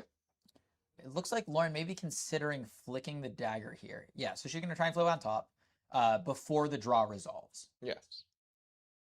Is that what's happening? No, I believe Philip already had the card drawn. He was Cap of Quick Thinking in the defense step. No, I don't believe you're allowed to do that. I believe this is some incorrect sequencing. Cap of Quick Thinking only triggers when a source you control would deal a source you would be dealt damage. Mm-hmm. This would be triggering in the damage step, which is not happening yet. Uh, but I believe that the players kind of shortcutted it in a different way, and Lauren flicked instead, and then the cap clicking you absorb that. Mm-hmm. Uh, Yeah, but this is fine. We've activated the cap quick thinking this turn, kind of stuffing the mask. yes. We've got the hand is what? Actually, I don't remember what the card is In the left hand? in hand. It's the Oath of Loyalty that It we is drew the Oath off of the Loyalty. That's Ancestral. right. Yeah. And so this Great is card for Arsenal. yeah. Yeah. Maybe Lauren considering don't need to really threaten the mass this turn. You already have your great Arsenal target. Anything you draw is just kind of cherries. Yes. Mm. And it looks like we're choosing to not use the ignite or not responding to the ignite trigger to rebuy the daggers. So we can use the resource to swing the dagger. Yeah. Missing out on a little bit of damage here as well, because you would be able to buy back in response to get back the Claw of Anserikai and the Kunai, and then swing the Claw of Anserikai, which won't blow itself up. Yes. Which is just one extra damage. Maybe just not wanting to let Philip filter a little bit extra, maybe? Yeah, I mean, it makes sense. Capital Quick Thinking's active. The one damage isn't really going to go through. Yeah. And the thing we've been worried about the entire time is the combo turn. Yes. Although the one thing I'm worried about, Philip went through 3 instants in that turn. Gone in a Flash doesn't do a lot if you have a bunch of attacks in your hand. That's true. That is true. But this deck does have a good number of instants. Does have a good number of instants, yeah. I just get a little bit worried when I see out of your hand 3 cycle layout. Maybe my current concerns are for not, because we're seeing Gone in a Flash coming out here. Yeah. I mean, staple card. Yeah. That staple card for the Lightning Pool. Yes. With 16 life down, we're going to see if this Gone in a Flash is going to be able to buy Philip the damage that he needs. Lauren's saying no blocks, and we're just going to see what fireworks he has. Oh, we're we doing have a blink. That's perfect. Turn, Okay. yeah. So that's going to be able to link into the second Gone in a Flash attack here. Yeah. I wonder, with the cards that he's holding, it could just be Contemplation. Yeah, okay. Contemplation. Yeah, We've so already that's had one an instant arcane. going, so 2 arcane. Yeah. 2 arcane, yeah. And then we're going to get back the Gone in a Flash. So Lauren goes down to, I believe, 25. 2 arcane and then 4 physical. Yep. And then I guess it depends on what the arsenal is, because you're getting a Ponder and a Gone in a Flash back to your hand. You definitely want to keep the Gone in a Flash because you still have Greaves. But that arsenal's been sitting there for at least 3 turns now, I believe. Yeah. So really wondering what that is. If it's an instant, I feel like you just go for it right now. I think you should, absolutely. Players just discussing life totals, making sure that the tracker's right. Yes, I think they're Good. clarifying the 2 arcane damage ping I just Yes. went through. Yes. Yeah, And probably. I think Philip might have tried to go a little bit too early with the Contemplation before the 4 damage had resolved, yes. which would just negate him 4 damage for no reason. Yeah, I think they're just clarifying Yeah. steps. Stepping yes. backwards a little bit to make sure everything's going out the proper way. Yes. So Philip with no action points here, but a Ponder, an Arsenal, and a card in hand. Passing here. What could that Arsenal possibly be? I don't know, but it is. If it's an attack with go again, it 100% comes out at this point. Yeah, it's looking like a brick at worst. I'm just confused. If it's Like a what current funnel, if it's a current funnel, you send it after the Gone in a Flash with the blink. But there's no way he's playing current. I think current funnel on a lot of these lists, but even if it was, you just send it there. If it's an instant, you play it. We have a It could be like a press, the Gone lightning in the press, Flash. maybe like the 3rd lightning press in the arsenal. You don't really have a good opportunity to do it. But even then, you can do it in the layer step on the first attack or Yeah. the second attack there. So I'm confused on what it is. I mean, hoping we get to see it soon. Ooh, I wonder if it's maybe Comet Collision. The 0 for 3 arcane Yes, +1 if it's we haven't had any spare action points, and we haven't had a good time to use it yet. Yeah. And that is something that I could see being a viable arsenal target. absolutely. The only issue is, Oh, we can't quite see it. yeah, I can't see it. And the only issue is that we held our Ponder plus God in a Flash in our hand, which means we are drawing up a lot less cards than we could in order to find these pieces that we need to trigger the Gone in a Flash turn, which is a little bit unfortunate. Yeah, and here we see the Oath of Loyalty that we saw last turn. 4 go again. Yeah, just Not quite sure what's in the hand. it looks like, yeah, not able to get a good glimpse, but Lauren does have 5 cards in this hand. This could potentially threaten Philip's entire life total, especially if we're able to get a mass trigger. Absolutely. I think probably the scariest thing you could see here would be an Ignite next. Ignite just represents so many things. There's a Draco Fire in hand. That's kind of close. It's pretty good. I think another little sequencing thing here, playing the display loyalty here is a little awkward because, again, the dagger itself can't threaten the mask. So potentially We've got 3 or 2 other attacks plus a Draco Fire in the hand. Using the yes. Draco Fire for the dagger here. Oh, using it Oh, for just the using it for Burning Halloween. Blade Dance. Okay. Okay, so we're just not using it for the chain link. We're just using it to buff by 2. Okay. Not the Burning Blade Dance. The Hot on Their Heels. There Sorry. it is. Yes. Looks like we're just trying to push the mask chain link up to 5 power, so the Acilio is forced to give up 2 cards to blocks. Yeah, going 4-3-5 is a pretty Looks good like Philip's saying start. no blocks. Yeah. That's incredibly dangerous at this Philip point. might have found the combo turn, but it might just he- be too little too late. He's falling to 7 here. 6 if we're doing this flip. Lauren, I guess it's okay to flick here. Generally, the card was already drawn, so we should already be in damage. But I think just clarifying the game state a little bit, moving a little bit fast with 2 aggro decks. Yeah, absolutely. It looks like they were realizing that they needed the flick for the cut through to go. Yes, so we're going to go 4-go again here. Philip is at 6, so I believe the last card, if it's any playable card, is just representing death for Philip, but it looks like he's saying no blocks. Yeah, I mean, he has to force them to have it. And it looks like Lauren's just passing. I wonder what that card is. Maybe it's another Oath of Loyalty? Or I guess she's just rebuying the daggers. So we don't know yet. But looks like that's going to be it. Looks like maybe priority. Maybe potentially drew like the Hunter off the top, something that's not playable with the current resource base. But even then, we could have flicked for the last. But the flick did have to happen before we drew, so she wouldn't have known that she was drawing the 1 cost. The flick happened on. Yeah, you're right. It did happen on that. On the 3rd chain link, yeah. We're going with the snatch to start this turn off. So we're activating Lightning Greaves. We are 100% activating Lightning Greaves here. We did say no blocks in the center and attack without go again, so it is a Lightning Greaves. Yep. There's no denying that. Yes. So we're tapping a hero, we're playing Lightning Greaves, and what's the instant? The Shelter from Arsenal. Oh, and the Lightning Press. Okay. Okay, that's interesting. Yeah, so almost certainly just going to get to draw here off the snatch. Yep, so Lauren taking 3. I mean, Lightning Press is a hell of a card. It is a hell of a card. +3, really good. Instant speed, on-hit draw card in this case. Yeah. We have an Entwined Lightning. Yeah. Which using with a Flittering Charge. But see, this is what we were talking about. After giving up all of those instants on the previous turns, we are now doing a Greaves turn with 1 instant in hand. And we have a Gone in a Flash as part of the other cards. We might not even have an instant for this Flittering Charge. Well, it looks like because the hand is Flittering Charge Gone in a Flash. Flittering Charge Gone in a Flash. Unless the last card in the card in Arsenal is another press. I guess, but if the card in if Arsenal is press, you almost certainly send it in the last turn so you can Arsenal the Gone in a Flash. Yeah. But we're sending the Gone in the Flash here, so makes me think that this is an instant. It must be. It has to be an instant, or else there's no real point in sending it here. Unless, if there's no point, because otherwise he would just block with the Gone in a Flash here. Yeah. It's also a bit worrying because if this hand is just this, and that's not an instant, you're just dead. Yeah, we needed to preserve a little bit more life there. Philip knows that Lauren is on Throw Dagger, and where there's 1 Throw Dagger, there is almost always 2 more, which means that you are dead on board to any drawn Throw Dagger.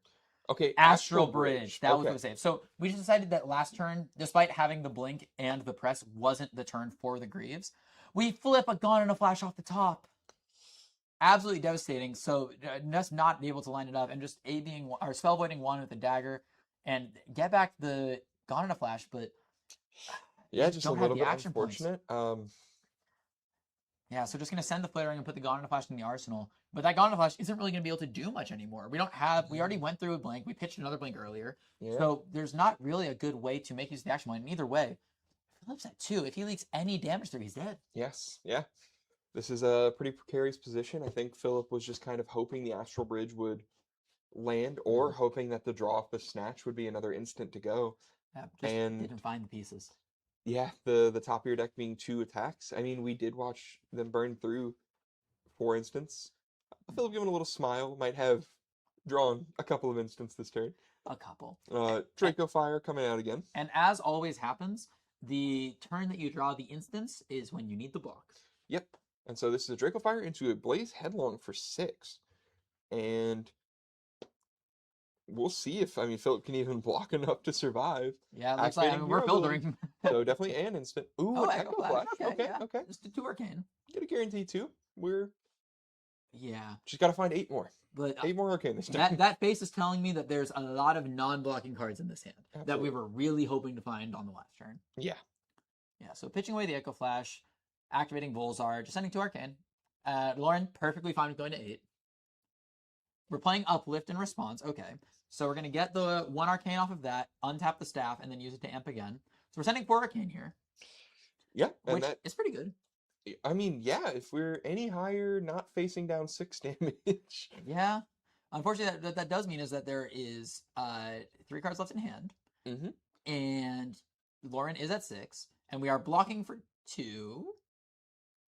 Okay. You had the D-Rex. Had the favorite D-Rex. scene. Okay. A little risky here, leaving the card on top, but we have 1 card in hand to defend against the 2 cards from Lauren. Lauren goes ahead and flicks. Yep. He falls to 1, keeps the chain link alive for a mask.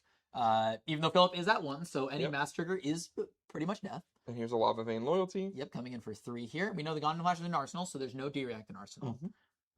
And the 1 card in hand here, it's got to block 3. It's got to block 3, and Lauren has to have nothing. And it doesn't. There's the Sigil of Brilliance. Lauren's going to take it. Going to be advancing on, trying to make it into the top 8 bracket. Syndra finally showing some of her chops against the new Acilio deck. Yeah, Acilio faltering a little bit at the end there. The combo turn a little bit weaker than we were hoping for. But still, a pretty good showing, all things considered. I mean, Philip didn't really attack for the first 3 turns. Yeah. And then brought the game back 6-2. Yeah, that Lightning Greaves turn, even though we were talking about how it really wasn't what he was looking for, it still enabled him to go, I believe it was 6 wide of just 4. Very strong plays. Very, very good turn. Still showing the power of what, A, Gone in a Flash can do, and B, what Acilio can do. Yes, very much so. And Syndra showing that, once again, she has chops. She can hold up with the combo. She can do a serious amount of damage fast. 100%, yeah. Well, that's going to be it for our Swiss rounds for the Blood on the Bayou final CC events. We'll be coming at you with our top 8 in just a minute. So sit tight and we'll be right back.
Hello and welcome back to the Blood on the Bayou Circuit Series.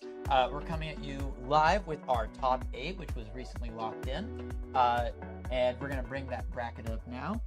It looks like in first place right now, we have Joseph Schelling on Victor. Yeah, going undefeated on the day so far. I mean, 5-0. And his opponent, 8th seed, Dave Cordillero, trying to get the run back from earlier. The Huntsman Victor matchup, one very notable that will no longer be happening as of tomorrow. Yeah, it can go either way. I'm interested to see if Dave's going to bring in the same equipment as before. Not that this is the game on stream, but wonder if they've got a different equipment suite for this Victor matchup, because Flick Knives doesn't seem very great in that matchup, more so than the arms. I think it's interesting in that matchup because Graven Call, the weapon, swinging for 2 instead of 1 in a slower matchup is definitely very relevant. It can help. It can definitely help. We've got our 4th and 5th seeds in Taylor Allen on Ziggy and Alluvial Arnett on Fang. In our 2nd and 7th seed, we have got a Fi with William and another Fang with Bird Cabrera. Bird sneaking in at 7th seed. played well all day. The loss on stream, really unfortunate game, but losing to the 1 seed, pretty solid place. Mm. And then the bottom match is Jesus versus Hayden. Jesus on Fi, Hayden on Ziggy. So Mm. our top 8 bracket turns out to be 2 Fis, 2 Fangs, 2 Ziggies, and then a Huntsman and a Victor. Yeah, very interesting. It's very funny how, other than the first and eighth seed matchup, we have kind of all the permutations of these two heroes. Definitely a very funny thought experiment for that. The game we're going to be bringing to you on the stream is going to be the 2nd and 7th place match with William facing off against Bird in the Draconic Mirror. Yeah, excited to see the Fi versus Fang game. Yeah. Honestly speaking, I don't know who wins that. Yeah. I would assume Fi. I would obviously lean towards Fi because Fang and Fi play a pretty similar game. Just Fang does it a little slower. Yeah, I think that one of Fang's biggest weaknesses is decks that can really race him, you know? Because Fang obviously tries to set up the fealty over the course of the game. And especially we know that Bird is on the version that's playing some more blues. It's a little more slower, a little more defensive, even with a lot of these offensive threats. And the best way to get over a Fang deck that looks like that is to kill them. And it turns out Fi, with all the new support that he got in Pen, is very good at doing exactly that. Yeah, I mean, we see it in our bracket, especially both of the 5 players that made it 2nd and 3rd seed. So high seeds probably just took losses to Shelling. Yes. Honestly. And that's pretty good. I mean, the Victor matchup can be pretty tough for Fi. Oh, yeah. It's not unwinnable, but it's definitely a tougher one. Yeah, Art of the Phoenix War definitely made it a lot better. I know that Yes. many Fi players, myself included, were a little bit doomer about the Victor matchup before the printing of that Art of Phoenix War card. That very strong card. But considering that's one of Fi's tougher matchups, and it's gone after this weekend, I'm excited to see what Fi can do. See if Fi can like kind of break out, and maybe Fi will be leaving this season as well. Yeah, Fi, notably, I don't remember the exact point count, but I know it's in the high 800s. And I know that there's been a lot of nationals. I haven't been able to keep track of all of them, but I do believe Fi probably is getting some points throughout the national season. And then in addition to that, in about a month, we're going to start entering PQ season again. And for all this ProQuest, there's many more points up to grab for Fi with that 1.5 times multiplier. We definitely could see Fi leaving the format by the end of the year. Absolutely.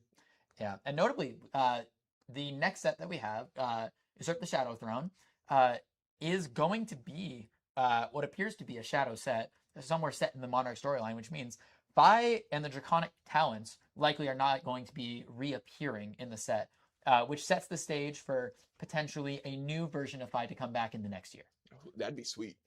So, what do you expect from this matchup? I think that what we're going to look at is Bird is probably going to take a bit more of a defensive posture. You can't really, or apologies, not defensive posture. Bird is going to take a bit more of an aggressive posture. Fi's win con in this matchup is I resolve Art of the Phoenix War. If I resolve Art of the Phoenix War profitably, I don't believe that Fang will have the time to catch up on fealty before on fealty and damage before Fi is able to close out the game with the evasive and hard to block damage that the ninja can present. So I think that Fi is just going to be digging for those combo cards, really trying to piece together a super strong aggressive turn before Fang is able to get online. Meanwhile, I think Bird is going to take advantage of the fact that Fi doesn't really want to be blocking. A lot of his cards will block 2, and you don't really want to be blocking with even the 3 blocks because you want to be using them aggressively. And I believe she'll take use of make use of that fact to attempt to bring Fi's life total down low enough to where I'll have to start blocking with cards and prevent a full damage combo turn that can take out the Fang. Yes, that makes sense to me. I am expecting a bit of a faster paced game. I mean, Draconic Hero is known for going fast. Yes. Yeah. One thing that I think is going to be interesting here, it's been commented on many times before, but Fang as a warrior has access to Blunton, which is a card that's been very contentious in a lot of lists. But in a matchup like this is incredibly important because warriors generally lack disruption. But Bird's blue base includes Provoke, which is 3 copies of some form of destruction, and Blunton, which is another form of disruption, which I think is very valuable in a matchup like this. That is a Kabuto. I think it's written on it. There is additional writing on it. I do see it says no weapon. Okay. It's like Kabuto for dummies. It's just like a shorthand version. Got it. I'm very excited. I'm interested. William has presented Tunic. I'd expect, based off of the speed that we expected this matchup to go, I was expecting like a flame scale, or a 3-life chestplate of some sense. I will say, I think that one thing that's been happening is finalists are generally very tight on space, Mhm. right? They want to play a very tight 60 with all their combo pieces, and then have like some D-reacts to flex into for disruptive matches. And we see a button in the hand. Yeah, button in Starting hand. our pitch talk off with a Hunt's End. Hunt's End, notably extremely unplayable at the moment. Incredibly unplayable. Yeah. Ooh, but we don't have a draconic reaction in the hand. It doesn't look like it. It looks like we're just gonna play the scar tissue Play to a try scar and mark. tissue mark, yeah. Yeah. William, being the higher seed, made Bird go first. Makes sense. Yeah, makes a lot of sense to me. Mm. Only being able to cycle one hand or one card from hand as the 5, kind of interesting. Yeah. I think. Oh yeah, we're pitching the button just to the grains. That makes sense. Yes, the trigger grains make a bigger token. Yes. But so what I was saying about the tunic, I think that what I've seen is that some lists for space have been cutting the extra chess pieces. Because tunic itself, it is 2 less life. But even in a short game, you can still expect to get at least 1 resource out of the tunic. Ooh. And being able to spend, you can spend the resource very effectively in this deck. Yeah. It looks like a spreading flame. The card we drew off the top is the Spreading Flames. So probably going to head to Arsenal this turn. Yeah, it could even come out this turn. It could absolutely come out this turn, but I feel like he'd be a little bit pressured to do it. Okay, but Williams definitely posturing to play it. Yes. Well, the thing is, you definitely don't want to. The problem is, obviously, William wants to get to the combo turn as soon as possible. What that means is that he can't allow Bird to keep cards. If Bird is allowed to keep cards, then we have a pretty big issue of the freedom to be able to attack because William won't be so good at blocking out the Fang Assault. So by playing the Spreading Flames here, I believe that's an Ignite in hand as well. And a Phoenix Flame. Yes. So it actually kind of makes sense to rip the Spreading Flames here. Yes. Of course, you already are able to swing the Ember Blade here, but just being able to go Phoenix Flame, Ignite, Ember Blade, Phoenix Flame, you've gotten 4 extra value off the Spreading Flames. That seems pretty good to me. I wonder if it's ever right to, if we're ever seeing William pop the boots here this turn to get a second Emberblade swing. I believe don't we're think we one can afford it. resource We are short, 1 yeah. resource short. If we had 1 extra reason, if Tunic counter was up, then we definitely are Yes. capable of doing that with the Ignite. Okay. So this is going to be a Phoenix Flame for 2 to follow up the Spreading Flames. Yes. Just more damage. 2, obviously a little bit awkward to walk. Honestly, Bird might even consider presenting, a little bit of armor here. Just because we need to prevent as much damage as possible, and an Art of Phoenix War turn can present upwards of 35 to 40 damage if you are able to sequence it together really well. Absolutely. And you really want to get blocking value out of that. Yeah. Okay, so we're choosing to block 1. Yeah. Give the Dynamos. You're definitely going to want to be resetting those as part of your normal game plan. Unfortunately for Bird, though, we have another Hunt's End in hand. Really not when you want to be seeing those. William pointing towards Mask, I think just thinking on the trigger, trying to decide if they want to use it or not. Yeah. Probably a little early, but could absolutely explode. Yeah. Well, there is a general heuristic used for Mask. Generally, the way you look at it is that if you're resolving it for 6 value, it's pretty good. If you're resolving it for 7 value, that's the ideal. Anything more is cherries. You generally want to aim for 7, and 6 is fine. With Spreading Flames on board, getting Lava Burst is 6 damage here. Unfortunately, not 7, so I think that William is trying to kind of optimize for damage in that situation because the second Phoenix Flame that he'll be grabbing along with the Ignite is going to consume the Tiger Stripe Shuko. But definitely something to consider, especially if he hits multiple times, might be able to get Salt the Wound. Yeah. Are we even thinking about using the Ignite here? Or are we going to save it for next turn as another pseudo starter? I think it would probably be best to save it. Especially agree. because if you have a blue, it enables you to swing twice with Dragon Scalar Flight Path. Yes. It also allows you to turn on Art of Phoenix War without having to pitch, which can be very important if you don't draw a blue. Yeah. Which yeah, that's what I'm leaning towards. It's what I'm imagining is going to happen here. But we see a second Phoenix Flame for 3. Yes. +1 from the Spreading Flames, +1 from its own ability, +1 from the Tiger Stripe Shuko. 3 unpreventable. Don't think Fang runs that many prevention effects, but from the Tiger Strike Supa, yes. I always forget about that little banner text. Definitely very relevant given that the prevalence of Ziggy in the meta. There are 2 Ziggies in this top 8 bracket.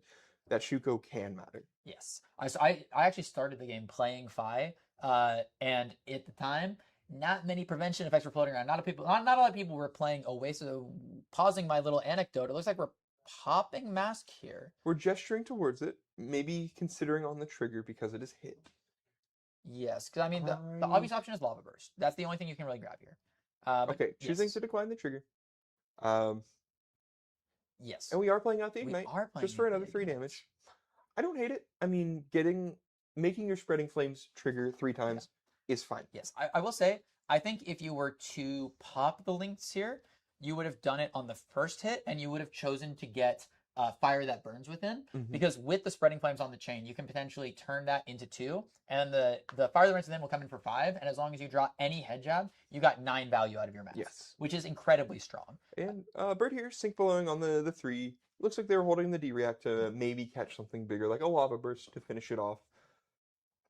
William, not going to get another opportunity to mask. I think we're fine with that. Yes. Choosing not to sync is interesting. Yes. Considering the hand is Hunt's End and Long Whisker Loyalty. Very interesting.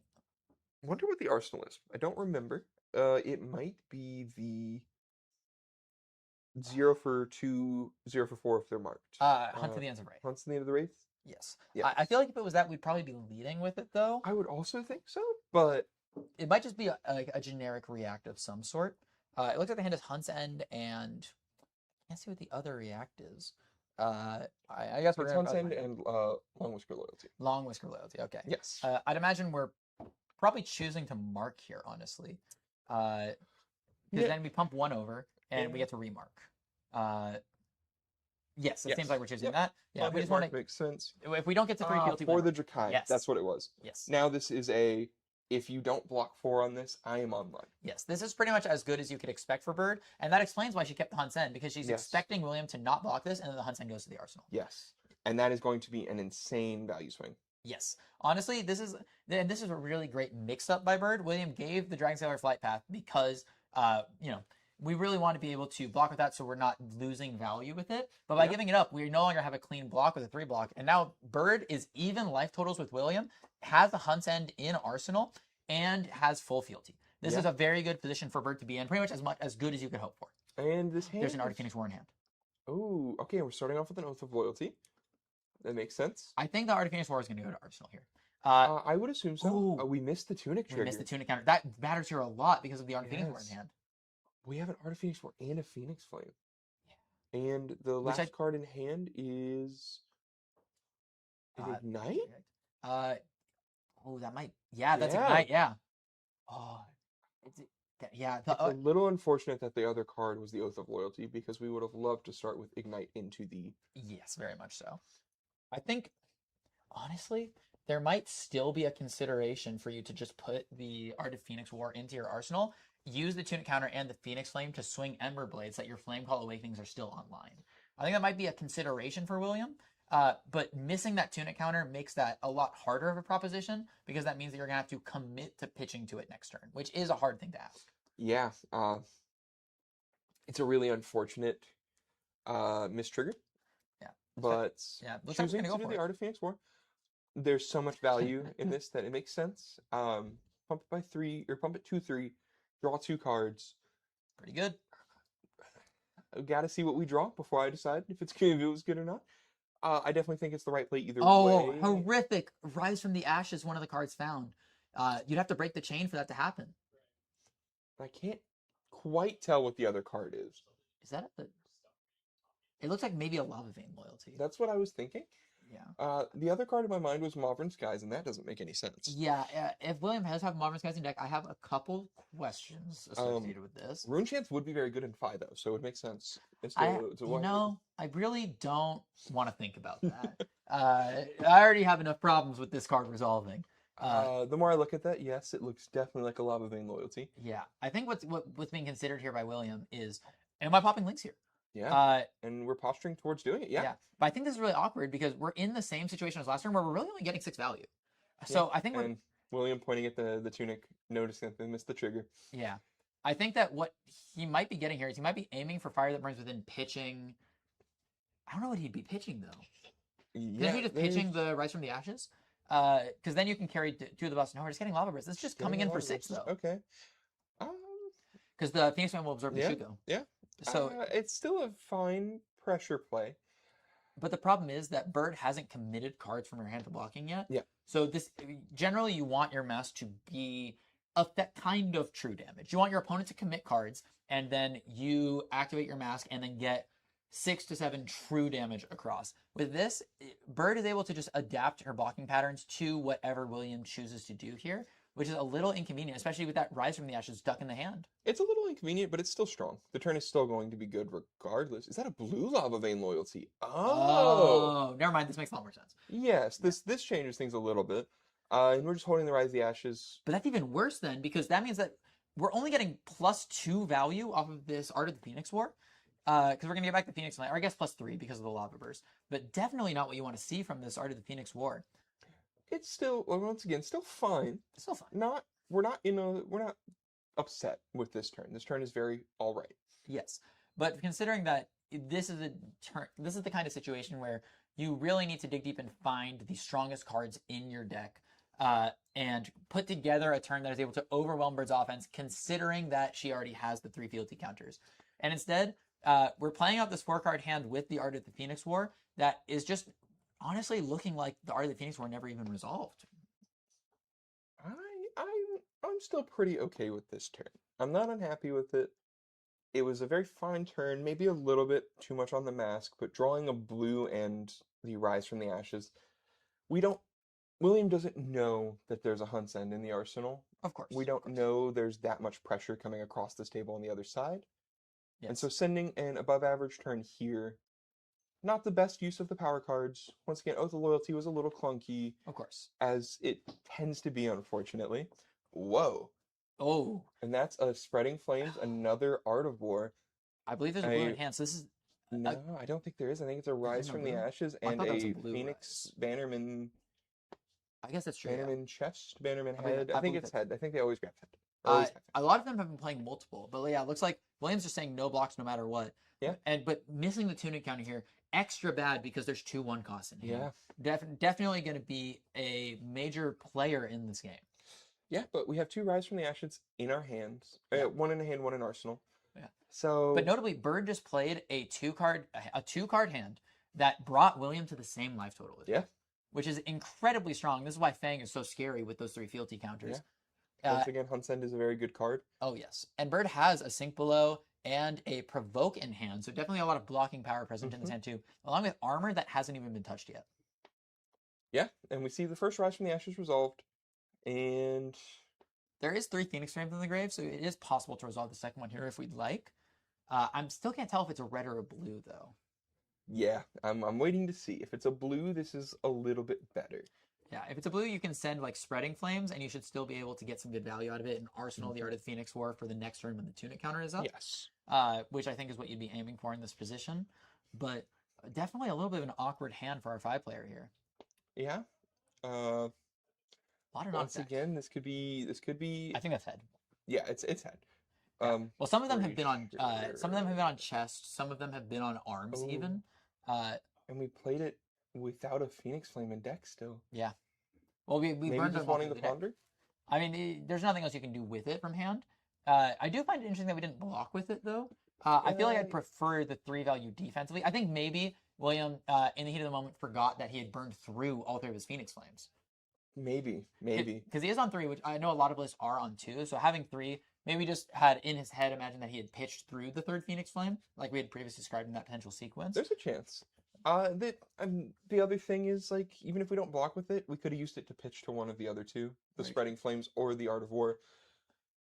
It's a little unfortunate. Maybe just a little bit of nerves being on camera for the first time. Yeah, definitely. Not a player that has been able to grace our stream yet, unfortunately. Yes, we were, of course, glad to have him. Absolutely. Yes. It's always exciting to see different players showing up.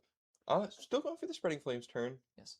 And it is the blue. It is the blue. Okay. Okay, so this is fine then. So we can go Spreading Flames into an attack. Into the Art of War, presumably. We haven't activated 5. There's a good chance that we're going to use the Art of War here. Yes, because if we draw into another... Actually, no, I think you're correct, because if we draw into another blue, we actually have the chance to double Searing Emberblade this turn. Yes. And that can be huge. Yes. And we just need a little bit more pressure. I mean, Bird's already at 21. Yes. This hand from Bird does block fairly well. Oh, yes. Still all of our equipment left, and notably, if we're trying to aim for double... yeah, showing a little bit of emotion towards well, getting the double buff on is definitely a little rough. But also, one thing that Bird does have access to, Kabuto is live. Yes. So if William is planning the sequence around being able to use the boots to double Ember Blade, Kabuto can stop that plan. Yeah. And Bird just drew another 3-block. And it looks like we got another Rise from the Ashes in the hand.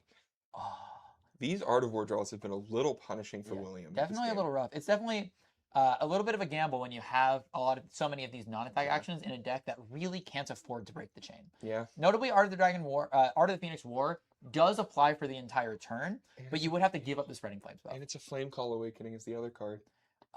This is just a really... I mean, it is, if you look hard enough, it is 4. It is 4 damage. It is a 1 for 4. We do have the 1 floating. Yeah, but that Rise from the Ashes is just brutal. Because that means that we can't even get back a Phoenix Flame here. If it's a blue, we can get the Phoenix Flame back, but we can't double swing. Yes. If it is not a blue, I think also, our turn ends after this Flame Call Yeah. Awakening. and funnily enough, we're actually kind of getting punished for popping Mask on the previous turn. Because now we have 2 turn-wide buffs. And if we had the access to Mask, we could get Fire That Burns within here. And then we would get the buff applied 2 times here. Which would be absolutely an incredible turnaround in terms of damage here. But as is, it seems like we might just have to send the Flame Call using the floating resource and pass. There's a chance, yeah. This is going to be coming in for 4. Well, I think almost guaranteed we're pitching whatever color of Rise from the Ashes this is to get a Phoenix Flame back from the graveyard. Yes, we have to at least send the 3 damage here. It's too much value. We have a Ponder token. Yes. It's just hopefully it was a red, unfortunately. That is very So it is just going to be Phoenix Flame for 3? Yes, for 3. There's no Shugo here. Yeah, just 3, unfortunately. And we just give up the Pro. Yeah, we give up the blue. We don't need blues right now. Yeah. And that was a really unfortunate draw for the Art of War Spreading Flames turn. Yes. Yeah, and incredibly unfortunate for William, who's found 2 Art of Phoenix Wars and 2 Spreading Flames, the 2 power cards of the deck, and used links, and only 6 life ahead from Bird. Those draws really coming in here. And then another Rise from the Ashes in hand, too. And an Oath of Loyalty. Yeah. We are seeing... We're definitely seeing the low end of this deck where an incredibly powerful combo deck when all the pieces come together. But when you find these pieces that don't exactly mesh together in the best way, things can fall apart at a moment's notice. Yeah, but even then, Bird has been making some pretty substantial amount of blocks. Sure. And is still at 18. Yeah. Through a pretty, all things considered, not a great 5 game so far. The deck has been pretty clunky. There's been a couple of like solid turns, but this deck is still keeping it close. Oh, it is definitely still keeping it close. But the thing I'm worried about is that a lot of Fi's turns tend to be roughly about 3 value per card, and then you add in the Phoenix Flame. Usually about how the rate of things go. The way that you win games, because that's not necessarily enough to win games in a game of Flesh and Blood, is by these powerful anthem effects like the Art of the Phoenix War, like the Spreading Flames. But we have so few of those remaining in the deck. I wonder if we're going to be able to get over Bird's offense, because even if Bird is just blocking for 9 each turn and then sending her daggers for 5 while resetting dynamos, that kind of numbers game would be enough to get over that kind of lower to the ground gaming. For sure. But we see another Oath of Loyalty here. Yes. And notably here, we don't necessarily need to keep the chain open. We are allowed to break the chain here to play our Rise from the Ashes here. Which it just has to be first. Yes. But Bird drawing into another 2 blue 3 blocks. Yeah. Seeing a lot of our blues right now. Which is pretty okay. Don't need them. Yes, this is the right time to see them, because later on in the game is when William might falter and give Bird tempo back. And you don't want to have these blues that you don't really want to play when you have the tempo like that. So seeing them right now where she can safely block with them means that later in the game, when she can take more of an offensive posture, she'll be able to convert all of her cards. And we're playing a blue Rise from the Ashes here, which makes me think both Rise from the Ashes were blue in this hand. I do believe we've been through 2 reds already. We've been through 2 reds, and we might... I believe this is the second blue. Yes. Yeah. So we've seen a lot of the Rise from the Ashes already. We saw a couple pre-shuffle from the Bannerman head. Yes. So there's a good chance that these are the same ones we've seen before. Very potential. And it's just unfortunate, or a little bit of an unfortunate shuffle. But it looks like William's doing the math on whether he should play the second one. It looks like he is. Yep. He's playing the second one. Makes me wonder if there's another blue in the hand to swing sword. Potentially. Or maybe he's just doing the math and deciding that, excuse me, uh, with the resources available to him, it's just not worth it. Maybe. But Oh, one thing to be concerned about too, we do have the boots up. There is the potential to attack with Emberblade on the third chain link, and then just pop boots and use your tunic counter here to swing sword twice. Definitely a possibility if that last card is a blue. and that's kind of what I'm wondering is in my mind, there has to be another blue here because we've played out the 2 rises. Because 3 bigger than 1. True. Um, I think also one thing you have to consider. This is less important nowadays in 5X because of the density of combo cards, which introduces a little bit of different heuristics. One of the key things with Pi is making sure that you're able to have a starter. You're not like Syndra where you have a dagger that starts in play to start your chain. So you have to be careful of that. Your boots is one of the best ways to get a starter in a pinch because you can pitch 2 blues in order to swing Emberblade and then swing it again. yes. And because the boots can't go again, you'll have 2 Draconic Chain Links converted off 2 blues into 6 damage, which isn't great, but is still about average rate for you and gets you that starter that you And desperately it's need. Salt the Wound. So only going to be 1 sword swing. It's going to be for 3. Yes. Which I think that's what William's doing the math on is what happens if Bird doesn't block one of the Phoenix Flames and decided that's pretty much the same rate as swinging sword. So I might as well keep the Salt Wound in the deck. If I shuffle again, I might be able to find it, keep the threat alive, force Bird to keep blocking out these chain links so that the Salt Wound doesn't come in for huge numbers. Now, it looks like Bird considering if she should even block here. Yeah, I mean, we have a lot of equipment we haven't blocked with on Bird's side. Very much so. Probably not using the Kabuto here, the Kabuto, unless we have to.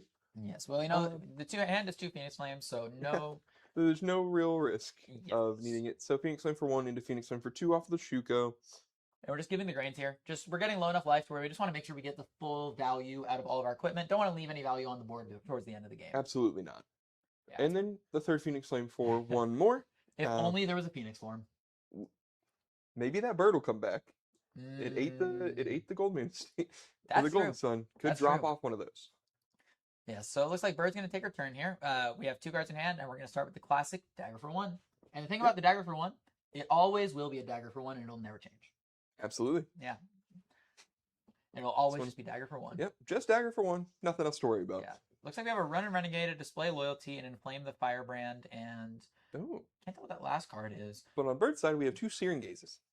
Pretty good. Pretty all right. I mean, just make a few extra fealty. Yeah. And notably, we have not seen a single Saber Bloodshed yet. No, we haven't. And Saber Bloodshed is a very strong payoff for keeping your opponent marked. So even though normally you just want to keep the 2nd Searing Gaze in Arsenal here numerically, there is some value in activating the Searing Gaze here to keep a mark. Definitely a consideration. Bird may not go for it, but you always want to consider the state of the mark when you have 3 Saber Bloodshed in your deck. Yep, and we'll see if it ends up punishing them. Yeah. See a Sworn Vengeance, an Overcrowded, Hunt the Hunter, and another Sworn Vengeance. Okay. Yeah. So it's notably here, another thing about playing Fang is Draconic Reacts are the most important thing in the deck. You cannot lose your fealty stack. That is how you lose the game. Yeah. And Bird here has drawn 0 Draconic Reacts. So if she had used the Searing Gaze in the way that I had described in order to keep up the mark, she would actually have to burn a fealty here on one of her non-attack actions just to keep the fealty stack alive, or pitch one of the cards to Hunt the Hunter, which she desperately does not want to do at this point in the game. Absolutely not. So we're seeing, once again, another Ronin Renegade into Searing Emberblade into Display Loyalty. Yes, so we're going to make the fealty token here. And Bird, again, just a bunch of blues in hand, happy to block. Absolutely. Yeah, and I mean, Sworn Vengeance is a cool card, but not always the best. Yeah, it does say +3 on it. It does say mark. Say +3. Both of those keywords are very important. But looks like we're just going to give 3 block here, considering which one to give. I think Bird maybe valuing keeping the Overcrowded in Arsenal to help with defensive overlap in case William's able to find that last Art of the Phoenix War. Otherwise, it's looking like this turn may just be play Sworn Vengeance, play the Searing Gaze on the first dagger, reset Dynamos, Arsenal that Overcrowded for the next turn. Yeah, and it looks like that was actually a blue Ronin Renegade to start, and I didn't pick up on that. A little bit interesting. Not used to seeing blue Ronin Renegades anymore. That's very interesting because Runner Renegade generally is like the most basic of the head jabs. Yes. There's a lot of things that do a similar thing to it, like Rising Resentment. It makes me wonder if Williams Blue Base is maybe just every blue that says go again on it. It might be, And- and I don't hate that. Yeah, All things considered, I the really fail don't. state of a Phi deck is not being able to start your turn because your card's blocked so badly that it's not good. Yeah. So I could see that being logical. And see an Inflame in the hand right now, but without the combo cards to usually pair with it. Definitely a little rough without access to a lot of those things that you really want to see. And Bird looking to just keep the pressure up, not playing the Sworn Vengeance. Interesting. Maybe holding it for the second chain link. We're going to play the Searing Gaze here and then play out the Sworn Vengeance. To try and end on the mark. Yes. That makes a lot of sense, I think. You're presenting 4 into 4, which is a very hard break point for Phi to block. And also, like we said before, it ends on the mark, which makes your next Savor Bloodshed more powerful because you don't have to work to get the mark. All you have to do is hit. Yes. And, yep, here we see the Searing Gaze come out. Oh, we're not doing that. Oh. Oh, I think Bird might have blocked with it at some point towards the end of the chain. She might have. I think she blocked with it on the Inflame the Firebrand. Okay. And then we're just putting the overcrowd in the arsenal. That makes a lot of sense. Yes, Okay. I think that makes a lot more We sense. see a Draco Fire from Loyalty, another overcrowded, and a 4 the Drakai. Yeah. Notably, we haven't been able to float a Vigor yet, so these overcrowdeds are only blocking 3 instead of 4. Yes. Just because we haven't had the resources line up yet. We got online very early and then haven't drawn 2 Draco Fires together to create that resource to start floating. But, you know, blocking 3 is still a pretty good baseline. Absolutely. And there is a Blue Rising Resentment. Yeah, I guess we might just be on all the blues that have go again. I don't hate it. I really don't hate it. Yeah. Well, Rising Resentment too, like if you send it later in the chain, it actually has relevant text, so your opponent might have to cover that 1 damage with a full card. Which makes it a little bit worse in a matchup like this where we have Dynamos, but 100%. we send a decent bit of 1s, and so... Yeah, I mean, I think Bird's just going to give the Dynamos here, just cover up the 1 damage. Likely going to see Ember Blade as well. But we get to see the Fire that Burns Within first. Yes, and we already have the Phoenix Flame in hand from the From the Inflame. Inflame. So we discard that Phoenix Flame, we draw a card, give this +2. So it's coming in for 5. With the Shuko, yes. Yeah, 5 off the Shuko. 5 with Go again. 1 resource floating. I didn't get a good look at the card in hand. It might have been a Rising Resentment. That's what I'm thinking. Hard Unsure on the tell. color. Yeah. I mean, honestly, at this point, I'm not gonna lie. At a certain point, I was on yellows.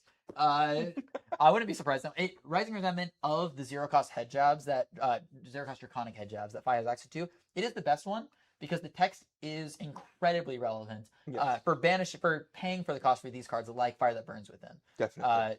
Definitely a consideration here. The only problem is with the 1 resource here, we don't actually get to float Ember Blade, which or pay for Ember Blade, which is a little awkward unless we use Tunic. Unless we use Tunic Counter. Again, we are getting pretty low on life. Yes. We have officially dipped below Bird's life. Yes. Did not realize it. Did not point it out at first. We're at 9. Yeah. At a certain point, we're not going to get many more Tunic counters. We've already seen 2 Artivores. Yes. We've only seen 1 Spreading Flames. Well, Bird is counting. I think Bird is figuring out if she can force William to block by not blocking on this. And the math is looking like Swing with Dagger, Draco Fire to give the next one +2, and then add a react onto that one, which would make it come in for 7. Plus the attack for 4 would be 13 damage. I would force William to block with at least 2 cards, including the armor. Yeah. If that is the sequence that ends up happening, this might be the start of an endgame sequence where William is just forced to block with multiple cards every turn until either Bird breaks or he dies. Yeah. But we still get to see, 3 go again. With the card concealed in hand. Yeah. Bird does have to be scared that we haven't shuffled. So the Salt the Wound is still, we know, at the bottom of the deck. Yes. But Bird does have to be scared of some of these lists are on Tenacity as a one-of. So committing too many cards to blocking can be scary. And of course, Lava Burst is still there as well. Yeah. Enemy, we get to send a Phoenix Flame for 1. If this is a Lava Burst, like you said, the Tenacity could be relevant here. Yes. I will say the one interesting thing to me is we didn't give Kabuto on the Fire that Burns Within, even though Tunic and 1 resource were presented. I feel like that was a pretty safe spot to get 5 value out of the Kabuto when you're at 3 life. Yes, but Bird just wanting to hold it for a little bit longer. Yes. Can't say I blame them. Yes. Giving the overcrowded here, just block the 3. Yeah. What about the Rising Resentment? Yes. And the turn, this might be the turn that changes the game. Yeah, I saw Bird counting and then committed to not blocking the Fire that Burns Within. Yeah. If our math is correct, then William is going to have to give up cards here, which is going to be very important. But if he's going to give up cards, that 3 block right there is going to be pretty good to give up. Absolutely. And I think William, honestly, depending on how much Bird sends, William might not even have to give up any cards, might just be able to give up the equipment. I believe Bird is sending 13, so I believe he'll have to give up at least 1 card. if Okay. my math was right. Is it? You have 2 here, and then the next dagger is going to be coming in for 7, so that's 9, and then an attack for 4. Yes, that's so it's going to be coming in for 13. If William gives up the equipment, he will still have 1 point over death. So we'll have to give up at least 1 card here. Yes. Yes. Ideally, would give up Tunic and the 3 block, live on 2, and then keep the Shuko into next turn. But it looks like William considering an early block here. It's a little scary here because, we've seen Hunsen pitched and Hunsen played, but Hunsen could easily turn William's 9 health into 3, which makes this next dagger incredibly threatening. For sure. And I mean, here we see it. Like, the Draco Fire is going to get some serious value here. The Draco Fire, +1 on this dagger, +2 to the next one. Coming in for 3, and then, like you said, +4 off of that. Affirm Loyalty? Yes. Affirm Loyalty. Yes. Is this the first Draco Fire that Bird has played, or is it the second? I want to say this is the first. I believe so as well. So this is not going to be access to Vigor, which at this point I don't think super matters. But notably, the Draco Fires will eventually convert into Braveforge Racer's value, which is relevant for text over the course of a longer game. Looks like we're committing 2. William doesn't know, but this is actually like a pretty strong commitment here. Being able to cover up the 2 from the Draco Fire. It looks like Bird may be committing to just pump over and then play the for the Drakai for 4, not resetting Dynamos. There's still the option to send the Firebane for 1, and play then the Draco Fire here. Yes, and it pumps the for the It will pump Drakai. it to 2, and then for the Drakai will be for 6. Yes, interesting sequencing from both players here. They're Definitely. playing around a lot of the options that are available. Beautiful navigating job of minimizing the damage from William here, and Bird doing a beautiful job of navigating William's navigation of her hand. Yeah. William thinking a little bit harder on blocks here.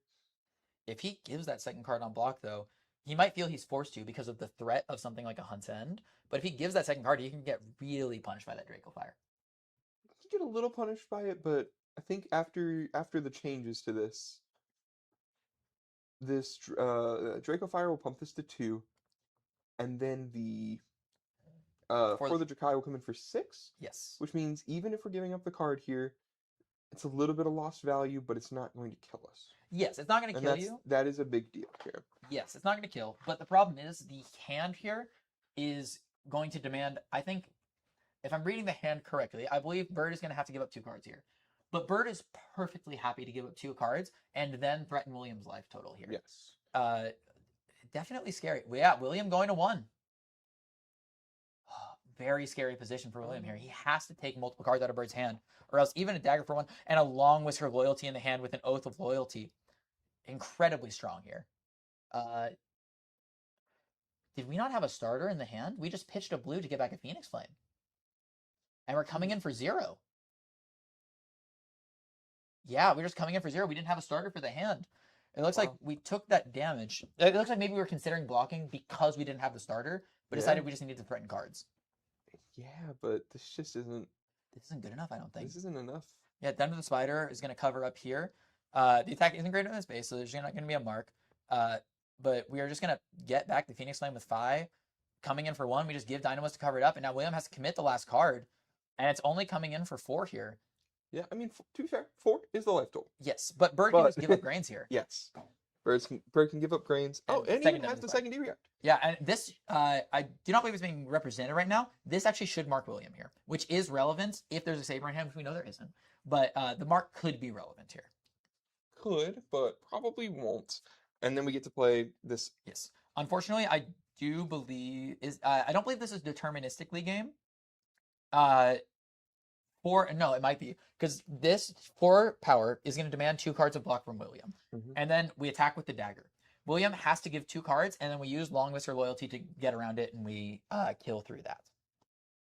Yeah. Yeah, because you can't block with 1 card, or else Long Whisker Loyalty pumps to 4. Yes, and I mean we can't play around it forever. Yeah. Very close game, 1-0. Very close from both of our players here. Very well played. Both playing around to the outs to the other player in that end game. A game of cat and mouse with both of the hidden information in their hands. Bird squeaks it out towards the end there. Yeah.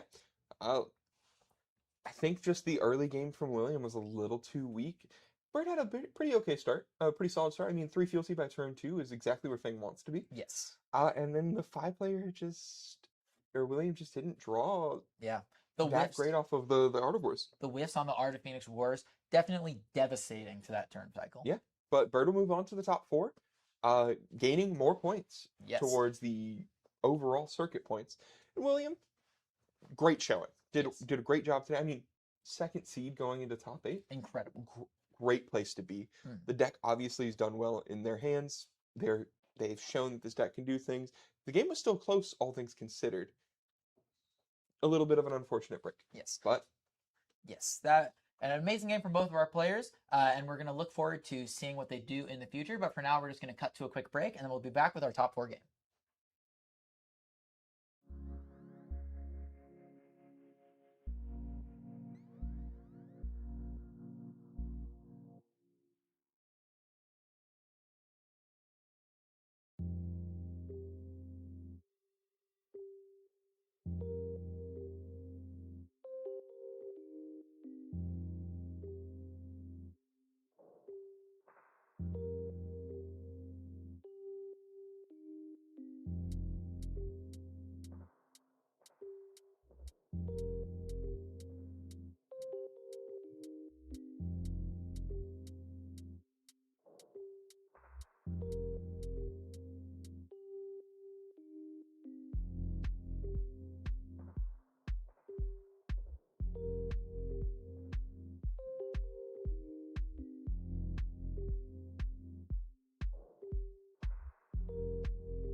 Hello and welcome back to the Blood on the Bayou Circuit Series Top 4. Our top 4 now is going to be Joseph Schelling versus Alluvial Arnett with the Victor versus Fang matchup. And in the bottom one, which will be on stream for y'all's enjoyment, is going to be Berg Cabrera on Fang versus Hayden Christofferson on Ziggy. Yeah, so interesting fact about this. Interesting way to look at this bracket. These are the only 2 Fangs in the room. Yes. Both of them converted to top 8. Yes. Both of them converted to top 4. Yes. They're looking to make both of them convert to finals. Yes. We'll see. We'll see what happens. The Victor versus Fang match on stream earlier did not go well. Yes. And one of the Fangs is up there fighting for it, trying to see if they can maybe do a little bit better into Victor. Victor is a tough nut to crack sometimes. Yes, for sure. Not to be confused with the tough nut to crack. Yes, definitely not. That one's green and not in this topic. Yes. Not even close. Actually, didn't even bother showing up. Correct. But in a matchup we have Fang versus Ziggy. Yes. Fang versus Ziggy sounds interesting, to say the least. I think also knowing that Hayden is on this more Iris list is very interesting. I think the numbers of the Ziggy list tend to be something that can be very difficult for Fang to overcome. Not naturally playing poppers means that you kind of have to eat every Phantasmaclasm, every Miraging Metamorph, and that can be really scary if you're the Fang player, especially if it's denying your ability to keep up your fealty stack. Absolutely. And if this game goes anything like the Hala match earlier that Hayden played on stream, Hayden chunks decks. Oh, Fang blocks a little bit worse than Hala does. Yes. Not by much. Still have a lot of the same armor suite. Yes. I'll be interested to see if Bird decides to bring in the Bluntons. I would think so. I'm not 100% sure because of the instant speed shenanigans that Ziggy can do. Sometimes it'll just blow you out, but if they don't have it, you get some serious value. That could be good. We'll see what happens. We'll have to see what Hayden decides. I think Hayden is 6th seed and Bird is 7th seed. Yes. So Hayden chooses who plays, who draws. We'll see what happens. Yes. I think this matchup is very interesting just because Warrior has a lot of things that care about weapon synergy, including disadvantaging your opponent's weapons. Yes. And all of Ziggy's Iris auras are weapons. Yes. So, for example, if you block with Kabuto on the first attack, they cannot swing with the rest of their board, along with some other things. So I think that's an interesting proposition from the Fang side for a little bit of counterplay to the Ziggy. And in addition, I think that the Spectra auras are a little bit weird of an interaction point. One important thing to know for this matchup is that Valiant Dynamos is most likely going to be Berg Cabrera's leg piece here. Valiant Dynamos says that if you've attacked twice with weapons this turn, you refresh the counter on it. Yes. With Spectra, if you target it with an attack, the attack does not leave the layer step and does not become an attack, which means that if you attack a Spectra with your second dagger, you will not refresh your Valiant Dynamos. That's an interaction that likely is going to come up a lot here.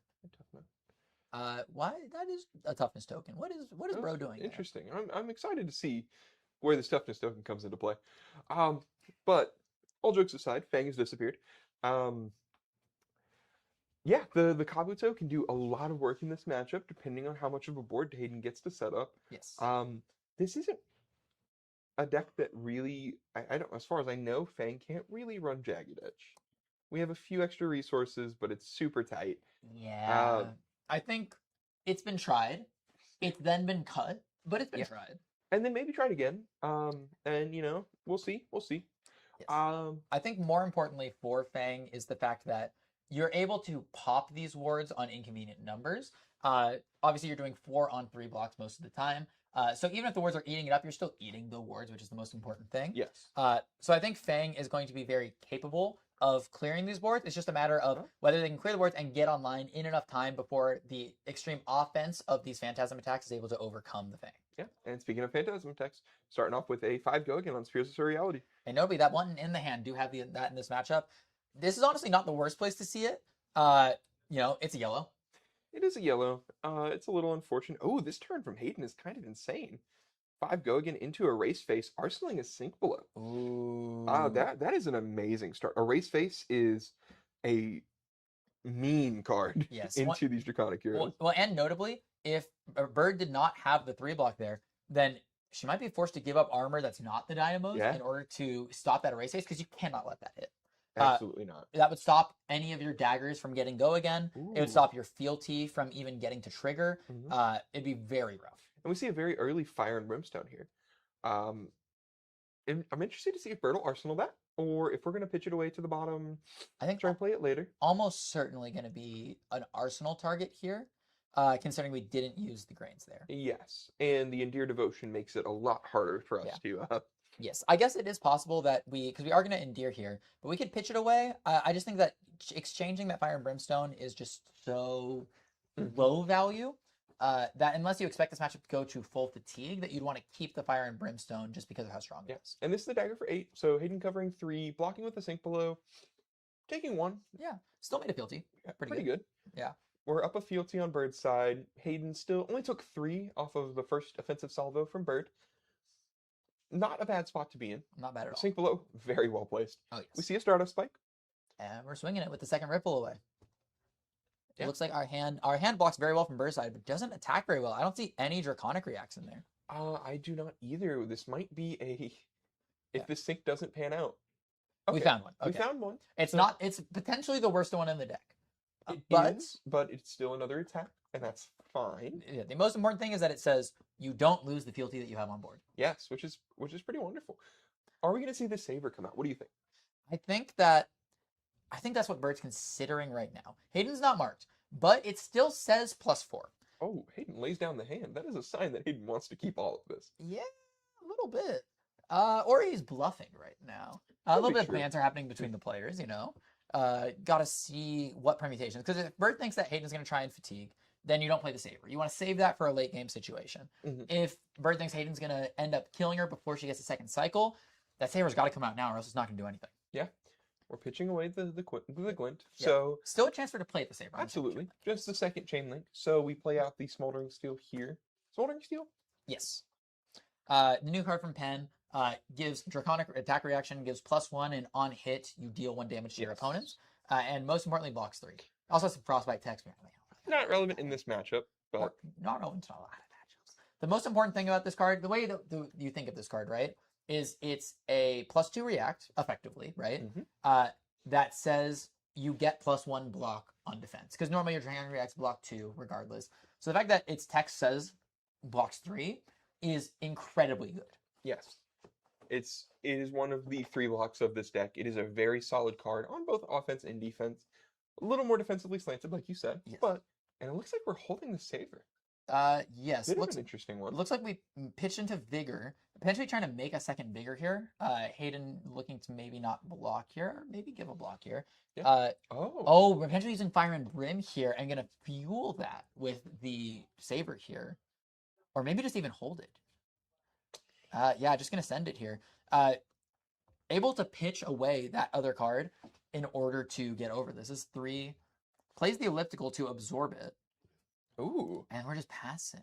Yeah, I mean, arsenaling a Saver, not a bad spot to be in. Yeah, I think the important thing is that we got the Fire and Brimstone was in an awkward position where we can't really pitch it away efficiently. We can't use it efficiently. We have a We blunt. see a Blunton, and once again, Hayden's not swinging a weapon. This is Enlightened Strike draw a card, go again. because of the go again from the embodiment. Yes, there is still a chance for Hayden to play and swing an aura. I think though at this point, probably a little more likely to send an attack, and even if he does play and swing an aura, likely won't have the cards in hand to make good use Is of it. that 2 Bluntons in the hand? That's 2 buttons in the hand. Okay, we're sinking 1. Yes. Makes sense, but that means 2 of the 3 Bluntons are also near the bottom. Yes, but also that means 2 Saver Bloodsheds on deck right now. Still no mark on the Ziggy, but 8 power I've been told is pretty good. Yeah. But let's see what happens. I mean, this could be. We see a CNC in the hand. A Lunar Lunar Mirage with Mirage. 5 go again. Or sorry, 3 go again. Yes. You know, the Blunton's looking mighty good for pitching here, which is the good thing. Yeah. It's going to put 3 Bluntons on the bottom of the deck, which is not exactly where you want to see them. But I don't know if you have a better choice here. Might just be taking 3 here. Yep, just Going to take 3. 37. Perfectly fine. Yep. Oh, Hayden shifting down the chain. Yeah, What are we still going have to 2 see? cards in hand, so we're going to see something here. Is that a second Lunar Mirage? Or is that a Cosmic Duality? I think it's a duality, but I can't quite tell. Yeah, and that might be a CNC in the hand. It's too. definitely a CNC. Yeah, considering if we want to use the Tunic to send the CNC. Looks like we are. Yep. Oh, it's a Miraging Miraging Metamorph. Metamorph. Okay. So we were considering whether we send the CNC or the Miraging here. The CNC, pretty effective here. because we know we have that Saver in Arsenal. Definitely can't afford to lose that. But also, because of the lineup of cards in our hand, we have to give up the Draconic React if we want to block this out with cards from hand. And none of our armor lines up in an efficient way unless we give all of it. Well, we can give up 2 and block with the Blunson. But now we don't have a good card to pitch. We pitch the Saver. It's still fine. But then we're separating, we're putting the Saver next to non-react cards, we're putting the Saver next to 2 buttons. Just really not where you want to be. Definitely not, but I guess we do have the Vigor here, which is going to enable us to, at minimum, like play Saver, swing, play the React, and pass. Which isn't the best, but it's better than nothing. Mhm. And probably better than IPing. So definitely. Yeah. Oh, Looks and like- players doing a money spread. looks like both of our players, a bit of performative shuffling of the graveyard here. Wanting to show off a little bit while we consider the plays. Yeah. Okay, we're seeing the Saver off the Vigor token. We're Yes. swinging 5, playing the Smoldering Steel.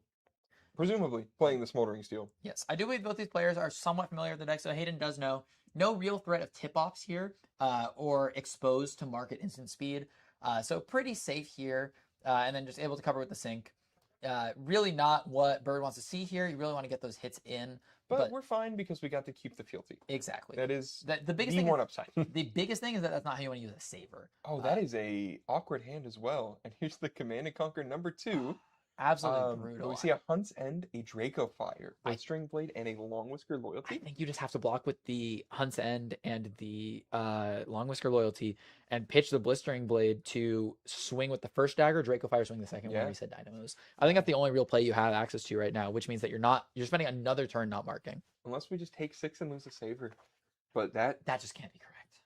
Ah, This hand is not good enough, I think, to lose yeah, the Saver. I would Yeah. agree. But it also doesn't feel great losing a Hunt's End. Oh, of Hunt's course. End is an absurdly good react late game. Yes, but the problem is 6 damage on losing a Saver is a pretty bad proposition.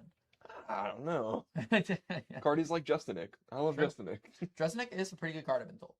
Okay. Yeah, looks like we're just going to be using that Draco Fire in the same way. So we're just going to refresh Dynamos. Send a casual. This is a 2 card 7? 6. 2 card 6. 6? Can't do math. Yeah. 2 card 6, not ideal, but CNC makes you take some inconvenient plays. Yep. Blocking with Cosmic Duality, yeah. It looks like I see a Haze Bending in the hand for Hayden. So, Potentially E-Strike go again into Haze Haze Bending. Bending. That'd be Yes. pretty sweet, all things considered. Yes. Once again, seeing the really powerful generics of old still making waves in these decks. Yes, and it looks like Bird has double Scar Tissue, Overcrowded, and Provoke. With the Arsenal being Saver, no Draconic cards. Yeah. That's devastating. We're going to have to use the fealty here or else we're going to lose it. Potentially, I mean, it is a decent place to use the fealty because we'll be using it on a Scar Tissue. Yeah. But Still doesn't feel great. it puts you further away from your quest. Yeah, and we've done pretty well conserving this or saving this fealty, making sure it's stuck around. And now we've been just told we're not keeping it. Yes. I think that if I had to sequence this turn cycle, me knowing that there's a Haze Bending that's going to be coming down, I think you block with one of the blues and the Dynamos. You take the 1. Just to take the 4 here, wanting to keep the Provoke as an option as well. I don't hate it. Yeah. Just like strip a card after blocks. Hayden chooses not to block. The Provoke still gets a card, and Yeah. we're okay with that. I think potentially what you do here is you pitch the Overcrowded here to send the first dagger, activate your fealty, Scar Tissue, Provoke. Yes. Try and disrupt the Ziggy hand, get a lot of damage through, and most importantly, get the mark off so that you can finally activate the Saber Bloodshed in your arsenal that's been sitting there for 3 turns at this point. I think that makes sense. We're pitching the Provoke though, so I wonder what we're planning to do with the Overcrowded. It might just be going to Arsenal. I mean, But then we'd have to use the Saber. we might be using the Saber. I mean, I guess we might be using the Saber. This is going to be coming in for 1. I guess the play would be you activate your fealty, Scar Tissue to mark, and then activate Close Chain, activate Saber Bloodshed, and then send the second dagger with the Scar Tissue as well. Coming in for 5 here is very important because I do believe Hayden has a D-React in hand and also a Ward 1, considering giving up the 2 cards to deny the mark here. Considering it, but unlikely. The other 2 cards in the hand are Phantasmaclasm, CNC, so we're not really doing anything if we give all of that up. Yeah, I mean, to be fair, we might not be doing much out anyway, though. Choosing to make a Vigor here, and then we're going to Close Chain. I can't imagine we're not playing the Saver. Yes, playing the Saver, swing. And notably, we have the Vigor that if we're able to make a fealty this turn, is going to turn that Overcrowded into a 4 block. Yes. So, all things considered, looking towards that, it makes sense. This play line seems good. This pattern seems all right. Yes. And Hayden- Hayden with a hand that doesn't really convert super well. Yeah. Posing to block with both the Phantasmaclasm and the CNC. Yeah. Saver and then has the it wasn't a D react, it was a Stardust Spike. So we're covering 8 on 8 here, Yep. which a little unfortunate, not getting to resolve the full Saver, not get the fealty. But Overcrowd still blocks for 3. And Yep. you still have the Vigor going into next turn, so even if you draw all reds, you're still fine. It looks like we have Endear, an Oath of Loyalty, a Glint, and is that a Relentless Pursuit? Can't quite see the last card. Tunic Counter, Miraging Metamorph. Yeah, it's a Relentless Pursuit. So not the greatest hand, a little clunky, but might just spend some cards blocking here, send a smaller hand, knowing that the Overcrowded isn't really going to be doing too much here. Yes. Dynamos, still considering, it looks like. This looks like it might be the turn to clear the Haze Mending. Oh. Something like Oath of Loyalty, attack with a dagger, pitching a blue, send the Endear, get the fealty, and then send the last card into the Haze Mending, or the last dagger into the Haze Mending. Notably, because the Stardust Spike left, we made a Spectral Shield, which makes the Overcrowded block for 1 more. That's true. So it is a 4 block from Arsenal at this moment. That If is we want to pretty- cash it in here, I don't know. I would assume not. I but- think not as well. I think you're going to have a chance because you're clearing Haze Mending next turn. Yes. And ideally, you're 1, 2. You actually can't float a Vigor through this turn right now, is Yeah. the problem. But ideally, you're making a fealty with that Endear, so you're still going to be able to block for 4. But we'll just have to see how Bird decides to sequence this. For sure. Yeah, choosing to give the Dynamos here. The Dynamos is the consideration because, like we discussed before, if we attack into this Haze Bending, we're not going to refresh the Dynamos. So deciding if we want to get the value here or save it for a potential break point later. Mhm. And it looks like Bird is electing to use it. Yep. Or still debating. Still debating. This is untimed rounds. They've got a little bit to think. No need to rush into these decisions. Well, and also, she may not know the full details of Hayden's list. Definitely non-standard from the ability that we're seeing right here. For sure. Could be on Snatch, which is a consideration. Just in a non-joking way, you might have these 4 power cards that you just need to cover up a breakpoint on.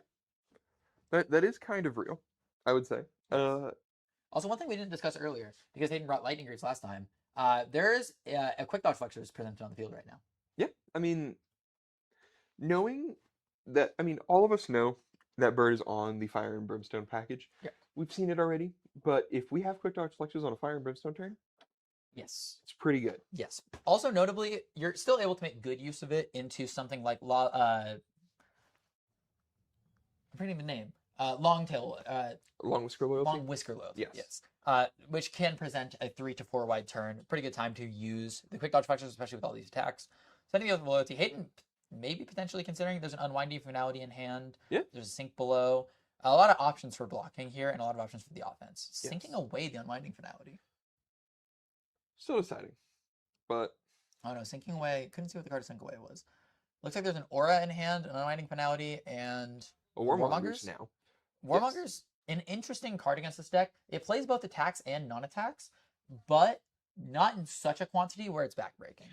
Yeah, I think Warmongers is definitely just a blue in this matchup. It's not really a card we're going to resolve. We've already seen 2 Savers at this point. Yes. So, Yes. Oh, we are going to be able to float a Vigor through this turn because we have the Vigor resource from last year. yes. So if we're able to hit here, which by looking at the hand, it looks like we will, we're going to have a fealty and a Vigor, which means that Overcrowd is going to block for 5. Mhm. Pretty good. It's pretty solid. You know, generally, the generic D-Reacts have been considered extremely strong cards because they block for 4. Yes. I think if they block for 5, it would be a little bit more problematic. Just a little bit. It's going to be problematic either way. Yeah, it looks like we're doing what we were saying, just swinging into the Haze Bending. Can't let that stick around. Generating too much value with that, especially with the fact that every Spectral Shield is a weapon. Yes. And yep, going up to the second fealty from clearing the mark and passing through with that Overcrowded in Arsenal. We see a Hunt the Hunter, a blue, a Draco Fire, and a Searing Gaze. Notably, if we want to be able to block here, we can block with that Overcrowded for 5 again. Mhm. Block with and then send Draco Fire into Hunt the Hunter for a 2-card 7 that marks the opponent. And that seems pretty good to me. Yeah, and then we can put the Searing Gaze in Arsenal. We are protected for next turn. Definitely a very interesting play line here. So, Overcrowded from hand Oh, into Unwinded Finality for 5. Yes. And notably, if we are able to block with Overcrowded for 5 here, the Unwinding Finality will go down to 3, and you're blocking 5 on 3.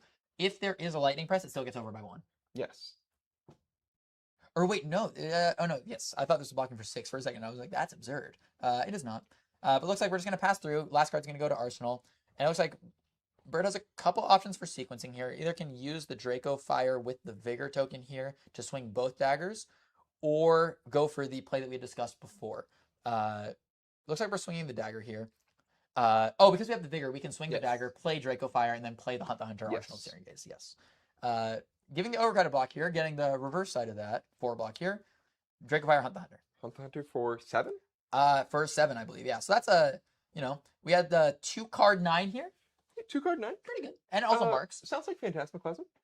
Yeah. If you That's think about it, pretty good. a mark is kind of disruptive because if you get to 3 fealty, it's pretty good. Yeah. If you think about it hard enough. You think about it hard enough, you stretch a few numbers. Yeah. When you play Warrior, you have to think about how hard you have to think about things, you know? Mhm. Giving the Stonewall Gauntlet here, even though the chain won't continue, is interesting to me. Just really wants to deny that 3rd fealty. And I think that makes sense. Keeping them off of hero ability as long as we can. Yeah, that 3rd fealty is worth so much value because it means an extra card on every turn cycle from now on. And hey, speaking of Phantasmaclasm. Speaking of Phantasmaclasm, yeah. Oh, now unfortunately, Hayden could fix this hand by giving more resources.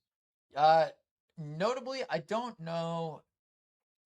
I think this hand is fine-ish, just because you can pitch 2, you can play your Affirm, and you're fine. I think Affirm might just be the tick here, just because you don't want to give the guaranteed fealty. You want to make Bird work for it. Yes, But that Long Whisker loyalty is going to make it real hard to cover up.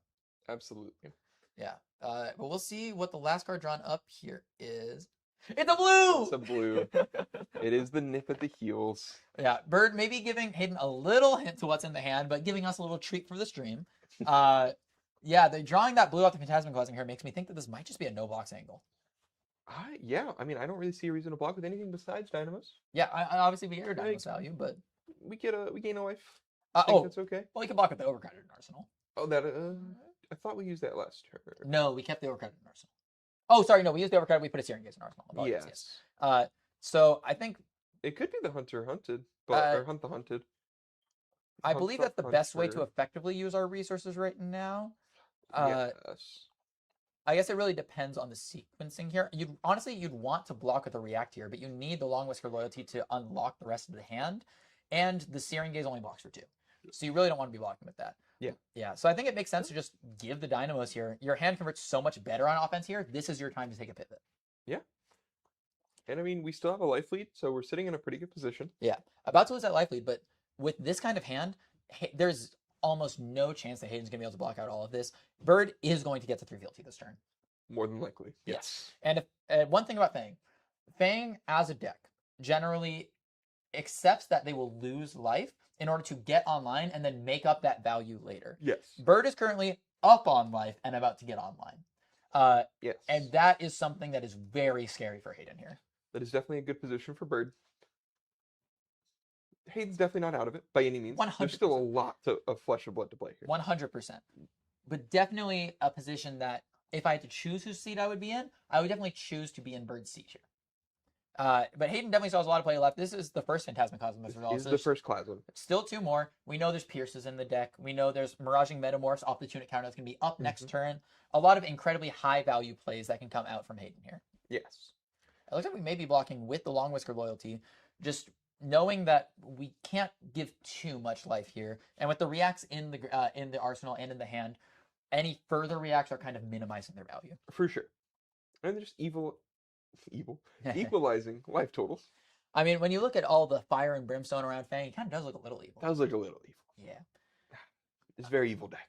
Oh, yes. 4 is an evil number, I've been told. It's pretty good. Yeah. Hayden going into a Ripple Away, a 1 ward aura. Can't tell what the... It looks like Fling Star Breeze. Yeah, just using the covering it spectral to for- cover. And sending the second dagger. We know that the second reactor is going to be the second searing to remark here, which is a little inconveniently positioned with the cards here. Is that an E-face? I think it is an Erase Face and a Stardust Spike. That's a little bit inconvenient for Hayden because you really need to send that erase face here. So we're going to come in for 4 here. That's more than Hayden can cover unless he wants to commit the quick dodge flexors. And with the 1 resource floating, we can just send the Hunter here, and we are almost assuredly getting online. Yeah, here we see the Stardust Spike. Warding 2. Interestingly, that Stardust Spike can pay for the quick dodge flexors. But yeah, it looks like we're just pitching the Fling Star Breeze. We just want to cover that up. Yeah, and I think this makes sense. Earth Face, really, really strong attack. We want to send it. But it might come blocking here. It's perfectly fine blocking here, but also perfectly fine to put Arsenal because this is a hunter. Hunt the hunter for 5, and But we have a resource for quick dodge. we have a resource, but I don't think we're stopping the mark.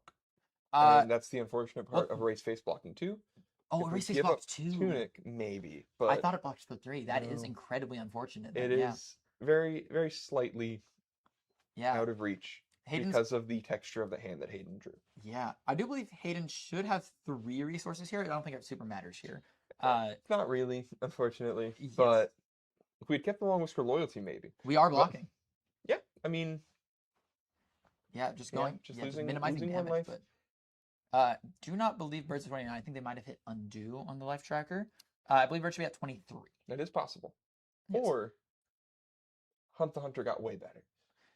That is also possible. I do know that Flesh and Blood generally tries to stray away from erratas, especially mid game. Yes. But I guess it's theoretically something that could happen. Could have happened. Could have happened. It could have happened. But it looks like, Bird gets to fully pass through, get a full hand with tempo.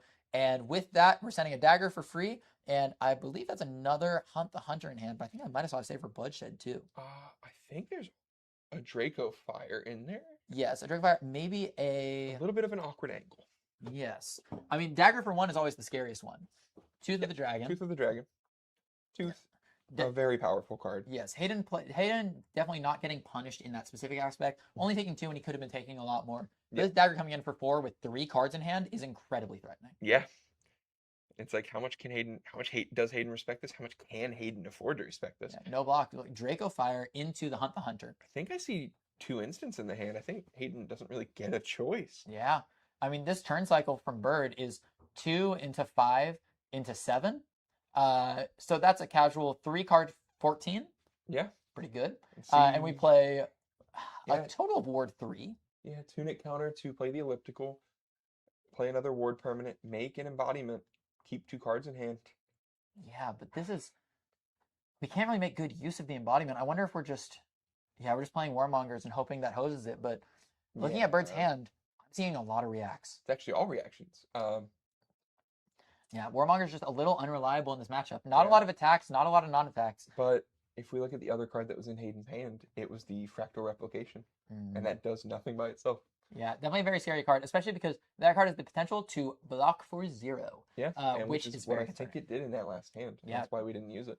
For 2 instants and Warmongers, definitely a little scary to draw alongside those. Seems like a little bit of a higher risk but higher reward kind of build with all these Mirage cards, this Fractal Replication. And it looks like Bird here is sending Dagger into Hunt's End with a no block declared, meaning 6 damage coming through. Yep. Players looks like they're discussing Warmongers here. I think I'm not sure if Bird was trying to figure out if they could activate Brave Forge Bracers. I believe that was probably it, yes. Which you cannot because it is a non-attack. Yes. It is a non-attack action. It isn't activated. Yep. Uh, And here we see a Provoke coming out, the Lunar Mirage. force the overblock. Very strong from Bird here. Incredible punish here. Hayden just doesn't have options here. Not particularly, no. Yeah, especially because reaction phase is not done yet. If he gives another block with a Mirage card, Bird could potentially buff up this dagger and pop the Mirage. And yeah, looks like we're getting another Lunar Mirage. Yeah, it looks like we're just going to accept the fact that that happened. And IP1 here, which is fine. Not ideal, but Hayden likely is not going to be able to expand too much with this small hand, especially with a life total of 24 to 10, with Bird still having most of her armor up. Looking in a very tight position for Hayden with that last draw. Now, that might have been a Phantasmaclasm in the hand. Phantasmaclasm into Fractal Replication. That's what I'm hoping for. I mean, that would certainly be a way to come back. Yeah. 18 damage is pretty good. Ooh, and Hayden just passing back. So maybe not. IP2. That's I'm very. I want to know what's in the hand because it's hard to Yeah. tell. It may just be. Unfortunately, a lot of these illusionist cards look very similar, and so I can't quite tell. And Saber Bloodshed is just absolutely brutal here. It looks like maybe it was the haze bending and the fractal replication of the new cards. It looks like it may have been 2 instant ores that he couldn't play. Looks like an elliptical, and maybe it's double elliptical. If it's double elliptical, that's absolutely brutal from Hayden because there's no way that you can play. You can't get them out of your hand. If you play them, you're duplicating the embodiment. You're spending 2 cards to ward 2, Yeah. and that's just can't be the correct thing. No, there's a Phantasmaclasm there. Oh, it might have been Phantasmaclasm. It might have been a Phantasmaclasm elliptical, and we're just one short. Yeah, so the provoke prevented him from playing the Phantasmaclasm. Yeah. Brutal provoke from Bird, preventing Hayden from being able to get anything across here. And pumping that dagger up to 8 on the 3 block. Hayden considering whether to use the elliptical here or not. Because right now, this is absolutely devastating. Players look like they're bantering a little bit about the game. Yes. I believe Bird has a blistering and an affirm and a smoldering and a searing gaze in hand. So a couple of reactions. Yeah, so this dagger is right now is 9. And Hayden's had no blocks. Okay, moving straight to reactions. Yep, that's the end of the game. Just didn't have any of the resources. Yeah. Even if he gives his hand to block, that he can block at most 5, and Bird has 9 on that dagger. Yep. Just absolute masterclass from Bird on this matchup. Took the 1 pivot turn and never gave Hayden a chance to breathe afterwards. Yes, that provoke was absolutely killer. And the rest of the game was piloted well. I mean, having a life lead when you're going into the turn where it all happens. Yeah, pretty strong. It's exactly what you want. Yeah. And I mean, Bird showing why Fang is doing well at this event. 100% conversion rate to top 8. So far, 50% conversion rate to top 2. Yeah. And after this break that's coming up, we'll be able to tell you if we're gonna have a Fang mirror in finals or if we're gonna give Victor his final send off on stream. See you then.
Hello and welcome back to the final match of the Blood on the Bayou Circuit Series. This is our 6th event. This is our finals match. This is going to be the last event of this entire circuit. And for the matchup, we have Bird Cabrera on Fang facing off against Joseph Schelling on Victor. Yeah, Schelling looking to complete the undefeated run, wants to go 8-0, wants to put the third or fourth Fang down for the day. Yes.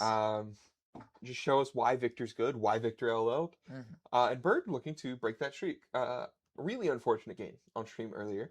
Yes, and I heard through the grapevine that the game against Alluvial went in a similar path, drawing a bunch of Hunsens on a time that they couldn't be used right next to each other, drawing a lot of blues together when they really needed to be taking back tempo. So I'm going to see if the third thing's the charm to take down the mighty horsemen of the apocalypse. Absolutely. And, I mean, like we said, a fun send-off for Victor. We know Yes. Victor's gone. We Yeah. can see why. Yes, these tests of iron grips and these tests of strengths have been so absolutely pivotal for this deck in overcoming a lot of these matchups. Test of Iron Grip, obviously one of the newer cards that he got from Mastery Pack Guardian. Truly an insane card. Blocks for 4 and then says when you win a clash, which against a lot of these decks you will almost always win the clash. They discard a card. So block one card that blocks for 4 and makes your opponent discard a card. Pretty good. And Test of Strength, the inverse of that. You draw a card instead of your opponent discarding a card because you make the gold. Absolutely. Both effects incredible in this matchup as well, because if Fang has to play offensively, you are capable of presenting more defensive overlap than they can ever hope of overcoming with those cards. For sure. Yeah, and I mean, one of the earlier games that Joseph played off stream was against Huntsman, and he fatigued the Huntsman. Just plain and simple. This deck operates on so many axes, can fight any way it wants. Oh, yes. It is extremely powerful. These clash cards help in both halves, whether you're trying to fatigue your opponent, whether you're trying to just kill your opponent. Yes. Hand strip for 7 value, pretty good. Yes. On top of that, with the effects in the deck, like the Golden Sun, like the Thunks if we're on them, we can gain extra value from our opponent losing a card from their hand. For free. For free. And if any of that fails, we can always revert to the good old classic of visit home. Yeah. And all Victor has to do is resolve a couple of those, and the opponent will be overwhelmed by the sheer might of the Golden Estate. Yes. And so we're hoping to see Fang claw through that. I think that maybe what we should look at is we've talked up a lot about Victor, this deck that is going to be leaving the format soon. I think that maybe we should look at is how does Fang overcome what is looking like a kind of bracket demon for these couple games.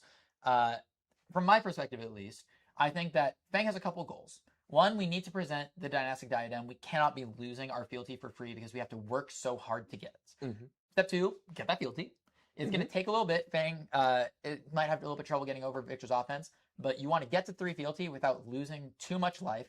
And then once you're there, you just need to find your power cards before you die. You need to find your Hunsens, your Savor Bloodsheds, your Fire and Brimstone, and you need to be able to line them up together such that Victor has to give you the tempo and can't keep taking it back. Yes. And a couple of other like small points is finding your Hunsens at the right times. Finding blues early or Draco Fires early.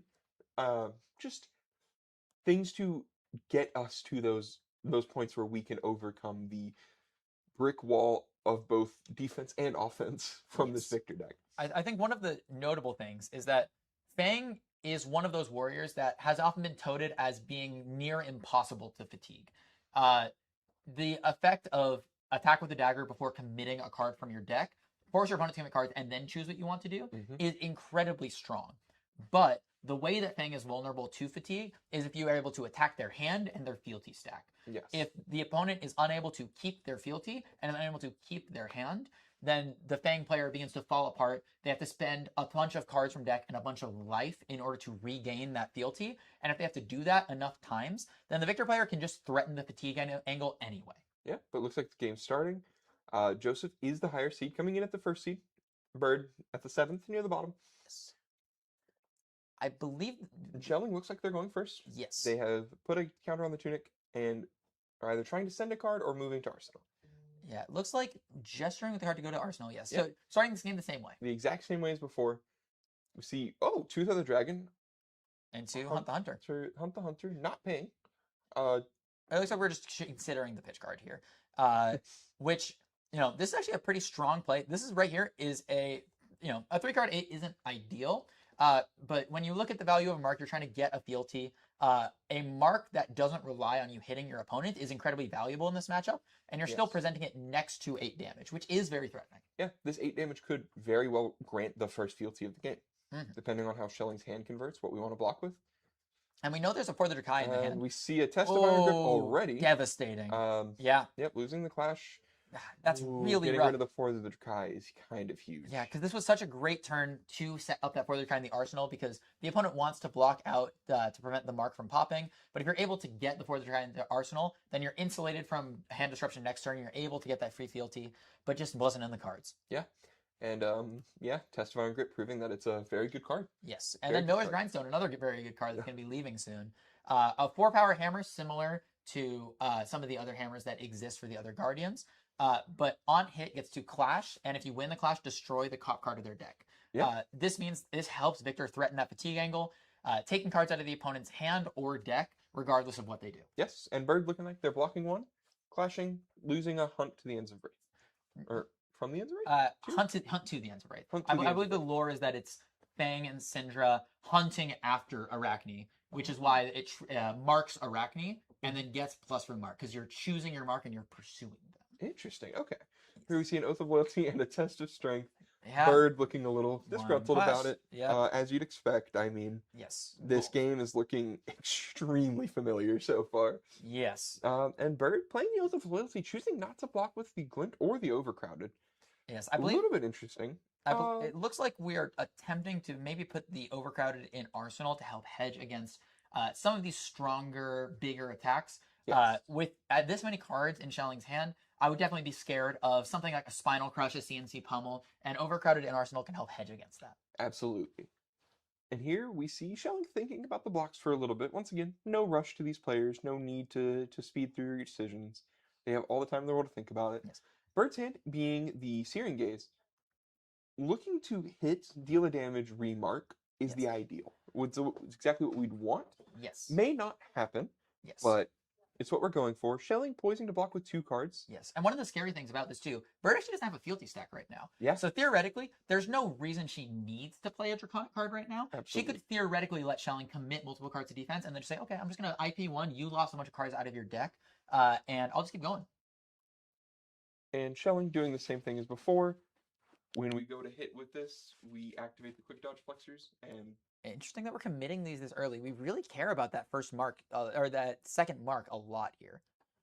So it looks like we're going to send the second dagger, move the Quick Dodge Flexors over, and just move to Arsenal the card. I think if I'm Bird, I'm pretty happy about that. That turn wasn't like a super threatening turn, but it still resulted in us getting out the Quick Dodge Flexors and a huge part of the hand. Yeah, but once again, this is the exact thing that... this is, I think... Joseph did last game. Were disruptive, sent serious damage, while, blocking well, using the Flexors to stop Bird from even getting the first fealty. Not even getting online this time, just getting the first fealty. Yes. But here we see 4 go again. Pretty good. Looking to dodge a test this time. You can see Bird's eye, hoping, almost praying for no 4 block this time. He almost certainly doesn't have it because it would be on the table already if he did. Yes. Joseph, not a man to hesitate on blocking with those Test of Iron Grips, those Test of Strengths, every card. Yes. I think what it's looking like from Bird is the way these power cards are lining up. Yeah, we're going to pitch the Fire and Brimstone away. Yep. It looks like we're going to end up trying to pitch stack a powerful combo turn and hope we're able to get online and then stay online before Visit the Gold Main Estate ends our lives. Yep. But here we see the same play from last turn, except this time we actually leaked a damage, remarked, and made a fealty. Yes. We're up a fealty, finally. Yes. And notably, this is the same situation we did last turn, but without the Quick Dodge Flexors in play. That's why it's very good to get those out. You're fine with that exchange there. They covered up a bit of damage from it, but at the same time, all they did was cover up 1 mark card in your deck. These decks usually play between 21 to 33 marks, depending on the configuration. So there's a lot of marks and fealty generation left in the deck. Yeah, but in a matchup like this where every hit counts, every card matters, There's a Saber It Bloodshed. can suck to miss this often or 100 this much. 100%. But there's a Saber Bloodshed and a Draco Fire in hand. Yeah. That makes his hand actually very threatening with the mark. Yes, and we even have a Sink Blow to kind of cover a little bit of damage. Here we see an Enlightened Strike after pitching a Riches to a Gold to draw 2 cards. So here's the thing that I think Bird is considering here. You might no block here. Because you can use the Draco Fire and the Sink Blow to pitch. Mhm. Because that Draco Fire will turn that Sink Blow into a yellow pitch, quote unquote. For sure. And that would allow her to really threaten that Saber Bloodshed. Oh, but we're seeing E-Strike go again into Golden Sun for 8 overpower. For 10 overpower. 10 overpower, apologies, yeah. For 10 overpower. Going to almost no gold if we don't count the shield. Yes. That's a bit of an extension from Joseph that we didn't see in the other games. Yeah, this is But very aggressive. yeah, and here we see the Overcrowd committed from Arsenal. So blocking at least 3. I think maybe Chelling is getting a little bit scared of Bird's pitch stack. It seems like she's much more poised in this game to get to that 3 fealty points. Yes. And if that happens with the pitch stack that she's setting up on the bottom of her deck, Schelling might think that he's not able to beat that in time, especially with the amount of gold generation that he's found. Yeah, absolutely. So we'll see what Bird wants to do with this hand. This hand, like you said, converts pretty well Yes. if we keep all of it. Yes. If we choose to not to keep the Sink Below, It converts a little lot worse. Yes. Of course, Quite a bit worse. we will be blocking for 3 here with the Overcrowd, and it looks like we are, yeah, we're committing to the play. Bird's deciding that this Golden Sun is a lot of damage, but it's just that, and it's just damage. And in this game, life total is a resource, and you have to know when it's your time to go. So we're going to pitch the Sink Below, and we're going to send a dagger for 5 at the marked target, and we're just going to hope that Schelling does not slam the Test of Iron Grip on the table. Yes. I mean, Saber Bloodshed, a very good way to get back into this game Yes. from here. And of course He has you it. summoned it. Yeah. So I apologize to everybody watching, to Bird Cabrera, to Fang Gang as a whole. Honestly, to the whole nation. I think that I deserve it after that. yeah, you've done a massive disservice to everybody. See another Saver on top, so that's interesting. Yeah. Well, and it's still not the worst. We pumped this up to 6, which does get over the current blocks presented, which will get us the draw into the second Saver for the Arsenal. Yeah. And we'll still get to send the second dagger for 3. Of course, the opponent will be marked after this, so the second Saver a little bit less threatening, but still very good. Absolutely. Would have been ideal if we could keep the Long Whisker loyalty to on-hit remark. Yes, I apologize. But I think Long Loyalty would be very interesting here because instead of choosing the power mode, you could choose mark and swing again. Yeah. Even if your opponent blocks it out, you could swing the dagger again. And but you wouldn't be able to do that unless you were able to get the mark. Apologies. But still would have been able to threaten a little bit of extra damage to get over and remark. Yeah. So it looks like we're just gonna pass through here. see another Second Draco Fire, a Glint the Quicksilver, a For the Drakai, and I can't quite catch the I believe it's last card. Blistering. Blistering Blade, yes. So no marks here, but a lot of damage still. I think honestly we might block with the Glint, the Quicksilver, and the For the Drakai here if this is coming in for 7. Just block with that. Play a small hand. But I don't know if it is coming in for 7. Schelling still has 2 cards in hand. Oh, he still has 2 cards in hand. Very likely that this is a 5 into 4. Could be something worse like 5 into 7 with Boulder Drop. That would be devastating. That would be absolutely devastating at this point. Joseph, once again, still in a commanding lead in this matchup. Yeah, like we said in the other game, Fang generally sacrifices life in order to get the fealty stack online, and the Dynastic idea makes sure that the life sacrifice isn't for nothing. But Okay, an Aftershock. yes, but So- also there's an 18 life gap right now, which is Yeah. absolutely devastating. And it's looking to get... I'm sorry, that is a Fault Line? Yes, that is a fault line. No card in Joseph's own arsenal, so it's just going to be coming in for 7. So 3 and 1 here is going to cover up the crush effect. But we're choosing to also give the Blistering Blade here. Looks like Yeah. we're just choosing to play a small hand. We know the Saber's in arsenal. We're just going to potentially play the Draco Fire, swing the first dagger, and threaten to glint into something else. Yeah. Or just pitch the glint away. Yeah. You know, Still sending, +3 on this Draco Fire. yes. And notably putting the Draco Fire into the grave puts the second Draco Fire into the grave so that if we draw another hand with all reds, we can still convert it. Yes. And we're declaring no blocks here from Joseph's side. So we're going to be able to make a Vigor twice here, hopefully, with the second dagger coming in for 3. But if he's not blocking, I'm scared about what's in that hand. Absolutely. Joseph played pretty tempered the last time we saw them on stream in this matchup. Well, he's also Very- twice the life total of Bird right now. So, Absolutely. You know, So there's a lot less to worry about. yeah. 3 damage does not put you Yeah. so much lower that you're scared. Yeah. And we see a visit. That would be a good reason. No ripple away, unfortunately. Yeah. Double provoke. Yeah, you could, but the problem is I think that you could play the provoke here, but I think you're just kind of giving him kind of what he wants here. In that you're not really progressing your game plan with that resource. But we do see the Endear, so we can turn online this turn, so long as we can swing twice. I am very worried about his hand. I'm worried about if it's like a Spinal Crush or something. Command and Conquer. This is almost certainly a pummel, correct?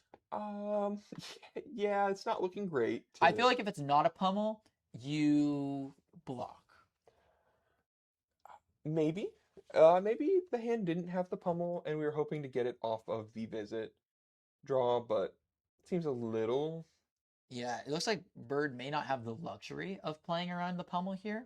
Of course, that pummel would be absolutely devastating because this, you have to keep the fealty stack online. You have the Vigors, but you'd have to give up one of these cards, and that just would make this turn incredibly difficult to navigate for Bird. But because of the 2 Vigor tokens, we can comfortably give up both provokes. Yes. And that is give up 1 on block, give up 1 on hit. Yes. It sucks to lose the Saber. But you gotta live with it. We gotta live with that if that happens. I think this block here makes sense. I think blocking 6. I wonder if you block for 11 here with the grains. I don't think it's worth it. I think blocking 6 just makes the most sense because we can still send such a good hand. It's true, but the one consideration there is that the only difference between the plays that we described is that you've given up the grains block in exchange for keeping the Saber in your arsenal. I think that might be worth it.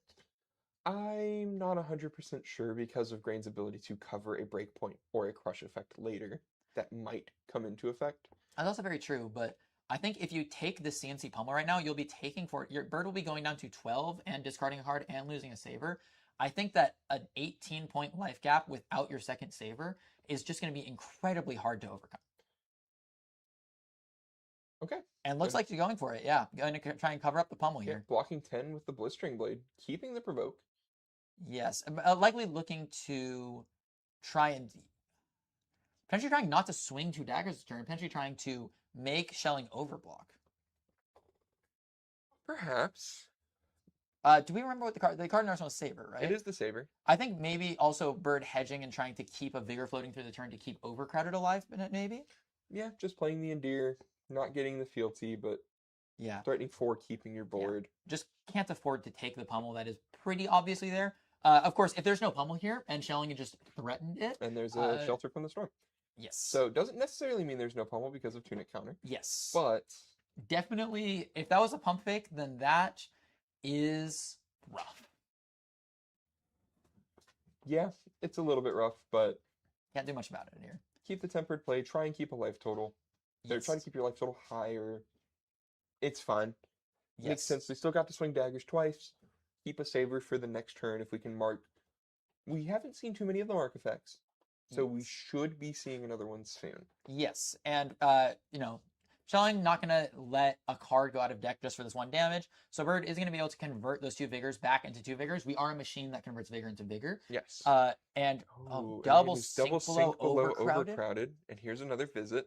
Okay, the good news, though, is that this hand blocks extremely well, and you have enough Vigors to go dagger, react dagger. Yes. Which is very strong here. Unfortunately, though, that Searing is what you want to use to get a mark going, and you don't have a way to activate it on the second chain link. Nope. So, looking a little bit unfortunate on Bird's side. Yes. Maybe hoping we can get a sink below into a reaction here. Oh, and a Spinal here. Yeah, and the pummel was a pump fake, absolutely. Yes, that is... well, no, there is still a card in hand. There's still a card in hand. At this point, it was gone, but... Yes, there is no resource floating, so pummel can't be threatened here. Yes, pummel can't be threatened here. But Spinal is devastating here. This could absolutely be a pummel going to Arsenal. Yes. And of course, there is 2 sink belows and the overcrowded in hand. This Spinal almost certainly going to get covered up. I wonder if you may block with overcrowded and sink and use the sink below to sink the second D-react in hopes of finding another attack reaction. Because if you find any other Draconic attack reaction off of the sink below, you're able to get the mark off of the Searing Gaze. Yes. And even then, the overcrowded is currently blocking 5. So pretty good. We're covering all of it. Okay. And we got the Oath of Loyalty. We got the Oath of Loyalty. That is the second chain link that we were looking for. That is good enough. That is more than good enough. That's the best that we could have found here, actually. Yeah, it's pretty close to it. Yeah. I think it. Oh, and of course. Okay, we're cracking the gold to redraw. Theoretically, we could find a test of strength. And the overcrowded. Yeah, because overcrowded is a 1 power. that's. The I've never bright felt so side, deflated. the bright side of this is that we have played a draconic card in the Oath of Loyalty, Yeah, so we don't lose our fealties. yeah. Everything else is dim. I I think that this was the opportunity for Bird to turn it around. I do think Oath of Loyalty is the best thing, regardless. Ignoring Test Iron Grip, that could have been drawn here because any other react is not giving a ton of value. You really just want to turn on the Searing Gaze, Mhm. and what that did was give you 4 value that turns on Searing Gaze, which is the best draw in your deck. Yeah. But we're not gonna be able to get the mark across. We're just leaking 1 damage Yep. because of that, and See a glint, a smoldering steel no for the marks. Trident Endear. No So the marks. Endear can get us there. Do we have a second? Yeah, we have the Smoldering Steel. But we also have a Spinal Final for Flame. 12. So the Final for Endear will not be 12. getting us there. And we have 1 floating tunic counter. And And a wait, card that in Spinal was from Arsenal. That's final. There was was from no Arsenal. pummel. There was no pummel. Pump Fake from Joseph Schelling. Honestly, I would have thought that was a pummel for all my life. Yeah, this is absolutely devastating. Bird here might just have to. Wondering what you might just have to fold 3 cards here, and just play the Smoldering Steel just to keep your fealty stack. I don't see another real angle here because if you take any less, you just kind of lose. Yeah, but it's still not. Oh, it's not ideal, It's less than ideal. It might be. but I think that's just the game state that we're in. And this game looks so different if that's not a Test of Iron Grip there, because then we just easily fold the rest of the hand. We play the Smoldering Steel, we swing both daggers, we refresh Dynamos. We live like happy. But Bird, once again, on pace to not even get online in this game, which is just absolutely devastating. Yeah, and honestly, the helmet hasn't even stopped a Clash of Bravado Schelling in this game. kept the Clash of Brados in the first game. He might have sided them out. He might have sided him out this game and just gone a little more aggressive, or attacks that are Do just something. better. Attacks that Yeah. aren't that card. A 4 cost 7 is not exactly where you want to be at in this deck. Yeah. Yeah. Looks like Bird considering, just probably because, there's a card that blocks 2 in there, but we just have to block a 9 on 12 and pray. Yeah, okay. And we don't see the pummel. Yes. So, likely not an Arsenal, because we definitely pummel there if we have it. More than likely. Yeah. It's pretty good to pummel there. Yeah. And we kept the For the Drakai this time. Yes. That makes sense. You don't want to risk anything. So we're just going to send it to keep the fealty stack. Reaching for the card in Arsenal.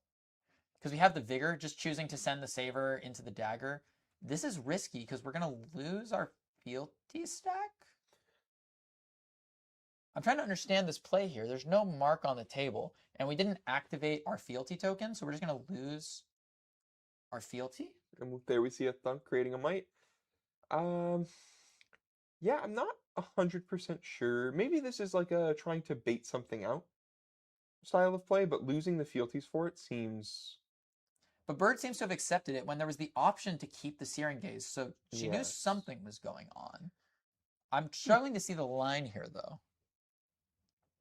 We did draw the Hunt to the Ends of Wraith. Next to it looks like Confirmed Loyalty. And there's a Boulder Drop with a Might token attached from the Thunk. Pretty good. Boulder Drop for 8 is a lot better than Boulder Drop for 7. It is very good. It is almost a completely different card. Yeah, specifically because we have the 1 block available from the Rayforge Bracers, so a 3 block in the Bracers would have been able to cover 7. But with the 8, we're going to have to give up 2 cards or the Grains of Bloodspill in order to stop this. Or the Helmet, because at this point we still haven't seen a Clash of Bravado. Yeah. I don't know if we can. I don't know if we can choose to give up the Helmet. Because if we just gotten unlucky and haven't seen the Clash of Bravado yet. I think we're at a point where you have to take some risks, though. Yeah. And we There's have the got to Hunted be Ends something to make it happen. We have of... no we auras can't at give the up moment. the Affirm Loyalty, though, right? Okay, we're giving up the Helmet. But we're giving up Blocking the Affirm for Loyalty. 5, and I think here's a pummel. Yep. This is just absolutely devastating here. Yeah. And the dynastic item does have temper, and it does have 1 block, so it is dead here. Yep, it'll be going to the graveyard. Yeah, it's so unlucky here with just the sequence of cards here. Bird at 6 life and just not able to keep the Affirm here. Just absolutely devastating. Yeah. I'm just not seeing... I think that Test of Iron Grip truly closed out the game here in terms of closing Bird's last window to kind of take an off chance. With Bird at 6 life, Schelling can just keep putting back damage after damage after damage, and the Boulder Drop puts back the Loyalty on top of the deck. Yeah. all we can do is send the 4th of Drakai here for 4, but honestly, Shelling can just take this if he has a good Yeah, hand. I mean, there's just no need to Shelter from the block. storm. Yeah, just- okay. just do Clear the react. I mean, there's no reason to just give up life if we have something like that in our hand. Yes, and there's a bunch of cards that block 2, and a bunch of cards in hand could pummel. Yeah. This is a block for 7 on 7. Oh, and yep. And we are pummeling. Bird goes down to 1. Goes to 2. Discards last hand. 2. 2. Not really better. No, you know. Oh, maybe it is 1. Oh yeah. No, okay. 11. We blocked 7. 7, 7. Yeah. 4, 5. Yeah. So Bird is at 1, and Shelling has a full grip. The hand does block decently well from Bird, but we're just gonna have to see what Shelling can put together here. We've been through 2 boulder drops so far, but this deck is just chock full of big attacks. Yeah, 2 boulder drops, glued with pummels. Looks like we're reaching for the hammer here. Full grip hammer. Potentially trying to pump fake the last pummel?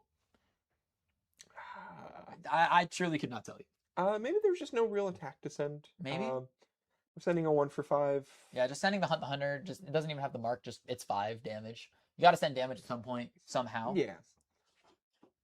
But this is like I end don't rounds. see a way for Bird to claw back into this. Clash of Bravado revealed off the top. They are still in the Okay, deck. they are still in the deck, so it's good to know. Yes. And popping a gold to they're just saying Clash of And there's Bravado. the second one. And we are drawing that one right now.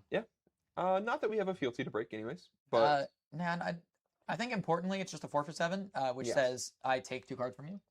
yeah, 2 cards and a piece of equipment here. Yeah. Oh, That sorry, 3 works. cards. There's a might. There is a might. Yeah, you're right. Yeah. Could be 2 cards and poison. Yeah, I think it's 3 cards. Oh, yep. There's there's a lot of 3 and blocks. Lightning in Strike hand. for 6 go again. Yep, 6 go again is pretty decent here. And that's blocking 5? Yep, okay. Yeah. It's because the might wasn't represented. And Yep. changed it. Yeah. Yep.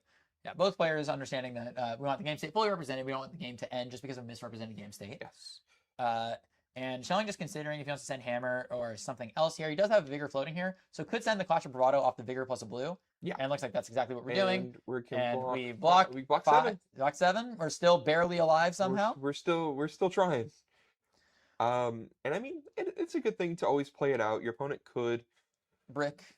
draw into a hand that just sends Hammer, Uh, or they could play they the can play the gold gold base base state. Yeah. That's also an option. That will make 4 mites here. I've heard that's pretty good.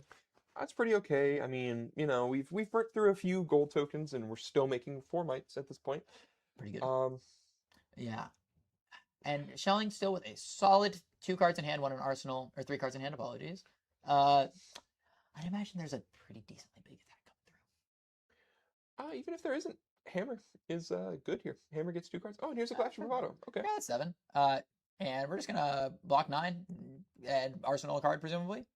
Yep. And Shelling's gonna draw up. Those 4 mites are gonna pop here. And we're mostly going through the motions here. Bird has drawn a Tooth of the Dragon next to a Draco Fire, so the hand blocks for a total of 5. With 4 mites popping. Bird is going to play the 2 instants in response to the mites popping, just in case. Yes, just in case to let Shelling know that we're that. very powerful. Oh, and there was a Macho Grande anyway, so it didn't matter. And we might be able to. Okay. A firm loyalty defending from the arsenal. Yes, attack reaction. I do wish I had ambush on that one. Yeah. But I mean, just a very unfortunate sequence of events. Really showing off this Victor deck that just held. Truly one of the strongest decks in the metagame. And we're glad to give it a proper send-off with Joseph Shelling going undefeated in this entire event. We were saying it before. If he was able to get first, this propels him into potential top 4 contention. Yeah. And we'll be looking to see how the points break down afterwards. Both these players did very well. Both of them, I'm pretty sure, locked for... I know Bird is locked for top 4 in prizing. Yes. Shelling, at minimum, is locked for top 8 now. Yes. But Shelling taking it down, I mean, Victor, hell of a deck. Hell of a deck for sure. Might be missed. Not sure yet. I'm going to miss it personally. Most other players might not. And we can see why. Test of Iron Grip is an unbelievably strong card and did a lot of work in every game we saw from Shelling today. Yes. I think Victor has followed this very interesting path for the LL. Hero released in Heavy Hitters over 2 years ago. Received Visit the Golden Main Estate in the next set, part of the Mistveil. And ever since has just been a steady metagame threat. Not always at the top of the metagame, not always at the bottom. Just a consistent thing you had to prepare for so that you knew that if you spent too long waiting, your Victor was going to visit home and send a bunch of might tokens. And if you're an aggro deck, you needed to be worried about getting blocked out. And with some of the LLs and the bans and the new sets released, Victor has finally had a chance to shine at the top of the metagame and go out on top. Yeah, and it was a well-played game from both sides. Bird fought to their outs, didn't find them. Yes, still an happens. amazing showing. Still an amazing showing, an amazing game. Grinding from 7th seed back up here, but very impressive. Yep. Well, that's going to be it for the Blood on the Bayou Circuit series. Thank you all for joining us on this journey. We hope that you enjoyed this experience, and we'll be coming back to you soon with more info on our next events.